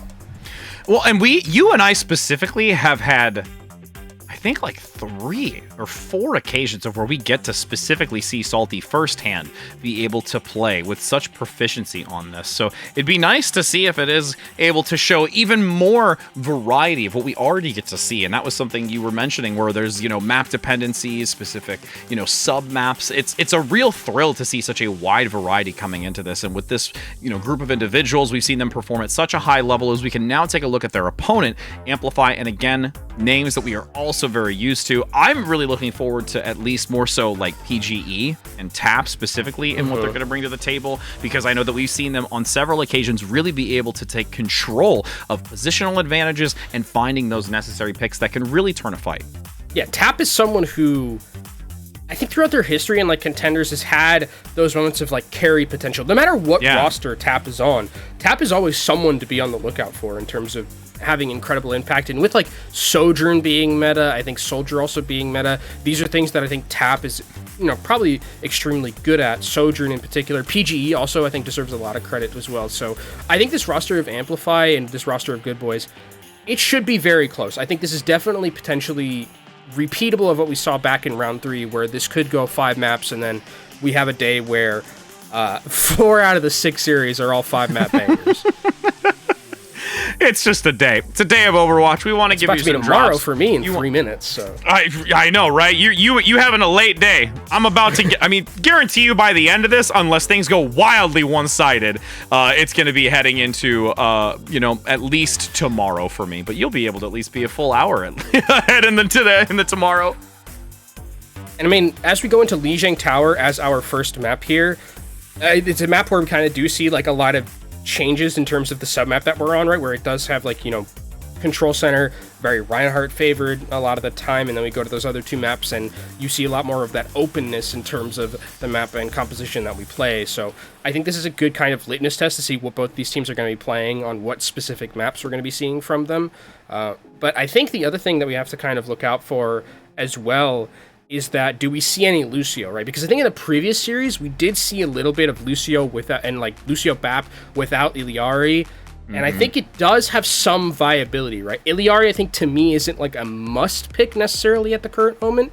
It could obviously change where it's like, hey, we go later on and like Iliari just is far and away the best, like, right? We just need Iliari in a lot of our compositions. But right now, where we're at, especially with like something like Reinhardt being viable, you kind of need Lucio. Like Lucio, I don't know, like people who play like ranked and play like Reinhardt on ranked, the feeling you have between having a Lucio and not having a Lucio is like 10 times dopamine, right? Like Ryan with Lucio just feels so much better. Yeah, it's a feels bad moment without it. Absolutely. It's almost just like, I don't have a Lucio. Somebody want to go Lucio? No. All right. AFK. Kidding. It still work. It's just very like it's like bro, playing with a Lucio, a good Lucio as a Reinhardt, feels like nothing else, right? It's also playing against a good Lucio is a feels bad. Yeah. Like, oh man, I don't know what's worse, being without a Lucio or going against a Lucio that's really, really good. Well, chat should tell us. Also, chat should be able to tell us. Also, tell us your predictions here. Oh, please, we now have doors open. Please, Salty. Please, let's Salty. Please put the salt in the wound of your enemies. Go. Yes, let's go. Okay. Okay, so this is interesting to me because Salty's going to be on the...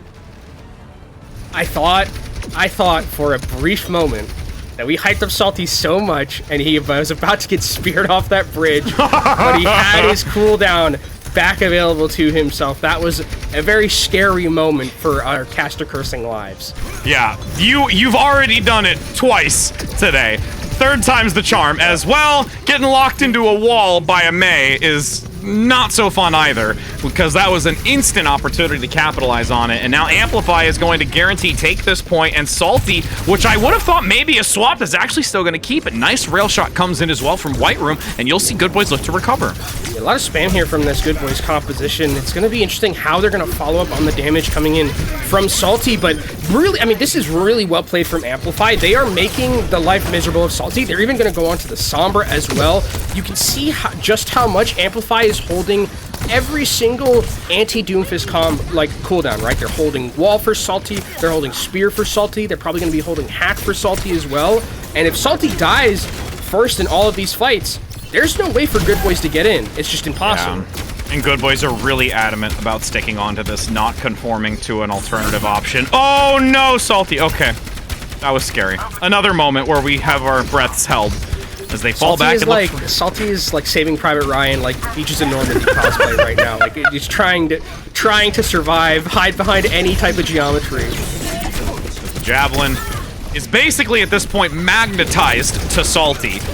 Reposition up top, the duplicate onto the Orisa. That's a good decision, as Pascal also does the same, moving forward with the ultimate, attempting to see if there's enough damage for the Sunstruck to be sprung, but nobody's really going to be able to be hit by it, nor followed up onto it.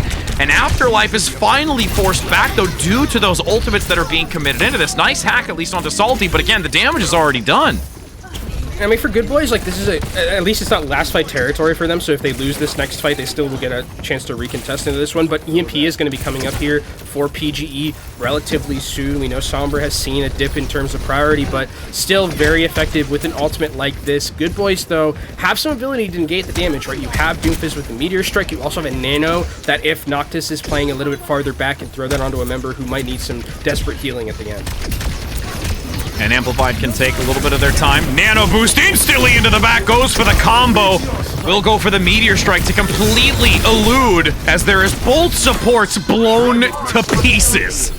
You know, I was like maybe they'll like do something else and like use the Nano defensively. I forgot Salty's on the team. When Salty's on the team, very good target to just instantly use that Nano boost to work with. And I think it's a great decision, especially against the composition that Amplify is playing, where if you can find a way to go first and the Sombra can't set up an EMP, that's a great way to win a fight. As a nice anti comes up, won't manage to do too much here as we're gonna be looking for that EMP. Oh! Nice evasion by Salty. Yeah, we'll call it nice evasion. We'll call it nice.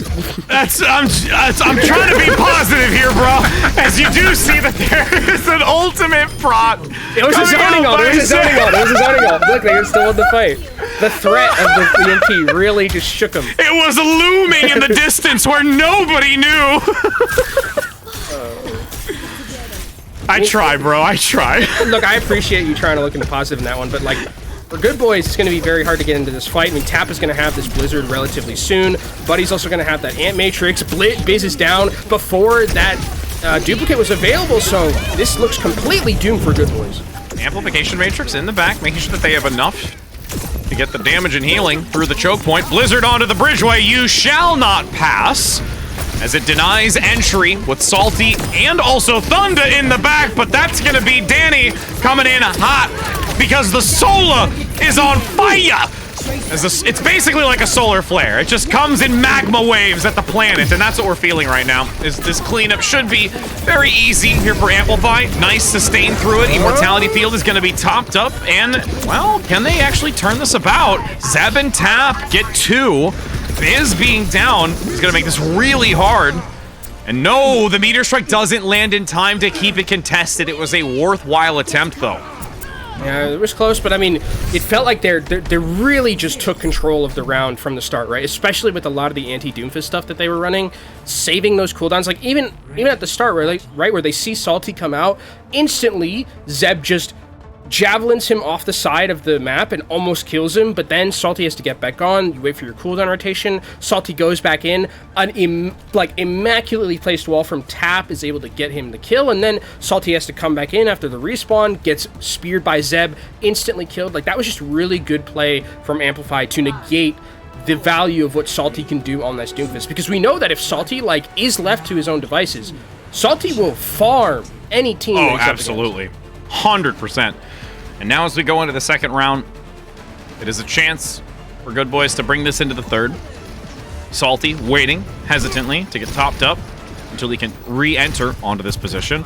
Though, having the pylon already stationary on the inner wall, it's going to give sustained throughput healing, but Salty's going to receive the same on the opposing side.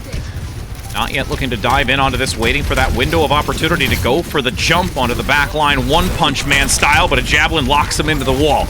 Still, patiently, point swapped, Amplified, now generating a decent amount. There is the chance, but it's a 1-for-1 trade. Pascal going down is going to spell a little bit more disaster for this squad. Good Boys gets a nice potential knockback, doesn't quite die though. And re-entering into the Salty's doing some work, and they're putting so much into him to keep him alive. And now the reposition onto the flank. Can they continue to force them away? They're keeping them off the point. It's now a swap over, but PGE, along with the assistance from Buddy, who's saying bye-bye off the cliff. I mean, Salty has been completely taking over this round so far right now. Actually, the Captive Sun comes out by the Iliari. Does Danny actually have an avenue to get any value from it? Doesn't look like it. Meteor Strike comes in. Thunda does end up going down, but Salty's still alive and actually punches. He punched someone with the sticky bombs into Tap, and Tap gets obliterated. And now you can see them able to surpass the percentage and look now to hold this as Amplify's got to figure out a way to get in. Salty's gonna go major aggressive onto PGE, but gets shut down, and that's gonna be not so plentiful for them. That was also a nano committed onto Salty, and it didn't get there in time to get the heals, so Good Boys use that ultimate and don't get the value, but here comes the duplicate from Biz. Javelin into the corner. Biz needs to get this Terror Surge as quickly as possible since they're so clustered together, but they managed to force him out of it in time. The Terror Surge can't be developed quick enough. And pushing back, Tap now low, hit by the bio as well, so they can't get any healing. Oh, the knockback and the reposition with the damage for Danny gets the execution, and now they swap it back. I mean, these fights are very scrappy, but what I'm worried about for Good Boy's sake is how much ultimates they used in a fight that they weren't able to win. Like, their macro is shot right now. I mean, yes, you're going to have Salty getting his ultimate relatively soon. You also have Overclock from Thunda, but look at what Amplify has. I mean, they have this Terror Surge, so anytime that Good Boys wants to try and get into this fight, Zeb can just walk into the backline, Terror Surge the backline, and it's going to be so hard for Good Boys to sustain. And Zeb's rushing in, goes for the Javelin with the Overclock for 2. This is going to be extremely quick work of Good Boys. And again, Zeb moving forward, like you mentioned, didn't even need to use the Terror Surge and just got a great Javelin pin. And that's the thing, I mean, with the Doomfist is there's not a lot of peel. You want to play a little bit more of that aggressive style, but you can't really peel for your backline. And with the support as immobile and as easy of a target as Ana, it's just so easy for Zeb to walk up, hit a spear, and just one-shot that poor grandma. Nice engagement, though. Big shift of momentum again here with Salty going head first into Tap, just shutting him down, finding the second, almost even getting the third here along the wall, but it will be quick work. There it is. You know, give him the 3. That's fine. And what I'm liking about kind of the change that we're seeing from Good Boys a little bit, the adaptations, they're really heavily focusing down Tap because they know that Wall is such an incredible ability against Salty on the Doomfist that if you can take down that Mei early in these fights, there's not going to be a lot to be able to hinder the Doomfist movement throughout the rest of those fights. And now ticking up with 70%, Salty also has the Meteor Strike, so has that get out of jail free card, but he gets absolutely obliterated. And the swiftness that Salty has to find those picks really put Amplify on the back foot, but after they at least see the full committance of the ability rotation, they know that Salty is vulnerable. It was far too forward for them to be able to top them up fast enough. Zeb gets the denial onto Pascal with the spear spin as well, so that can't even be brought into the fight.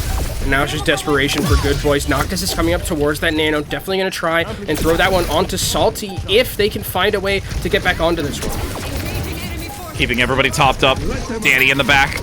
Not yet separated. Salty, nanoed, looks for the aggression forward potentially, but actually goes elsewhere. 2 picks come in, but it's still lighting up. Amplified in the kill feed.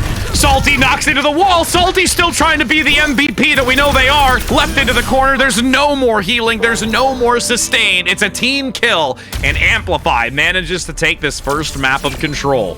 Yeah, and I mean, if there are people in chat who are like, I want to know how to like beat Doomfists in ranked, well, just do what this team of Amplify did. Like, they really heavily hindered Salty, and it's like Salty had his moments, obviously, where, you know, he's popping off, getting the nanos and things like that, but this was a really good job from the entirety of this Amplify team to negate Salty's value from basically the start. The first 2 engages Salty had really didn't get a ton of value because they were just completely blocked off, and then there were those moments like I talked about with Salty getting some value, but once you have control on a map type like this, it's just so hard to come back from when you're at such a deficit and you give up so many percentages at the start. Especially when it's against the Orisa, where you're so tanky, you're so fortified, you can draw these fights out for such an extensive period of time. And again, we're going to get some great highlights here because, I mean, we're talking 14 eliminations from Salty in this previous one. Like, the amount of contribution that Salty brings to this, yeah, I know. Like, he is substantial. But the problem is that if they can just get rid of him, or reroute him, or deny him, then everything starts to crumble. It's not even also deny him, because like what they did on this, the second submap was like, Zeb was like, oh, sick, you're playing like Ana?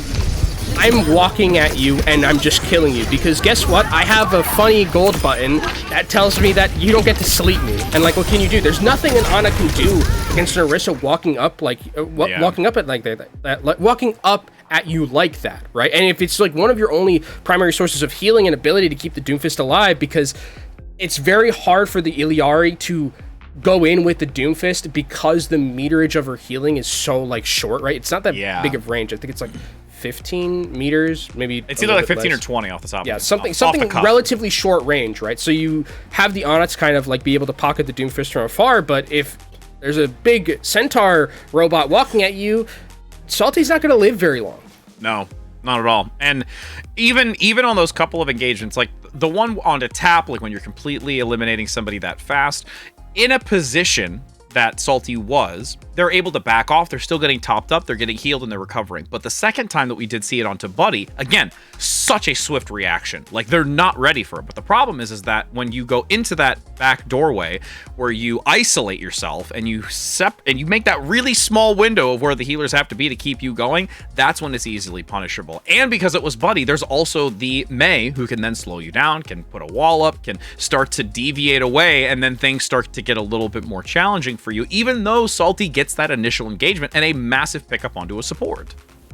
And we'll see. I mean, if the Doomfist continues, we are going to be going to the map of Numbani as our next one. So this is a map where it's like, hey, Doomfist does work. You can still have control of those high grounds, but it won't even matter because they're taking Salty out and they're going to be putting OWO into the matchup. So that's going to be something, or QWQ. Is that QWQ or OWO?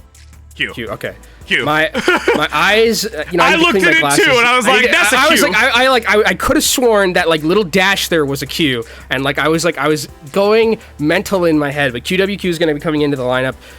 The Diva is going to be something that like the Portrait is covered over, which I think is definitely viable on a map like this, right? Especially with how many buffs Diva got recently, the ability to maneuver a little bit faster with the changes that she's had, I think, is something that we'll probably be seeing a little bit more of throughout the end of the year in Overwatch and just competitive play. But I think Winston is starting to really not show up as much, Rich. It's weird that we've spent kind of the last 9 months, I guess, going back to like Overwatch League Grand Finals meta where it was like Winston, right? And like now we're seeing he's kind of just not really being relevant anymore. Yeah. And again, because I mean, of course, we all know that Orisa's, risen to power. We see her significantly, but it's more so the back-to-back patching, like that there has been such a significant focus specifically onto that. And now with the Diva adjustment, it's really refreshing to see such a wide variety come to the surface here after what we've seen for such a long time. Just say not Winston. Not Winston. I mean, to be fair, we could say the same about Sombra. So, like, Sombra was, for an extended period of time, like, going into these last, time period, that it's been so dominant, and now the scarcity of it. I mean, you and I were even talking about before going on cast today. I'm just like, hey, there's no Sombra. This is kind of nice. I feel like Lip kind of tricked an entire ecosystem of Overwatch to be like, Sombra's really good. Yeah. You guys should also play it. And he's just like, I'm the best Sombra, and it's not really close. Don't want to get into too many of those conversations because there's a lot of MVP discourse right now in OWL, and that's not something I want to get too much involved in. But we still have a series to play here between these two teams, Good Boy and Amplify, and we'll see if we see any changes going into this one. Obviously, with QWQ coming in, Diva potentially coming in here as something that they could opt in for to control those high grounds. We've also seen like Sigma from Iron, so I think that this is also a map that's not really determined yet in terms of what is the best to play. As we do see defensively, at least compositionally, from Good Boys. This one's gonna be fun, Kenobi. Thunder and Biz. Dude, I wonder if it's gonna happen. I won't say it. I'm not gonna talk to you. I'm not gonna say what I'm thinking about here.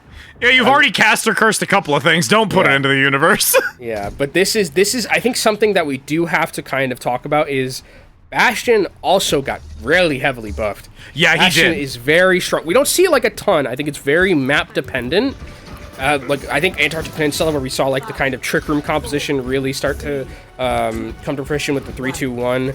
That's something that I think we can see it a lot on. But we do have to remember Bastion did get pretty heavily buffed himself, and with a Iliari and a Baptiste, a lot of healing output is there onto the Bastion to keep him alive. Yep. And also just really understanding how Amplify is going to enter in onto this point. With both of these catwalks, these high ground positions being taken, the Javelin does go across this way to potentially either get a knockdown or a pin, which would be vital, but you can see now, Thunda's gonna... Nice Javelin, looking for the swing, couldn't quite get it, but the second that you see Zeb play forward into the open, Thunda's gonna react and start Gatling gunning him to do. Yeah, but Thunder didn't really get a lot of value with that turret form. Maybe just zoned, but oh, the health bars are so low from Amplify.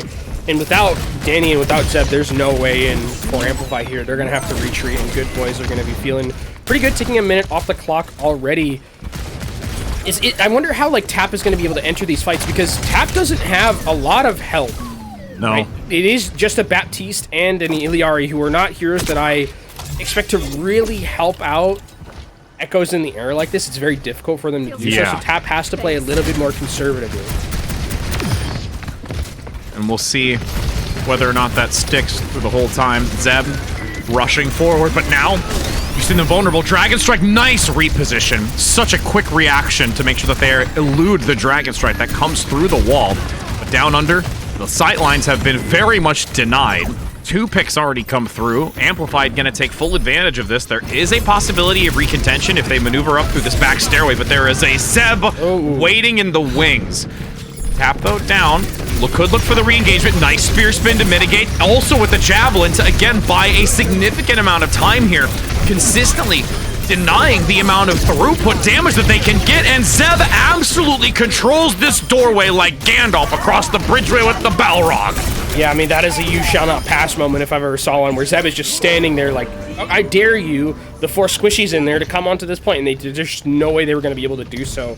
And Good Boys, I mean, it was a really patient play from Amplify, and what I love what they did was they kind of just let PGE farm up until they got Dragon Strike, which is the biggest thing to knock. Even though the Dragon Strike didn't get kills, Dragon Strike is incredibly valuable in the fact that it makes people move.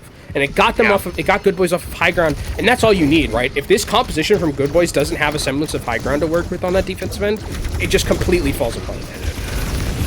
And you can see a lot of distance being gained for now, playing very far forward Amplified, but again, Tap, as you mentioned, needs to be very careful so they don't get picked up quickly as Thunda peeks the corner now, generating that fire. Pascal does have the ultimate available to counter anything that can come through, keeping a watchful eye if anyone takes that flanking angle. You can see it active now. The reposition, Pascal going to commit theirs as well. Instantly onto Zeb. Can the damage proc in time? Neither side having casualties from the Sunstruck, but Tap does get stickies onto Thunda. It is a trade on this street, but Biz and the end of it all with a molten core and just consistent pressure gets the better end of this exchange. Yeah, and Amplify actually used a couple of key ultimates in that fight that didn't manage to find really Pater. The duplicate onto the Sigma really just felt more of it was like a defensive thing than trying to really enter into that fight. So, unfortunately for Amplify, they aren't able to win that fight. But with an early pick onto Thunda, that's a lot of damage lost for Good Boys, and Biz is almost dead too. You can see this fight between the tanks. QWQ having to leave, attempting with the shield to deny the damage is being overrun. And this will be a checkpoint reach here for Amplify onto Good Boys. And this has really been PG's map here on this Hanzo. It is one of their signature picks, and I think that one of the things Good Boys didn't have in those couple of compositions that we saw from them is that ability to match at long range, right? Torbjorn, Bastion, even Sojourner, more of those like medium range DPS, you know what I mean? I saw that was a grade A mahogany log. Yeah, There's no way I was actually waiting for you to say grade A mahogany. I'm not even gonna lie. No way was he aiming for that.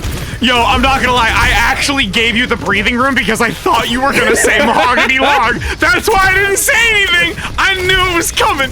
I was like, I'm making this like point, and then I just see an arrow just fly across the map straight into the skull piece of Thunder. That's just unfortunate.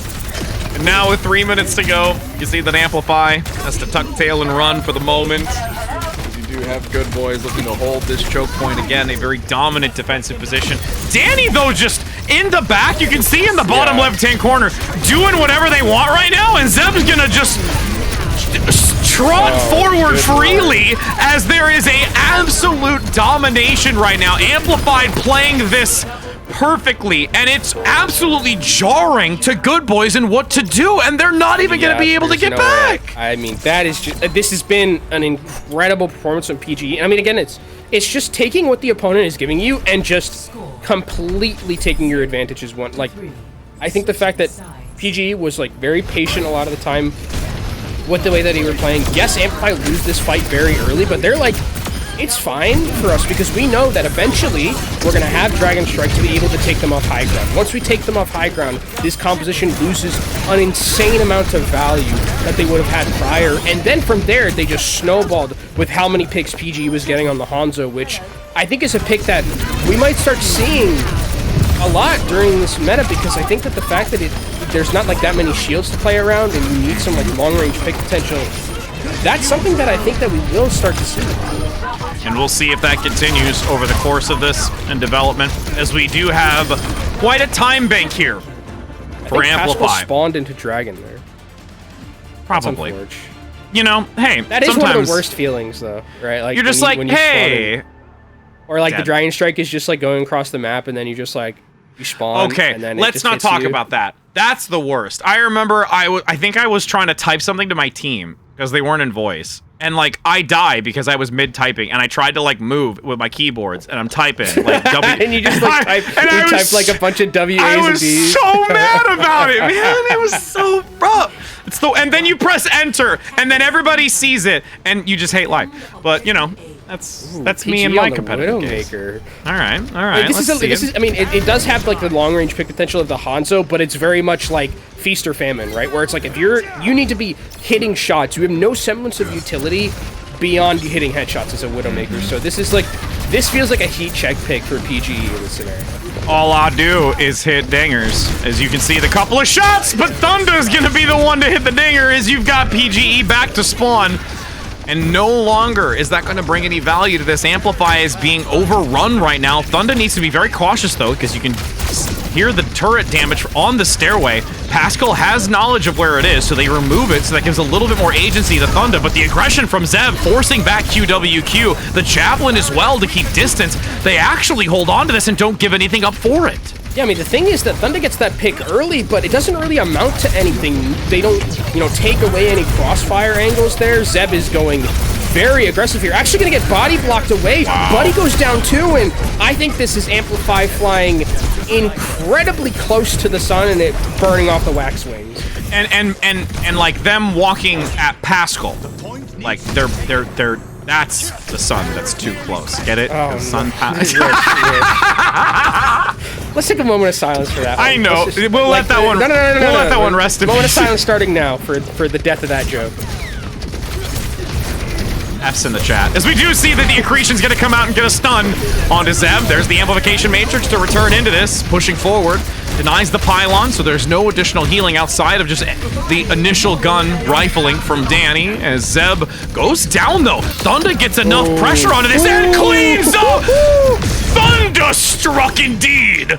Yeah, Thunder coming in really clutch. I mean, saying to PGE, essentially, anything you can do, I can do better. And I think now is where PGE, like, that's mean. That's mean, Biz. That was mean. Hammer killed. I think that's the first one of the season, so yeah. There's that. But I think like this is really where we need to see PGE, I think, needs to go to the Hanzo. I think you need to start matching this because PGE has hit like a couple of shots, but just has not been able to get the same value that was found on that Hanzo. I'm glad we got the third Tuck person and roll! to do that. Tuck and roll off the cliff, Swede! 4 minutes now as we move through this streets phase, heading towards that second checkpoint. PGE, though, still gonna opt to go for the Widow, not taking your advice, so needing to make something happen with it, but Thunda, again, unchecked, getting another shutdown onto Buddy, and really just running this high ground. Yeah, I mean, there's no real person besides PGE, realistically, who can fight Thunda in these angles, and also, it's going to be very difficult for PGE to find an angle to go through because you have this Sigma and QWQ just walking at PGE the entire time and putting a shield up. Yeah, and there's nothing they can do. I mean, when you're looking at the opposing side, Zeb doesn't have a shield to really deny any of the shots that come in, and meanwhile, they're still focusing the front line of this engagement every time. QWQ swinging into the corner, wants the last few meters remaining. They just have to remove Zeb from this position, but still extremely tanky. Has, I believe, the fortification up in just a second to utilize defensively as the spear spin manages to gain some distance between the two of them, and that extra health on activation makes it so much more challenging to remove them, going from the 75 to 150, and Pascal in the corner assisting. Thunda finds another, and Good Boys are cleaning up. Yeah, and I mean, this has just been really just the consistent damage output from Amplify, or from Good Boys, is really making the difference here. And I don't want to, I don't want to harp too much on a singular pick. In the last 15 seconds of that fight, PG didn't hit a shot. There was the ultimate meter just didn't go up, and if you're Good Boys, you just have that consistent damage coming out time after time after time, and PG really needs to find a way to start getting some picks or just swap heroes completely.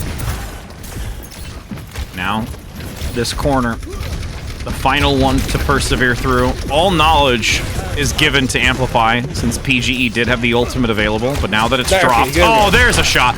That's the first... Okay, well, Thunder's gonna just still punish him anyways, even though the numbers advantage right now are starting to lean a little bit into favor of Amplify, but it's still only a 1-for-1 as you see everything fill the kill feed of the tank, the turret, the pylon.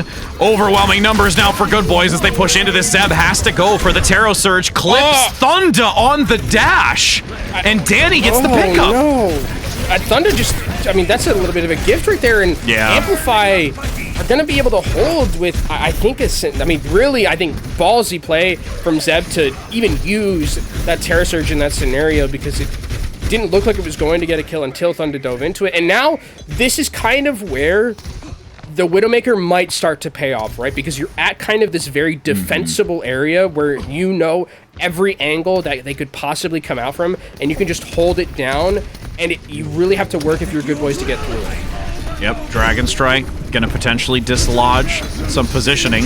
Zeb just moves forward outside of the flux, so the Orisa is still free to roam, managing not only the stairway, but up towards the payload to keep it contested. PGE eliminating the turret so they don't have to worry about it, and then follows up instantly with a beautiful headshot onto Pascal. This is that defensive position, as you mentioned it, and Amplified is holding it well. And I mean, we'll see if there's a way for Good Boys to try and win this one. Doesn't look like there is, and I mean, the momentum that Good Boys had has been completely just taken away with this defensive end, or with this defensive play that we're seeing from them, as good PG finally starting to, I was gonna say heat up, but doesn't end up going down. I mean, PG has started getting a couple more picks, which is what we needed to see from this Widowmaker to really start getting value. And with sights, I don't think you want to be able to peek. Yes, PG has not been as formidable on the Widowmaker as he was on something like the Hanzo, but you just don't want to peek into sights like this, and that's just more time taken off the clock. And we know that Good Boys have to finish with timer. It's only gonna be drawable for them. Goes for the grapple reposition. Oh my goodness! Gets the shot in the ultimate. Denies the captive son. What a play from PGE. Yeah, it feels like PGE just need to warm up a little bit, first 2 points, just throw them in the trash. I can just, the volume shooter. So we're seeing. They weren't PGE. in the training. They weren't in the training round before this match. No, they went to the hyperbolic time chamber. Just got a couple of licks in, and now they go in and they're starting to really, really put the pressure onto this Good Boys team. And with where the card is, Rich, I mean, this is that was very, very nice follow up. That was so. PG's just machine gunning forward here. And getting healed through it, mind you. Oh my god! PGE has absolutely ascended, has fully ascended to Ultra Instinct pumped right now and has no fear with a hammer roaming Torbjorn play. I've never seen a Widowmaker just walk like through a team fight like that, just completely with just like reckless abandon. Look how aggressive Amplify are being here, just holding down these sight lines. Thunda desperately goes over to the Widowmaker to try and offer a little bit of matchup. Tap does end up going down, so it's a 4v5 right now, but can anyone even get to this cart in time, Rich? Seconds to go. You can hear the ultimate unleashed from Danny. Lands it. Will they get the proc? You don't even need the explosion. It's just a dome shot again between the eyes. PGE has been unleashed. And that will be Amplify, making it a 2-0 map score.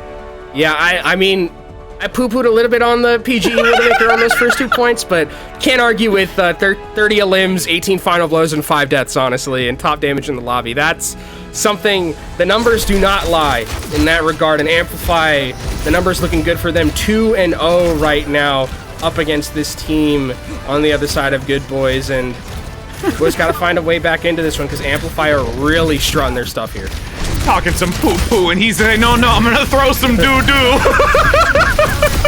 But, I mean, again, it was really, really rough. Amplify in the tail end of it, able to come out, and realistically, I mean, Thunda makes some significant headway for them on multiple occasions, though, and, like, it just finally got stifled, and it's a lot of positional, like, dynamics to this, and also, I think, just really starting to, like you mentioned, just light up. Like, getting those couple of shots that were absolutely necessary. This actually, yeah. I think, might have completely bonked their chances of, like... They're going to... Literally replay. Dude, come on, observers. Y'all are mean. We love you, observers. We love you. Guys. All those Tor players out there, the dirty Tor players that are in the chat, that's what happens to you, right? I don't think we've ever, on broadcast, just put someone on blast like that. Yo, observers woke up and chose violence. So I love that. Observers woke up and chose violence today.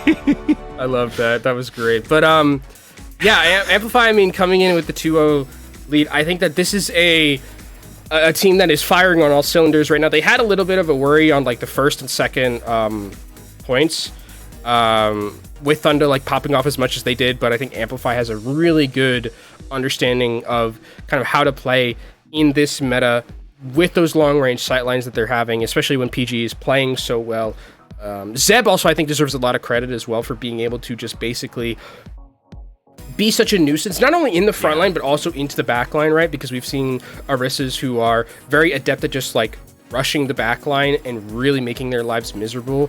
And Zeb has been doing a great job of not only that, but also holding down the fort. We remember that like Gandalf do not pass type of thing, where just really, really abusing the fact that Orisa is so strong in her current state against squishies, and there's not much the shooty characters can do against Orisa if she hits her funny haha gold button. So I think as we go forward and as we kind of go into different maps, we'll see how the effectiveness changes for Good Boys and if there's going to be some adaptation in terms of what we see regarding the map picks or regarding the compositional swaps that we might see depending on the map we go to. And we're going to take a funny haha moment to reflect on everything that just unfolded. So we're going to head to a short break, so don't go anywhere, friends, because we're going to see if it's going to be Amplify closing this out with a 3-0 or Good Boys is able to turn it around. Oh, hello! Fancy meeting you here. It's so nice to see ya. Are you ready to survive the wastelands? Then you'll need to bring your shotgun, your axe, and of course, your knife.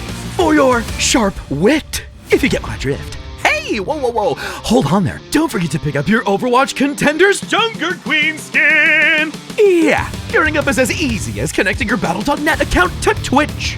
And after that, watching the Overwatch Contenders Summer Series will contribute to your drop progression, letting you claim your own wasteland-ready Overwatch Contenders Junker Queen skin. Oh, that's right. It's time to rampage. Now, get out there and slay with the Overwatch Contenders Junker Queen skin. Okay, take care now. See you in chat.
Welcome back, my friends. We have had some spectacular shenanigans with this last match of the day, and we're hoping to have a plenty more.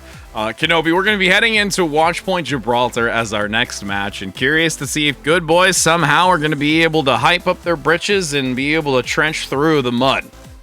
And, you know, we're going to a match like Watchpoint Gibraltar where, I mean, we still have seen, like, the Sigma and the Orisa. It is also a map that does offer, like, the potential to play some more of those, characters that do offer more high ground potential, I'll say. Like, if Salty is going to come back into the lineup, which it looks like it is the case here, Salty's coming back into the lineup, maybe bring out the Doomfist. I think it could be good at, like, controlling high grounds here. You also could play Winston or Diva or something like that. So those are things that we kind of have to look out for, because it just feels like what Good Boys have worked with so far just hasn't been able to match up. I mean, Thunder has had, like, the one, like, I think best moment that we saw from Good Boys was when Thunder really was able to pop off, and Salty had that moment where he was really able to pop off. But beyond that, it feels like Amplify just had a complete control of this game. I mean, if you want to look any further than just that last, I'll say, minute or 2 minutes, where it felt like Amplify was just flexing a little bit and having fun more so than anything else. So, I mean, going into this one, it is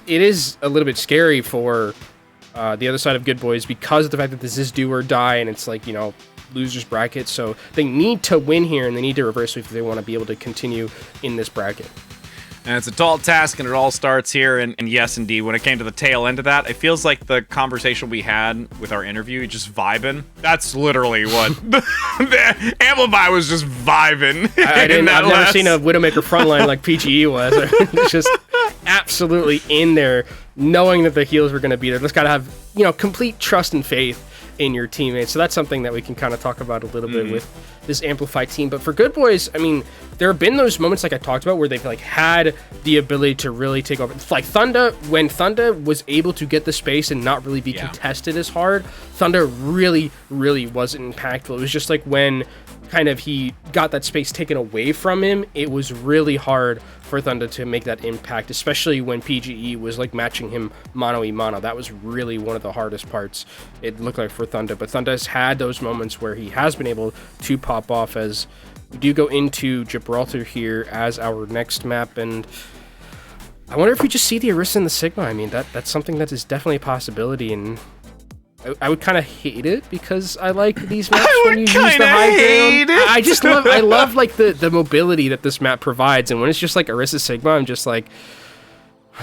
okay, fine. Well, you know, interesting thing. Remember how we always like to learn stuff, and I learned something today.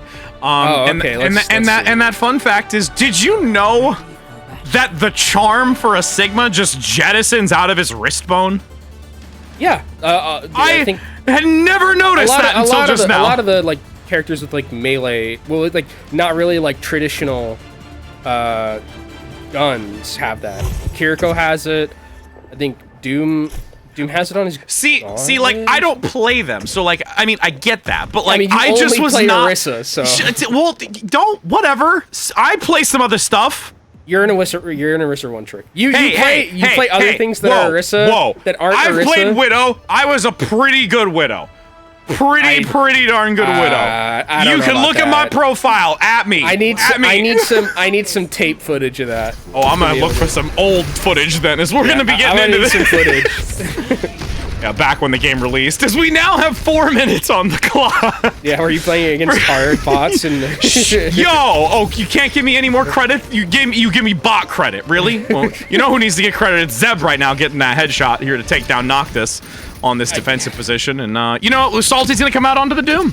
We saw this in the previous series, though, is that, like, if there is an Ana on the other side, Orisa just walks at Ana and kills her. Like, it's very hard for Noctis. Noctis has to play super safe and, like, literally never be in a position where the Orisa can walk at her, and Zeb could always just play Gatekeeper, because it's so hard for the Ana to walk forward. But actually, finally, Buddy does go down, and PGE goes down as well, so looks like actually Good Boys have broken this defense.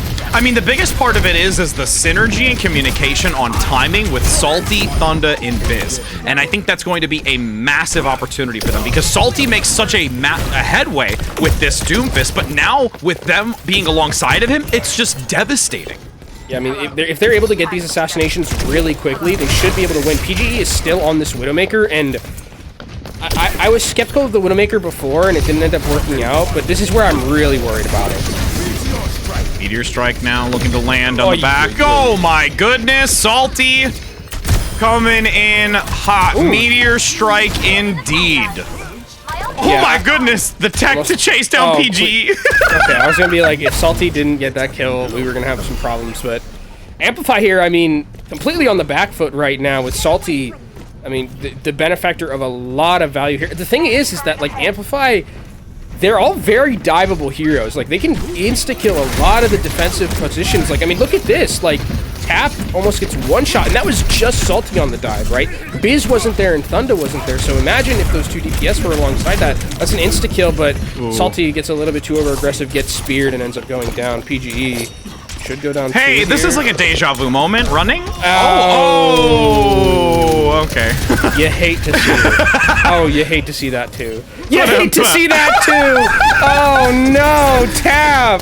Venom Mine, Melee, Hammer, everything in the kill feed is gold. Oh my god. That's like a backbreaker. That's like when Bane just broke Batman's back, and it's like, oh well. Rip. I gotta climb Rip up Batman. What does he have to? He has to climb up like the well or something, and then he does it. Yeah. He comes back and says, and then Tom Hardy says, I was born you. in the darkness. You're What just breaks first, your mind or your body?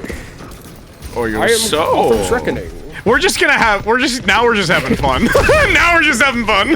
As we're gonna be seeing 3 minutes and 30 seconds, and we get back again to the situation where these 4 doors to enter. Oh my god! Zeb is just saying, I'm coming at you no matter what you do. As the Dragon Blade going into this goes ahead, gets 2, but unfortunately the feet still touch the lava, and this is still Salty down below, getting distance on this. Nobody's really close enough to contest it, and he might just get it. Okay, there we go.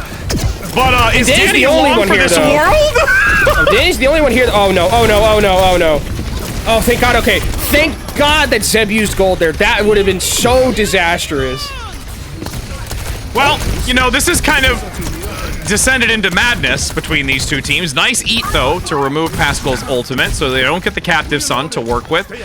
Just about 4 meters. Going to be continuing to increase in distance because Amplify is able to hold here and see how Good Boys are going to enter with 240. Good Boys don't have any ultimates to work with, so they have to win this fight in the neutral, but here comes the captive sun from Danny. Can it find any value? But he gets obliterated right even before the immortality field can come out.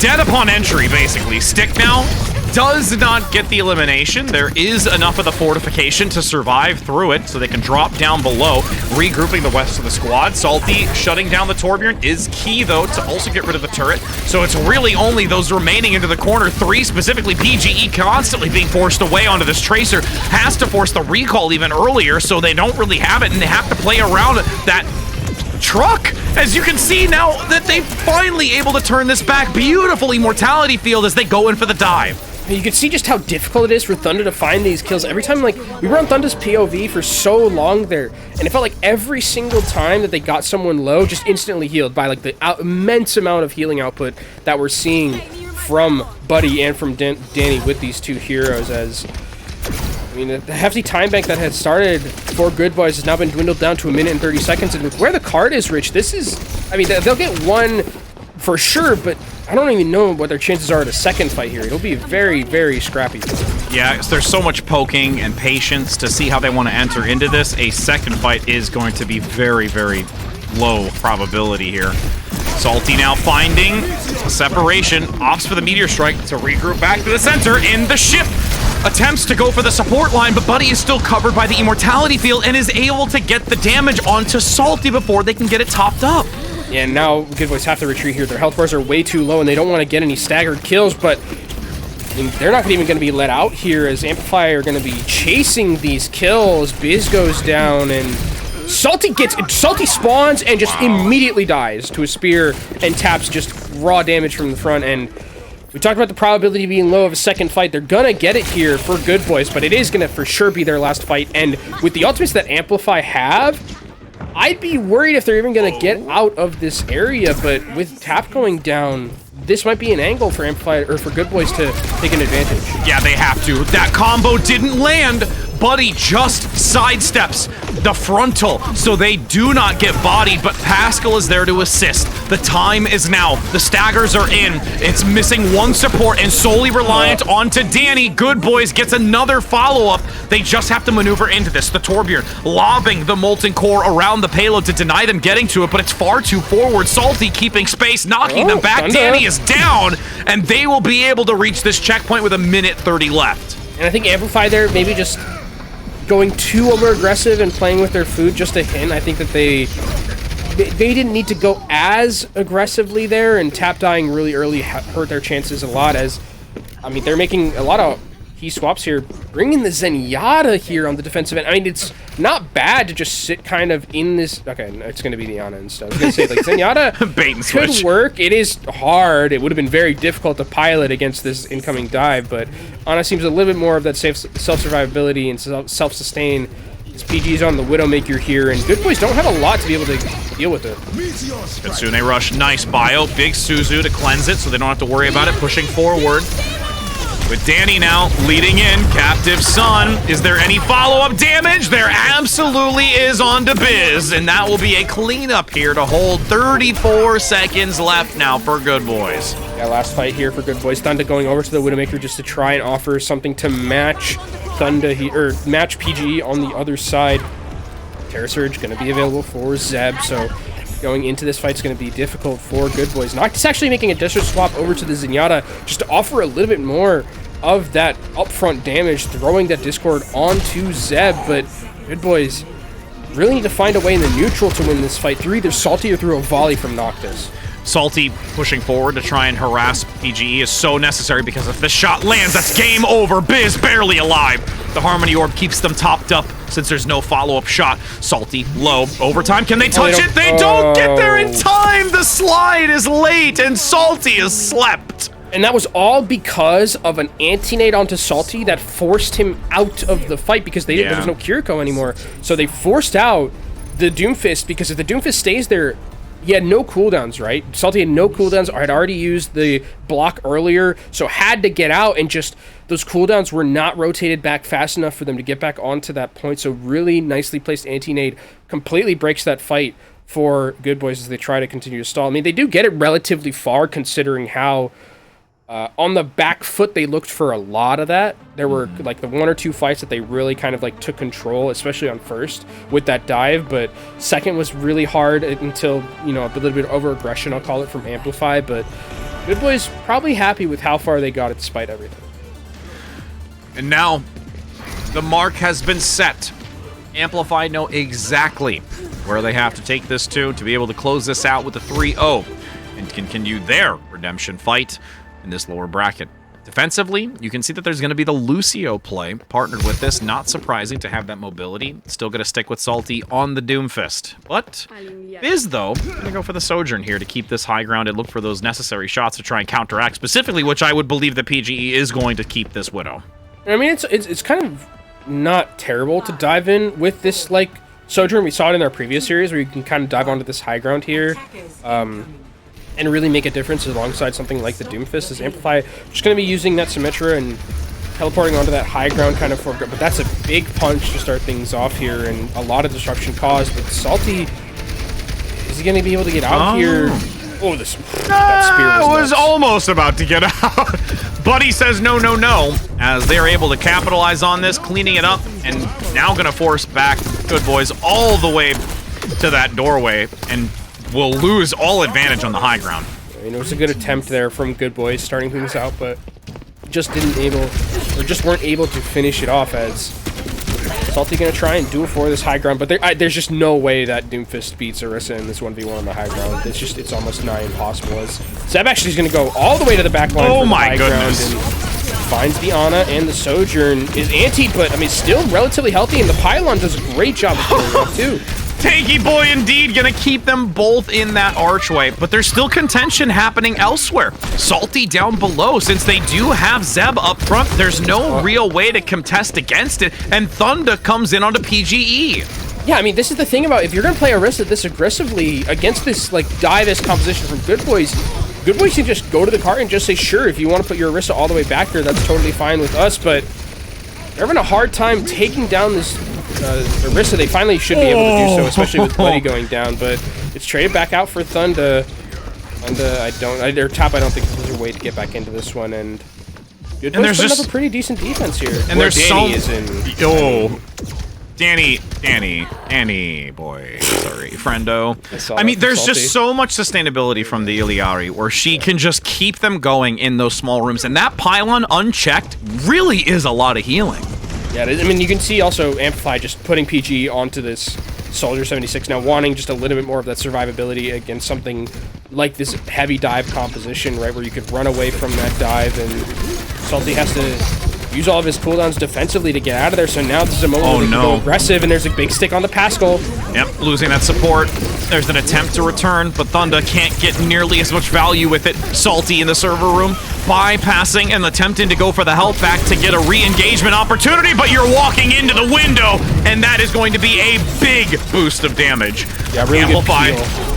Gonna clean it up now, making sure with the ultimate, Danny coming in strong with Captive Sun, and this is now 4 minutes on the time bank.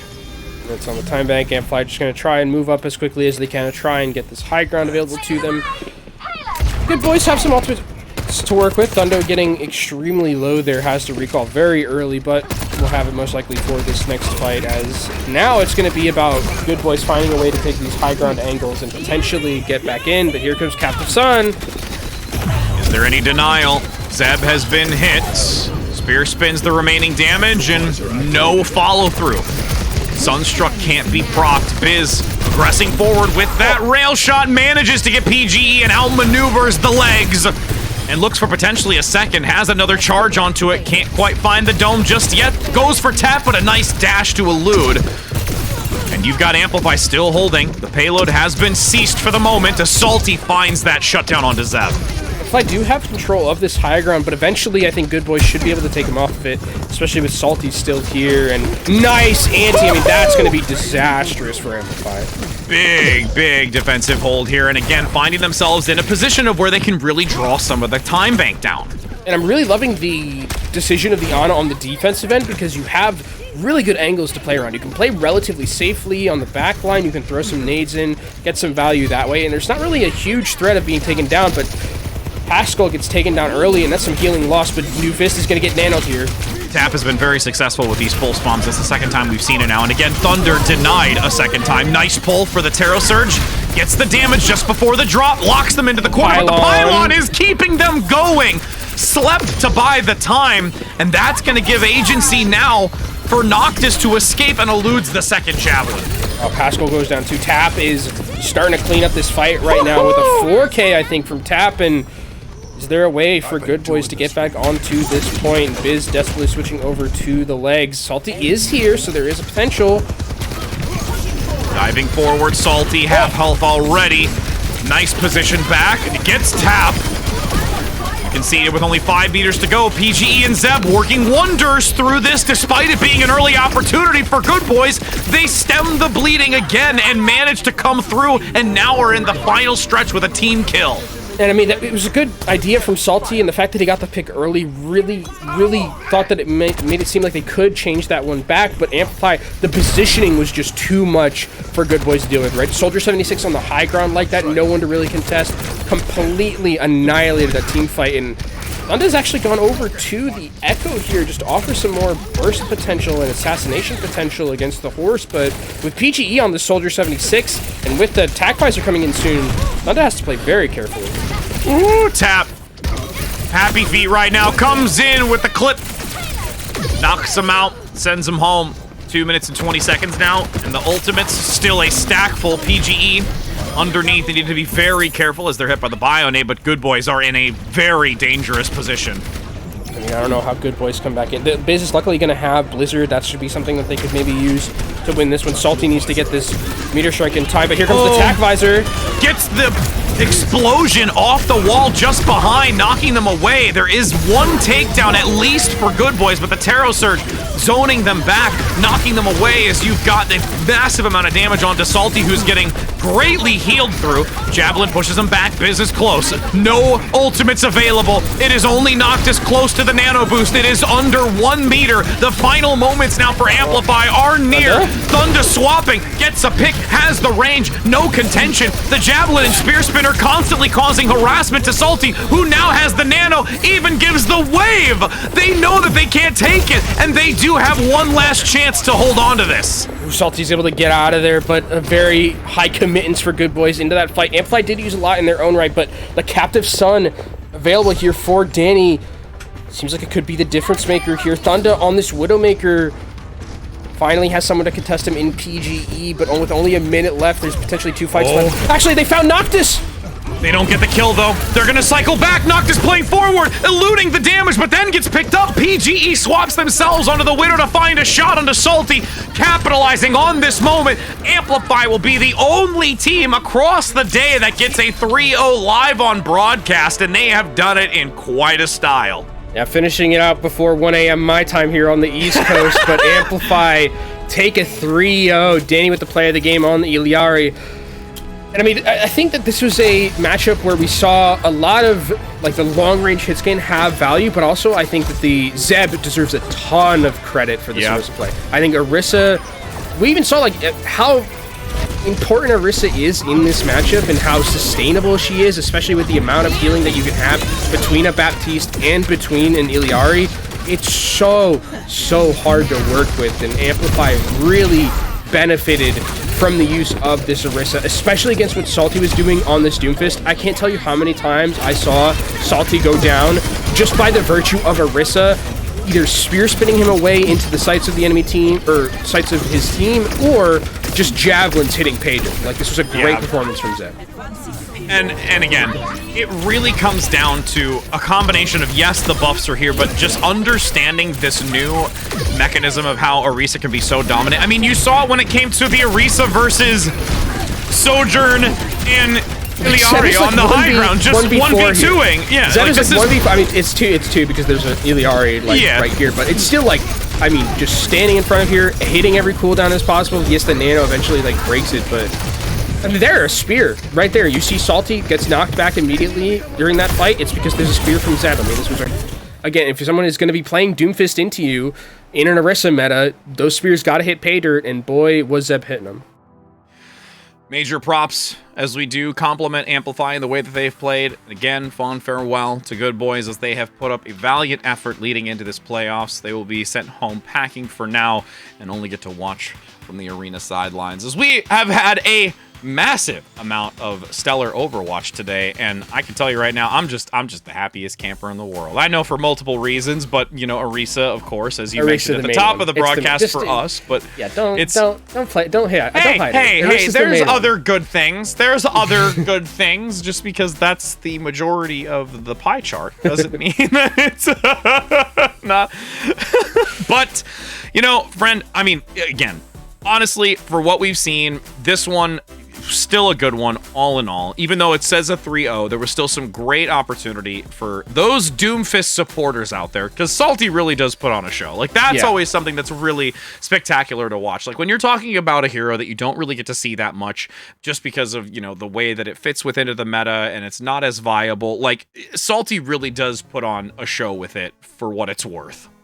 Yeah, I mean, Salty had his moments, and like some of the other members of like Good Boys did as well. Thunda, I think, had his moments, but it's just so hard to pilot Doomfist. As good as Salty is, I mean, piloting it against all of the anti-Doomfist kind of mechanics that are in the game right now, it's just very hard, and it's not, it's not a reflection on Salty's play as a Doomfist player in any means, but it's just the hero matchups don't seem to be working. So unfortunately for Good Boys, they end up going home, but Amplify take a 3-0 here and will be moving through that losers bracket. Absolutely. And we're going to be heading to a short break before getting into our final interview of the day, so don't go anywhere, friends, because we're curious to see how they're feeling moving forward.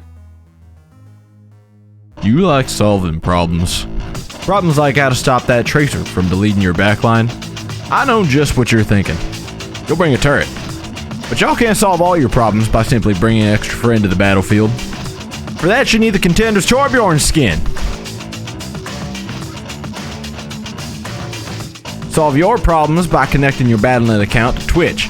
After that, watching Overwatch Contenders Summer Series will contribute to your drops progress, letting you claim your Overwatch Contenders Torbjorn skin.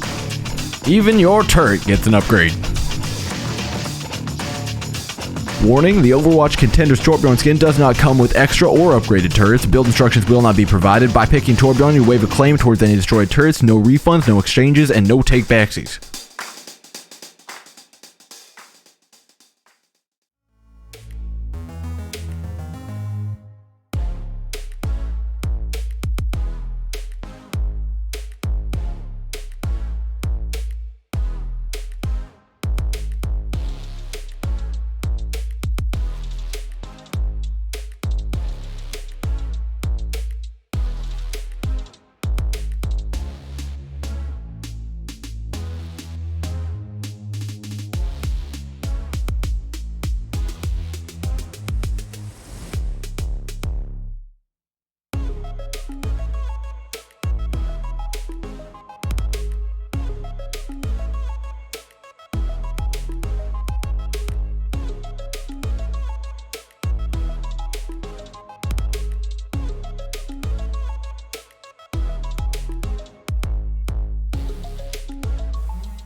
Why, hi friends, we're back. We have the chance to interview one of the lovely individuals that have just come from the victorious team of Amplify, and yes, it is going to be Danny here with us. So how you, or no, Derpy, Yep, correction, yeah, it's Derpy. Yep. No, no, it's okay. It's the streamer mode. I only see like the one letter at the start, so you're totally fine. It's all good. But yes, how much do you love Alari? You know, what are your thoughts on the hero? Alari, I mean, if you can aim, then you can play Alari pretty well, I guess. I mean, that's why they put DPS players on it. Okay. But yeah, it's just a good hero for people that can only aim and don't have much game sense. It's a shooter hero, like Yeah. Joel was saying, it's a shooter hero. Yeah, very similar to Widowmaker. Yep. Okay. Okay. So talk me through a little bit about the series, because Good Boys, it feels like there was an identity that they had where it's like Doomfist, right? So obviously Salty, I think, is considered to be probably one of the best Doomfists that they have, and even though there's a lot of anti-Doomfist kind of tech in the meta right now, still pilots it pretty well. Was there a game plan going into this where it's like we need to kind of focus down Salty as like the main person to deal with on this Good Boys team? I mean, to be honest, there wasn't much of a game plan. Most of the team was pretty tired going into the match. I believe one of our players it's like 7 a.m. for him. So we didn't have a very clear game plan. However, I made sure to keep my team in track as the coach, kind of reminded them of their goals. But I wouldn't say that targeting Salty was one of our game plans, no. Okay, so then, as coach, in moments like these, especially when there's this kind of weight and strain that can come through not only just from competitive matches, but also, know, different time zones and everything, what is it that you do that kind of helps, keep everybody on track, making sure that they're in the right mental state if things do kind of go a little bit of awry? I mean, right now you had a 3-0, so it was very, very well performed as a whole, but like, what are those moments look like when they do start to weigh heavy?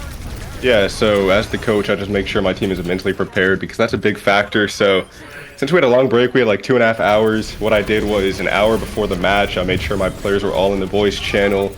They had something to eat, they had something to drink, and they were just ready for the match. And then we VOD reviewed for a little bit. We had a little bit of a warm-up. Shout out to Timeless Obsidian for the warm-up. 30 minutes before our second match. Very helpful because we hadn't played in a while. But yeah, just making sure my players were just getting used to playing the game again and kind of getting their aim and their brains going. So I have a question. For you. Are you a Sigma truther in this meta or no? Because I feel like we saw Zeb kind of just walk over that matchup. Like, what are your thoughts on? I mean, Orisa seems like incredibly strong right now, but do you think like there are tanks that like have viability besides her? Because it felt like Zeb like really played it extremely well to the point where like there didn't need to be much else. No, yeah, I mean, I think Sigma's probably the best counter to Orisa, but as you mentioned, Zeb, I think the best Orisa and Contenders probably in the world, to be honest. So, not a big issue for him. Yeah. But yeah, I think if there's one hero that countered Orisa, there aren't too many of those, but if there's one hero, it would definitely be Sigma, probably, yeah. All right, so now looking at, you know, those factors and how things are still kind of shaking up, me and Kenobi, along with all the other casters and those probably watching, still trying to see what that solidified change is going to look like going forward and against those opponents that you have ahead of you. What's the mindset that you kind of tell them, again, from that coaching perspective? You talked a little bit about how the preparation and what you do to go into it, but now let's look at the overarching when you're, you know, in this moment of having to fight back the lower bracket. Like, what does that communication look like and how to play? Yeah, I mean, we're losing. I mean, to be honest, I just tell my players I don't really believe in them, and that they have to prove me wrong. I just tell them to prove me wrong, and if they can, then they do, and if they don't, then, I mean, I didn't have very high expectations to begin with. Yeah, that's the mindset. Just going each match, we're losing. Okay. So it's like a reverse psychology thing where it's like there's no pressure because I wasn't expecting a lot, so like, you know, that takes the pressure off of them. Yeah. It's okay. I see the philosophy there. I gotta be honest, I was so not ready for that because you talked about how you get their food and their drink, and we did some bond reviews. Everything was so good, and then now you go like 180 on the other end of the bell curve. Like, nah, y'all bad. No, I mean, as a coach, I take very good care of my players. I'm very good at my job, but my players aren't very good at their job. So I expect to lose. I expect to lose, to be honest with you. I mean, if you just have no expectations, then you can never be disappointed. Exactly. Like, so, okay, okay. I'm picking up what you're putting down there. Okay, I got you. Now that we've been able to clarify, I think we're all picking it up. The shambles at which what's going to unfold. No, but overall, it was a amazing performance by the team. Everything so far has been great to watch. Looking forward to continue seeing them perform as they move through and fight their way back into this. So thank you so very much for your time. I really, truly do appreciate it, and hope you have a great rest of your night. And for all of them, especially the one with the 7 a.m., I think you said get some rest or a day nap. Or a day nap. Yeah, it's actually Buddy. It's actually Buddy who's... Oh, Buddy? Oh, Tap's okay. Tap, I thought. Tap's in America right now. Ah, okay. Oh, okay. Well, thank you so much, my friend. Have a good night. Yep, good night. Thank you. Oh, it's too funny. This reverse psychology is strong. That's a really, really interesting coaching philosophy that I've never heard before. Caught me off guard, but it was really funny. I mean, they 3-0'd, so, you know, maybe there's something to it. Who knows? Watch, you see all the other coaches like, yeah, me insult my players? Oh, I'm gonna do that.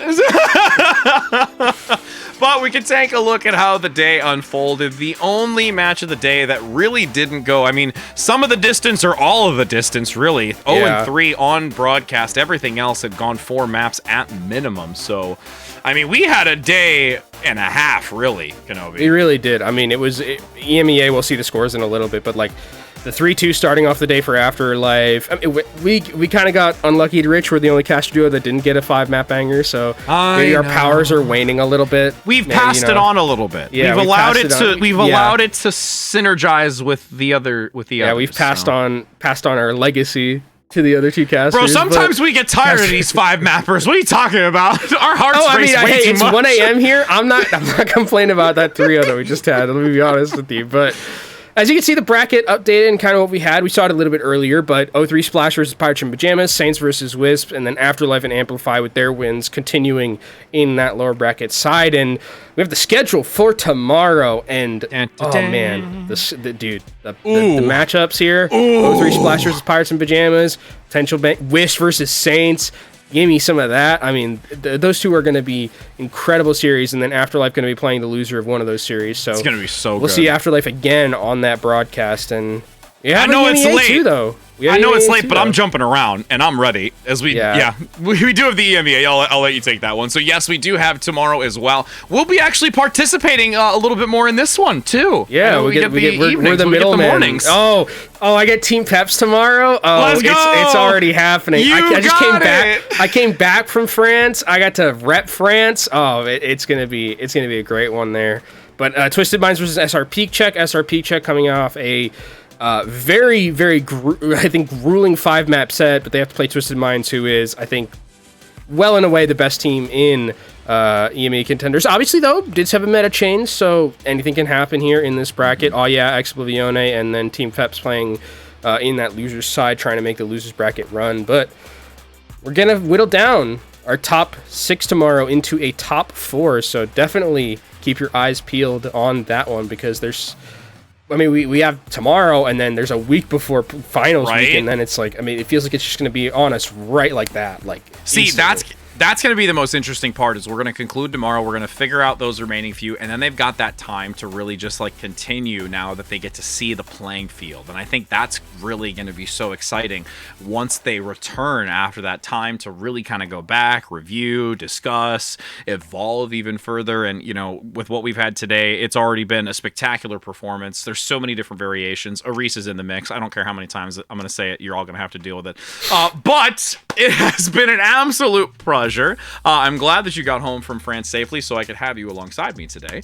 But for all of those at home, I'm hoping that you had a wonderful, lengthy day of Overwatch. We have another full one tomorrow, hopefully to bring just as much excitement. So we hope you have a wonderful rest of your night. Take care, happy gaming, and we'll see you in the morning.